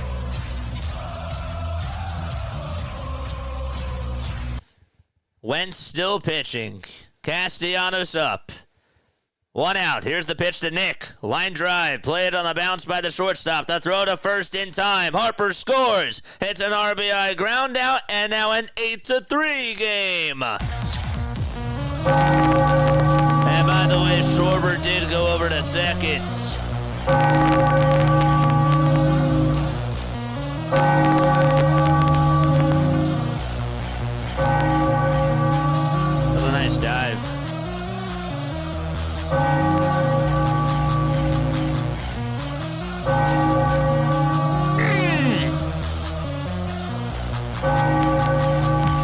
He'll be fired up.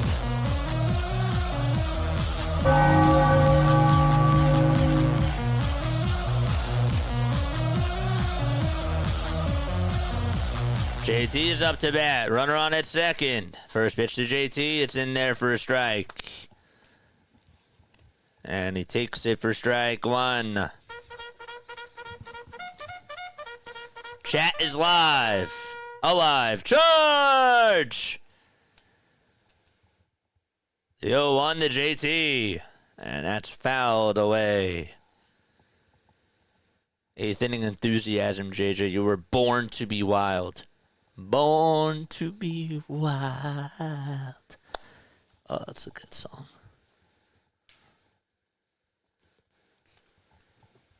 No balls, 2 strikes.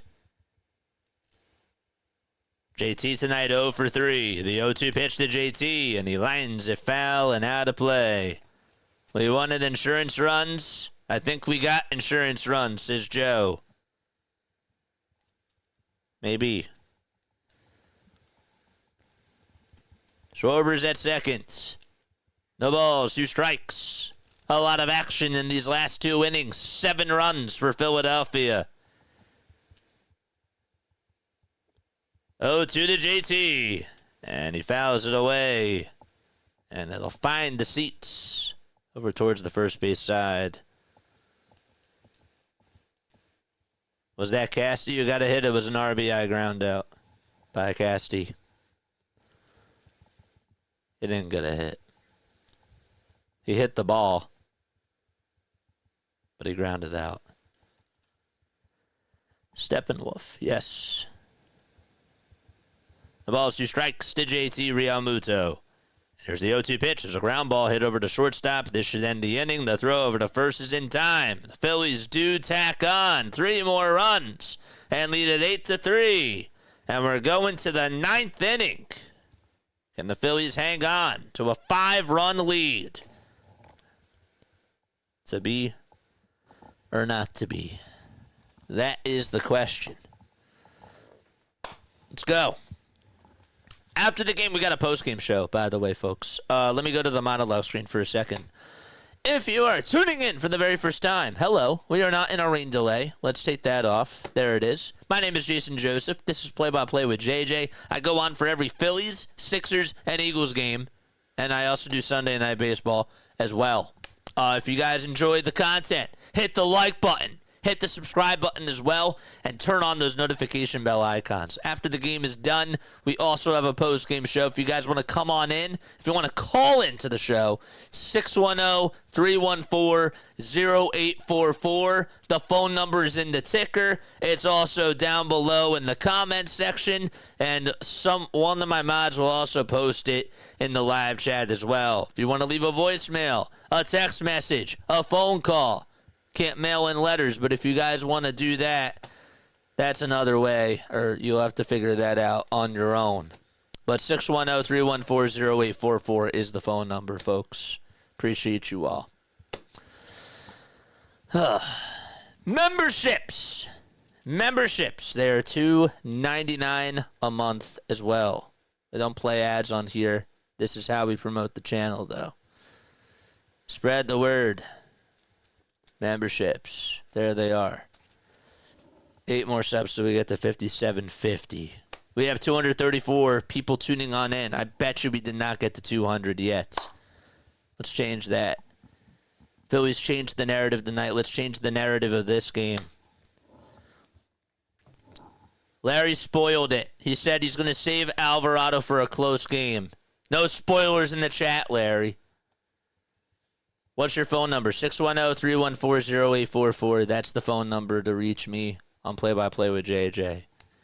Daniel Roberts going to pitch. The Phillies called him up in place of Aaron Nola. So, 13 games he's pitched in the minors, and he has a 1.2 ERA. And he will face the guy that hit a 3-run homer off of Ranger. And here's the pitch. It's outside.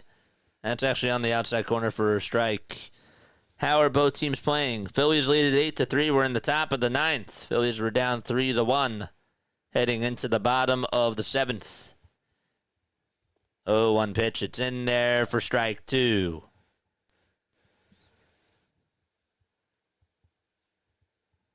Roberts pitching. No balls, 2 strikes. Canario 2 for 3 today. Here's the 0-2. Canario, he did not go. The pitch was outside. Hit the thumbs up, people.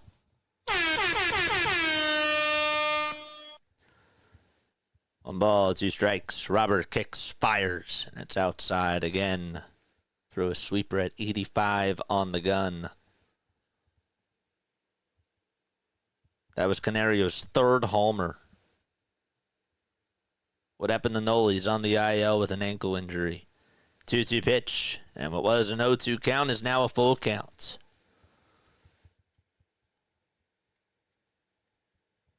Somebody's calling on into the line. Beautiful. 3 balls, 2 strikes. There should be a middle finger up button. Well, I appreciate that, Larry. That is such a Waldorf comment. 3 balls, 2 strikes. And here's the payoff pitch, and it's spoiled foul.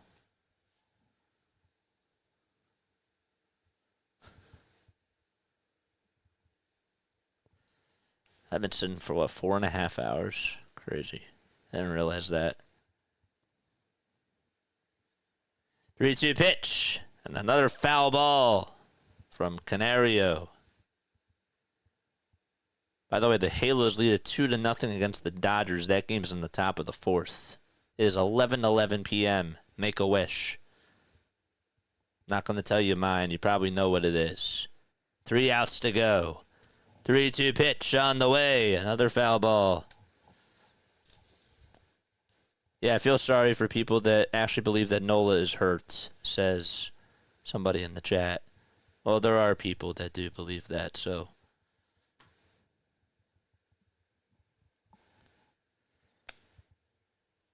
Payoff pitch on the way. It's grounded over towards the third base side. It's a foul ball. Big Mo DB says, hurt feelings maybe.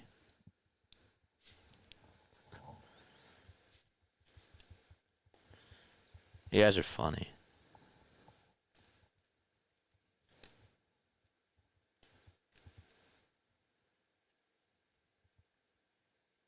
Payoff pitch.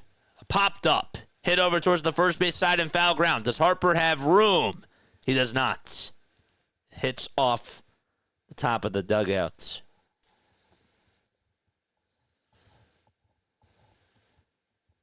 Fan almost made the catch. Canario is attempting to break the record for most foul balls in an at-bat, says Phillies Baseball Talk.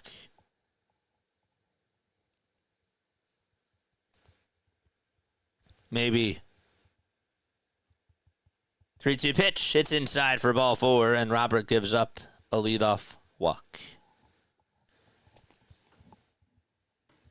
Hit the like and subscribe button, baby. Dodgers are losing 4-0. Mets lost today. The Braves won. Hold up.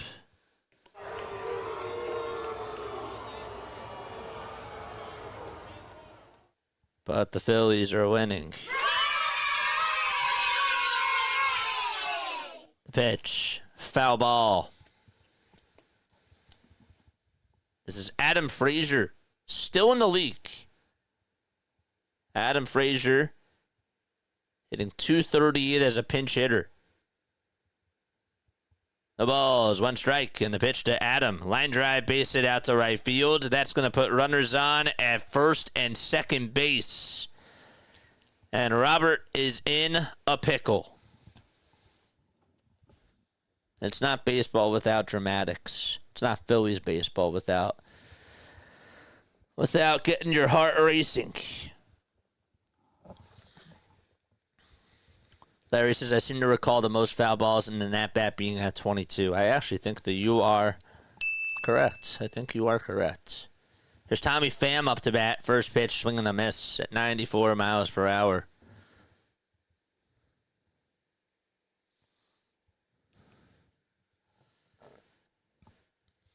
The ball is 1 strike to Tommy Pham. The 0-1 pitch, outside for a ball.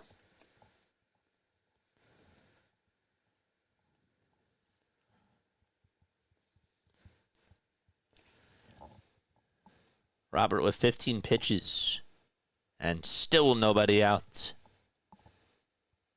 Pham in the box, and the 1-1 is upstairs.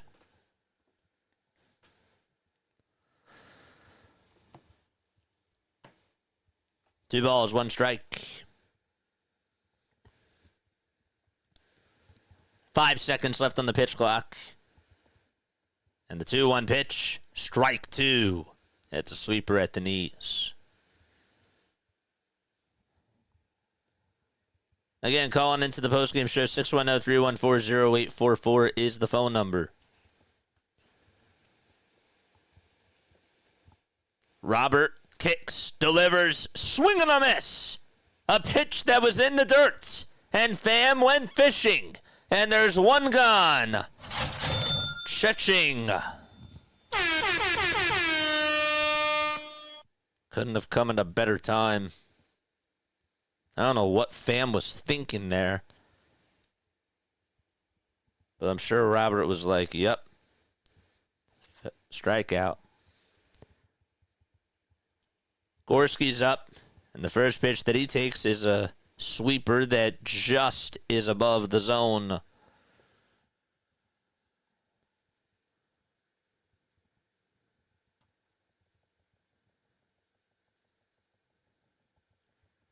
Double play ends it. 1-0 pitch outside for ball 2.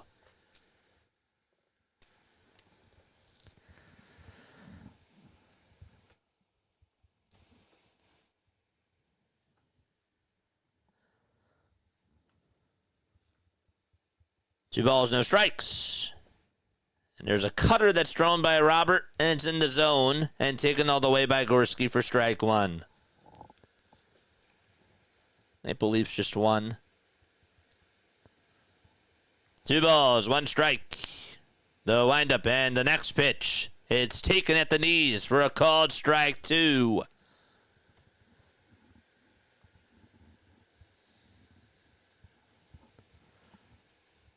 Two balls, 2 strikes. Can Robert get another out here? The 2-2 pitch. It's low for ball 3. And that'll make the count full. On deck is Triolo.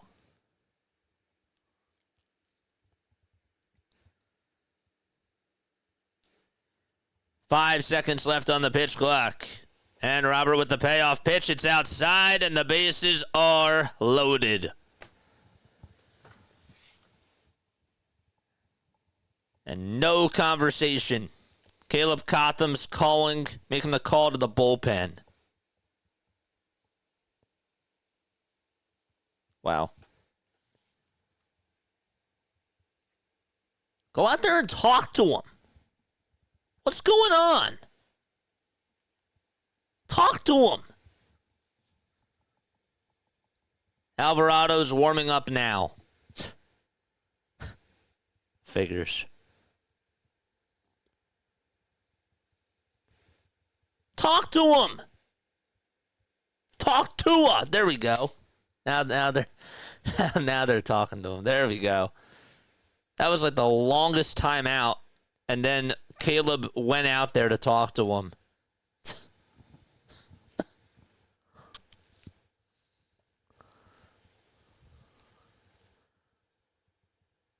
Earth to Rob.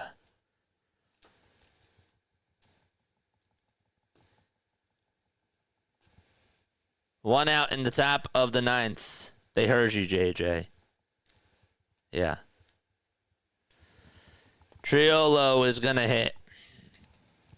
Bases loaded. Tying run is on deck if he gets aboard. First pitch way outside. It looked like it slipped out of his hand, but it was still at 94.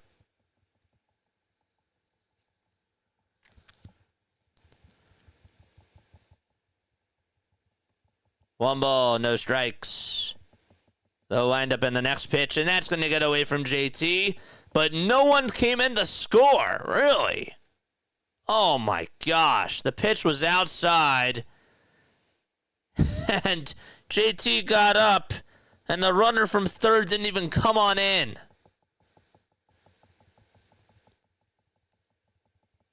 Wow.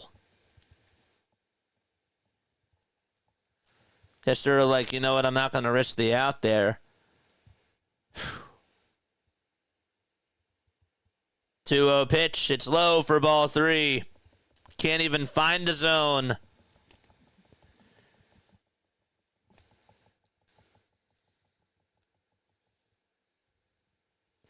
Canario at third. Frazier at second. Gorski at first. 3 balls, no strikes. And the next pitch way outside for ball 4. And here comes the tying run. 8-4.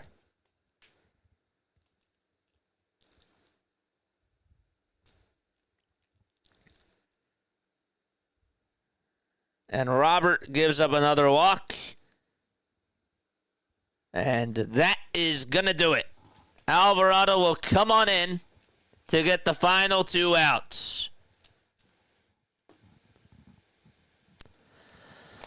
Whew. I need one of these. But I don't have any up here. Don't forget to like and subscribe, people.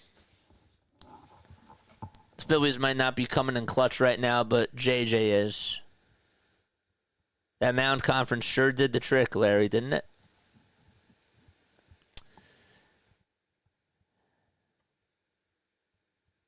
How is this even real? It's 11:21 p.m. at night. It's all a dream. Go back to bed. Baseball's a crazy sport. Baseball is a wild sport. Absolutely, Swisha.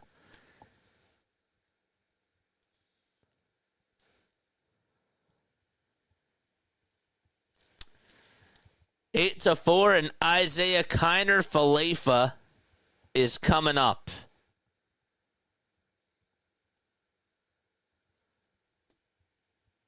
I hear you. I hear you, people. 8 more subs. Come on. We have 271 people tuning on in. I bet you that we didn't even get to 200 likes. Come on, man. Come on. I need y'all to help me out. Just like I need Jose Alvarado to bail us out, I need you guys to help me out. There's no reason why we shouldn't have 200 likes. We're at 189. We have 265 people tuning on in. Come on. Come on. Keep the likes coming. Horrible pitching. Well, welcome to baseball. It's 10:21 in Memphis. It's not a dream, bro. Well, it ain't a dream. It's not. But it's also 1 a.m. somewhere. Smack that like button. Let's go, baby.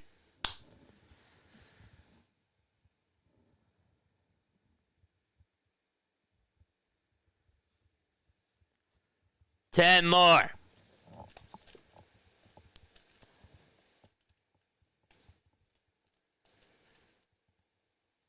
O'Neal Cruz is going to pinch hit. Figures. He was out today. He had some back problems. Lefty versus lefty. The first pitch from Alvarado. Swing and a miss.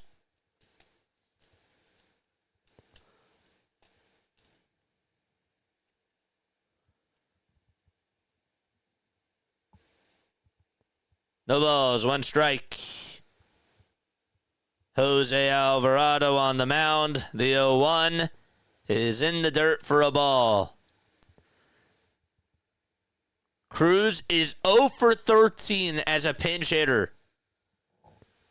And he has struck out 7 times. He's one of their best players, too. The 1-1, foul ball. Pitch was inside.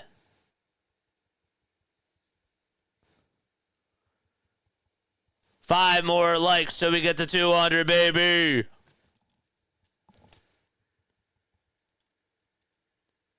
Five more. Come on. It's like pulling teeth. 1 ball, 2 strikes, and time called by O'Neal Cruz. He's the tying run.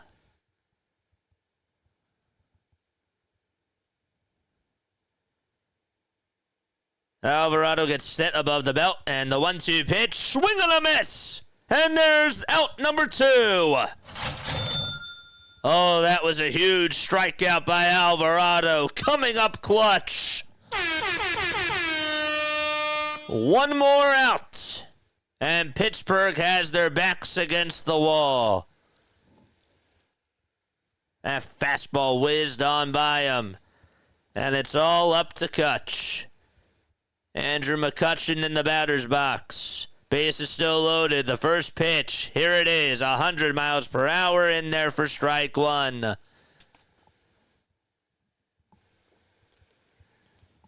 Three career grand slams No balls. One strike.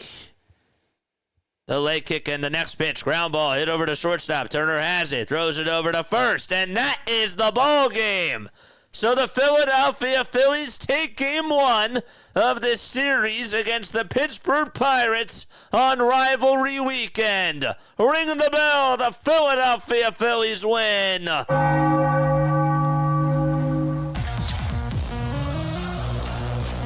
Woo! You can take a breath.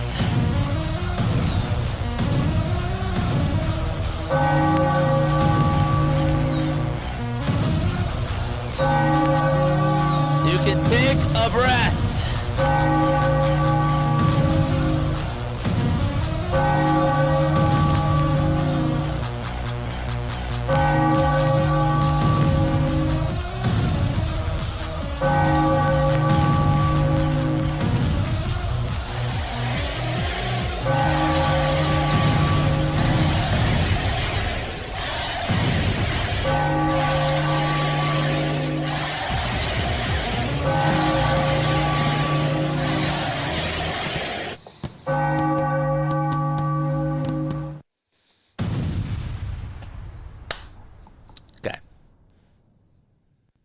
A lot to talk about.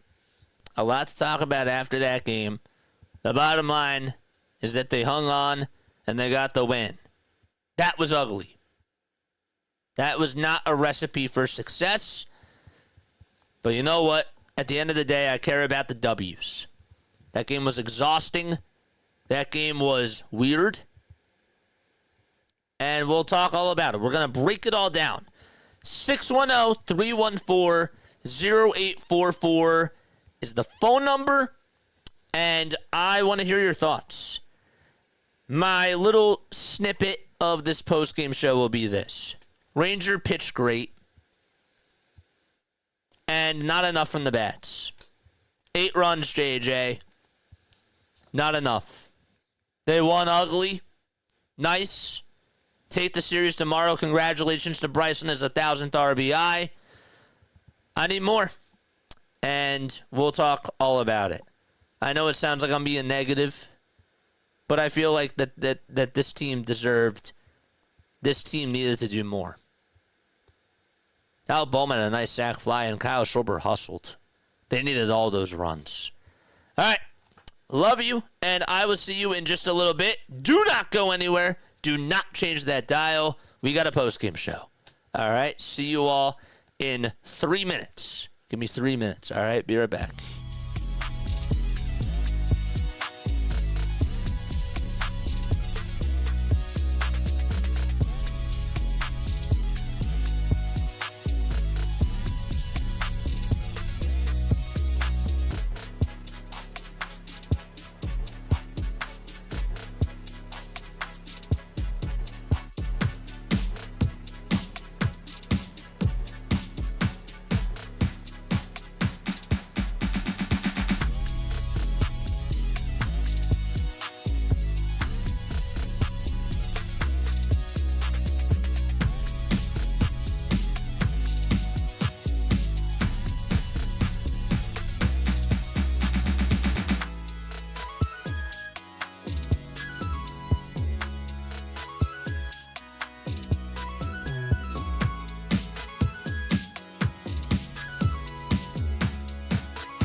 Graduated from Rowan University in the spring of 2022 with a sports communication and media degree.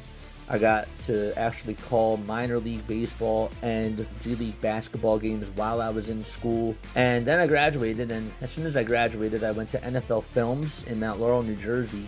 And as much as I loved that experience, I missed putting on the headsets. I decided, you know what, talk is cheap.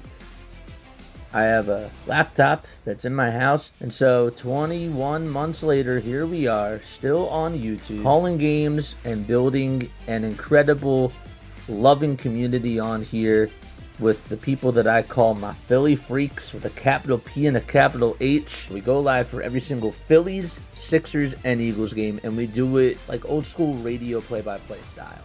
I'm Jason Joseph, and this is Play-by-Play with JJ. I showed a swung on, barreled out to right field. Bye-bye baseball. That baby is long gone.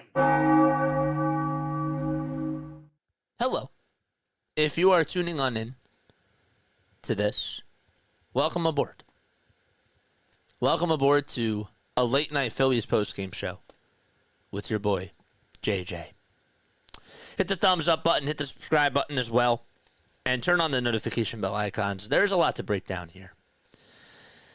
JJ, the Phillies put up 8 runs tonight.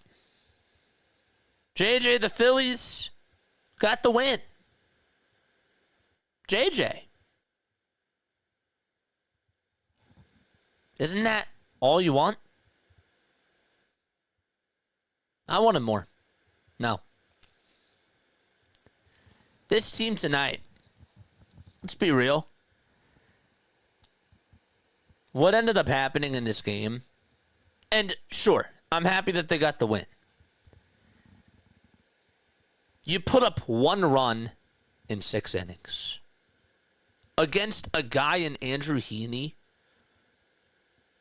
who just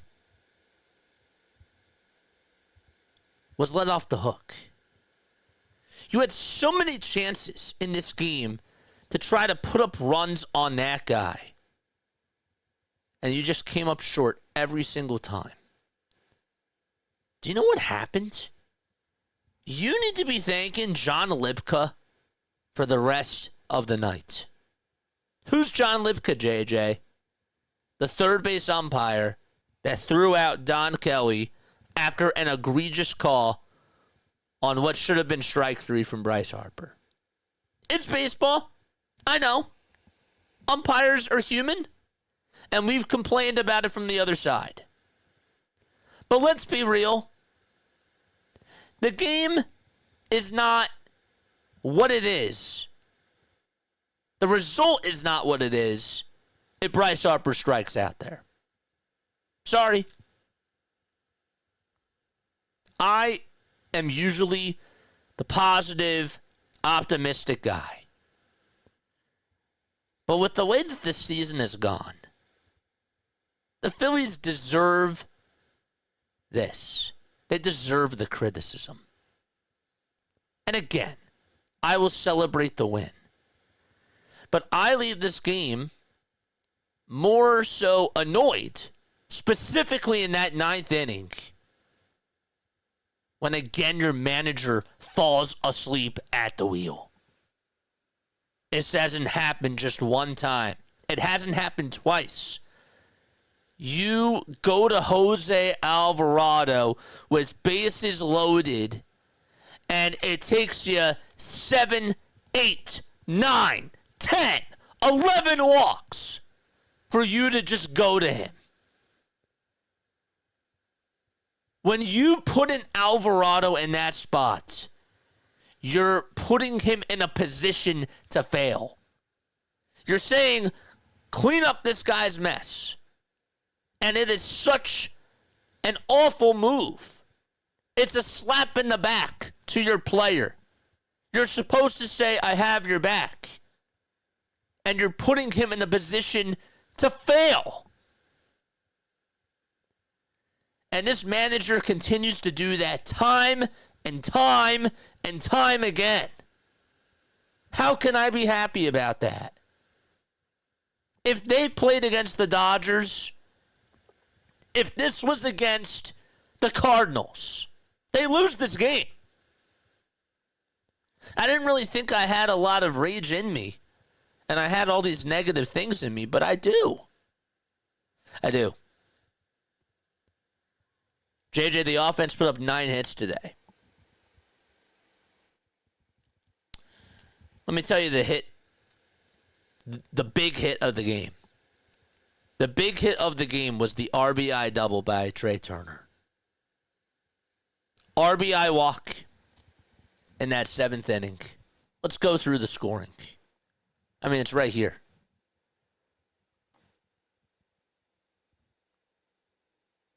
So Harper gets the bloop single. Then you're down 3-1. Schwarber walk. Casty hit by pitch. JT walk. Bohm sack fly. They played small ball. But to be honest with you, the Pirates really dug themselves in a hole from management. And then Turner had the RBI triple, and Harper had the softest single out to right field. And then Casty grounded out. That's how you got 8 runs tonight. Sure, you're going to win ugly. Sure, not everything is going to be satisfying to the eyes when you're playing against these teams. But how many times this year do I see this team underperform against teams under 500 that they should just spank? I see it more times than I should. Didn't think I was going to go here. You didn't think I was going to go here is what I'm saying. I had to. How do you hold Daniel Robert in there for that long? As soon as he gives up the walk there, Matt Strom or somebody else has to be warming up in the bullpen. And it shouldn't have had to be Jose Alvarado. I really want to I want to say to Jose Alvarado, man, this guy, you want to save him, and it shouldn't have gotten to that situation. This guy has been used so much. There's going to be a lot of wear and tear on his arm, and Dave needs to go out there and get another reliable bullpen piece. But I can't stand it when your manager just doesn't warm up somebody in the bullpen. I'm fine with him going to this guy in the 9th. But as soon as the first walk is given up, and these pitches aren't even close, red flags need to be shining in your eyes.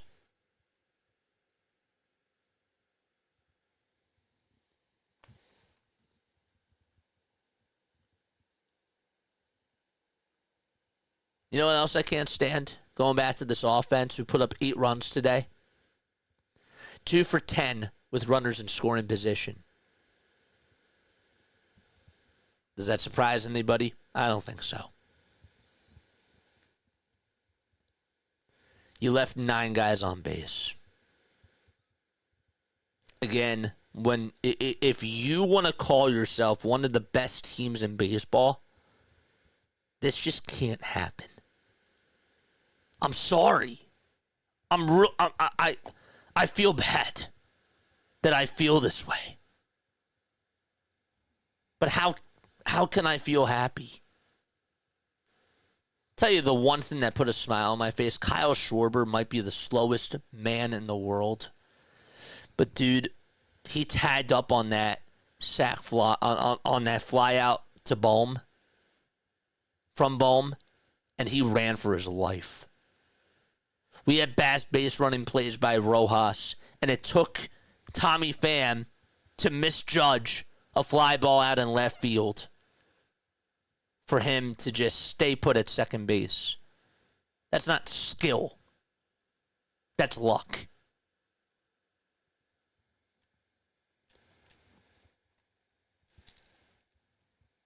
But JJ, they had a 2-hour rain delay. Give them some grace there. You know who deserves grace tonight? Again, John Lipka. That third base umpire, the Phillies fans need to be thanking him, not the fans. The players need to be thanking him. And I don't usually like to say, well, umpires win you games. But that changed everything. Sorry. That did change a lot.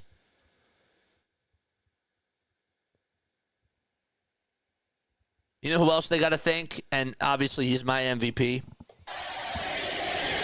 Ranger Suarez.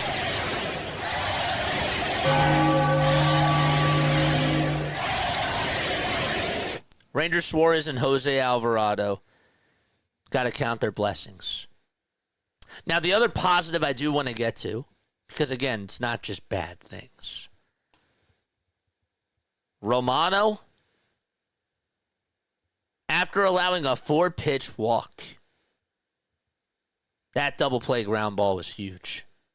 And he only threw 5 pitches after that 4-pitch walk. He got 3 outs on 5 pitches. Good for him. He's doing better. I'm still not satisfied, and I still don't personally trust him to pitch in the higher leverage spots. But good for him. Do it again. It's weird. It's so weird. Now, part of it you also have to understand, too. It's 11:43 at night. What do you want me to do? We stayed up for that game. Thank your blessings tonight is all I got to say. And good for Ranger to get the win. But, again, it's one of those games where you just don't feel like, oh, damn. Like, oh! There we go! You don't feel that way. You don't feel like you want to rally or like you want to run through a brick wall. That wasn't this game. 13 of their last 15 games have resulted in wins for this team. Good. I said during this homestand against the Cardinals, the Pirates, the Rockies, and I forget who the other team was. I think is it the A's? I forget. But anyhow, I said that you should be getting these wins. You need to rack these wins up. Because when you're playing against the Mets and when you're playing against these tougher opponents, you're not going to win all these games. So you should rack up these wins. That's the bar.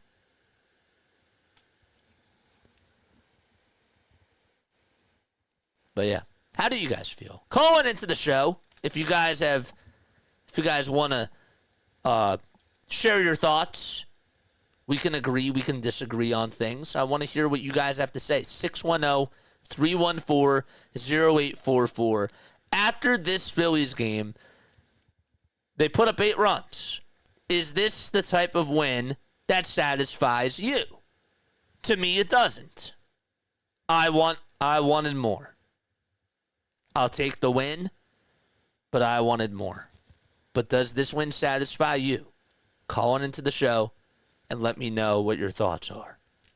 And let's read comments now. Let's read some comments, and we'll take phone calls as we go. 9 hits and 8 walks. Not sure if that counts. Plus a hit by pitch. Yeah, this was a Little League baseball today.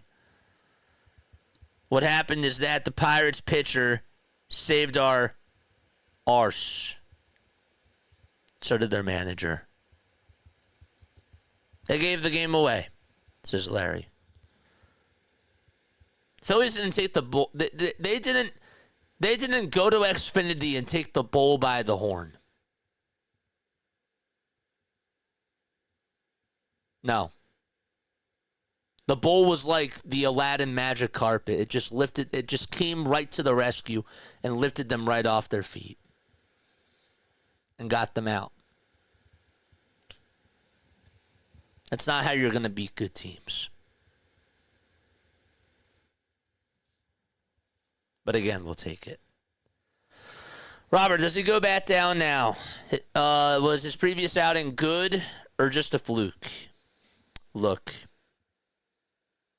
Rob put him in the position to fail. By the way, he has to be better, and he knows it. But to put him in, and now I'm going back and I'm really trying to peel back the layers here. When you put him in for the 9th inning, okay, it's his first start. You see that he's all over the place.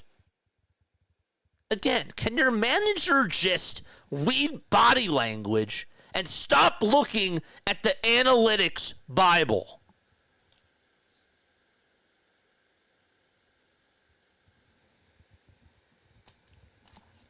I don't know. He deserves another chance. He didn't have a good outing. But for him to be left in that long, that's more so on the manager.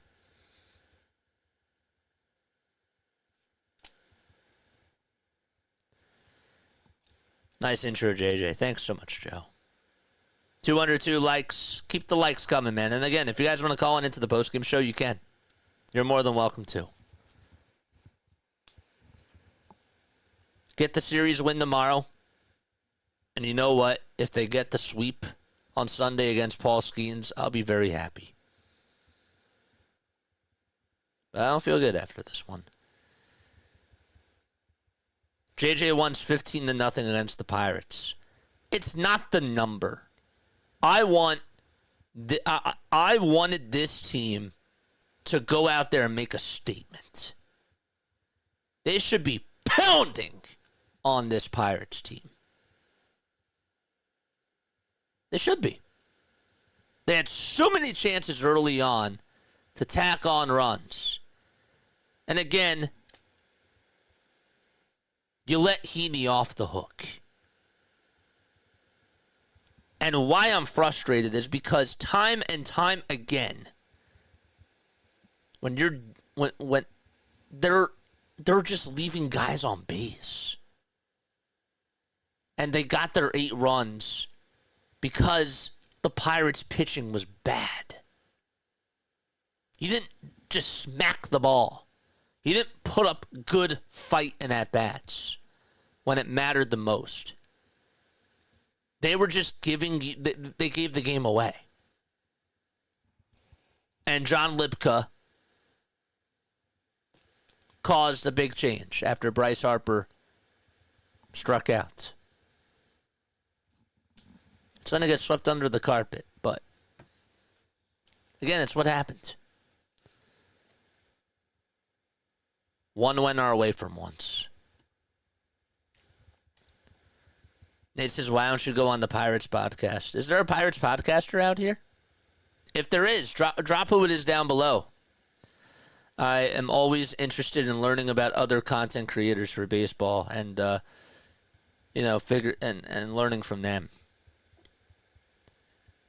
Turner and Harper were combined 5 for 9. I'm just not satisfied.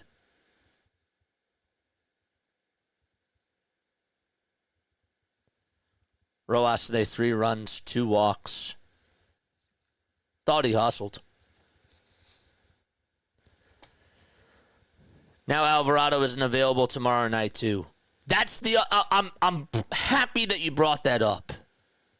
I'm really happy that you brought that up, because again, the manager is supposed to make sure that heading into the rest of the series, that his pitchers are lined up in the correct spots. And now you're messing up tomorrow.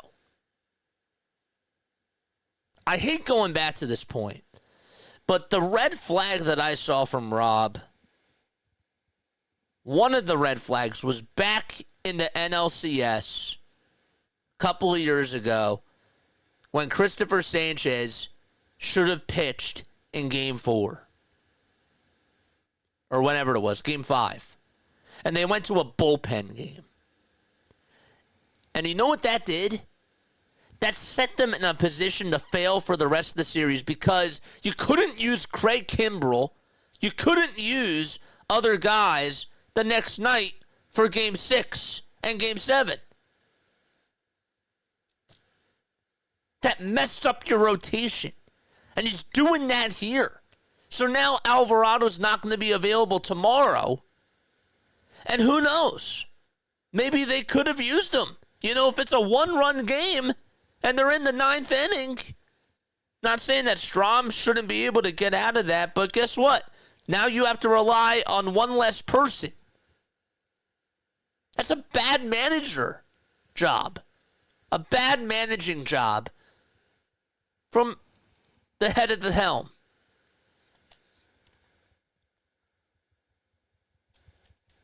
Biggest hit of the game was an RBI walk. Tracy says, I get it.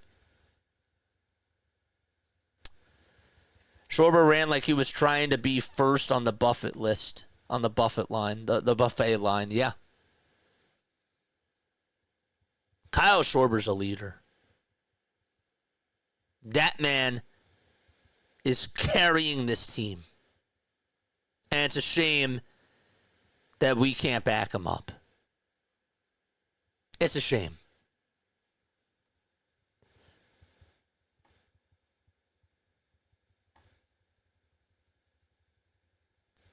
A W is a W.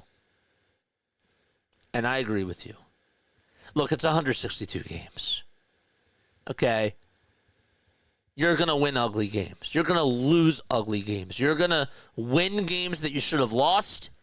And you're going to lose games that you should have won. The Phillies have done all 4 of those things and more this year. The problem that I have is that these quote-unquote flaws, these inconsistencies, these tendencies, these patterns, they've been going on for what seems like, like a merry-go-round. It just keeps going around in a circle. It just keeps coming back. Like there's things that just keep constantly happening over and over. And I feel like I'm living on, I feel like a broken record sometimes for saying these things. There's a lot of similar themes. And stinks.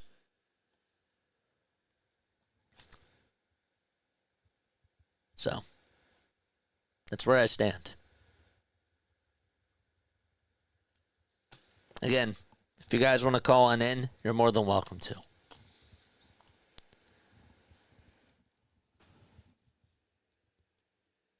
Tomorrow.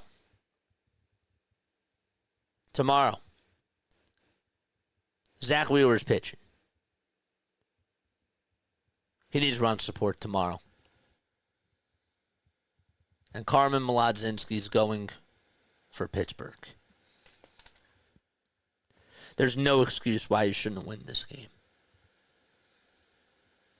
No excuse. And hopefully they get the dub. And hopefully it's an easy one. Tomorrow needs to be a breath of fresh air where you could just kick back and relax.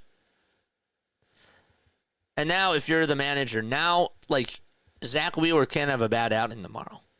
You are banking on this man to be pretty much perfect. And another reason why you went to Alvarado tonight, why you had to go to Alvarado, was because you didn't do your job.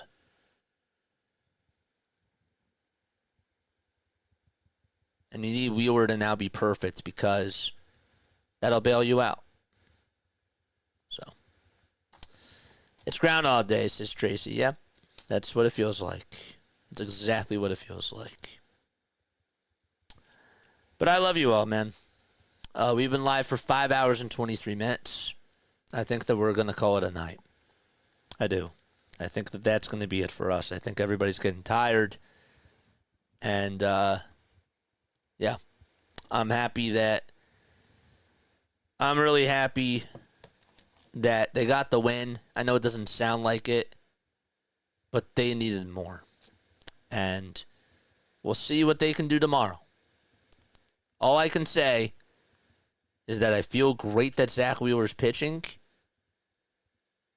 Let's just take the series tomorrow. All right? Love you all.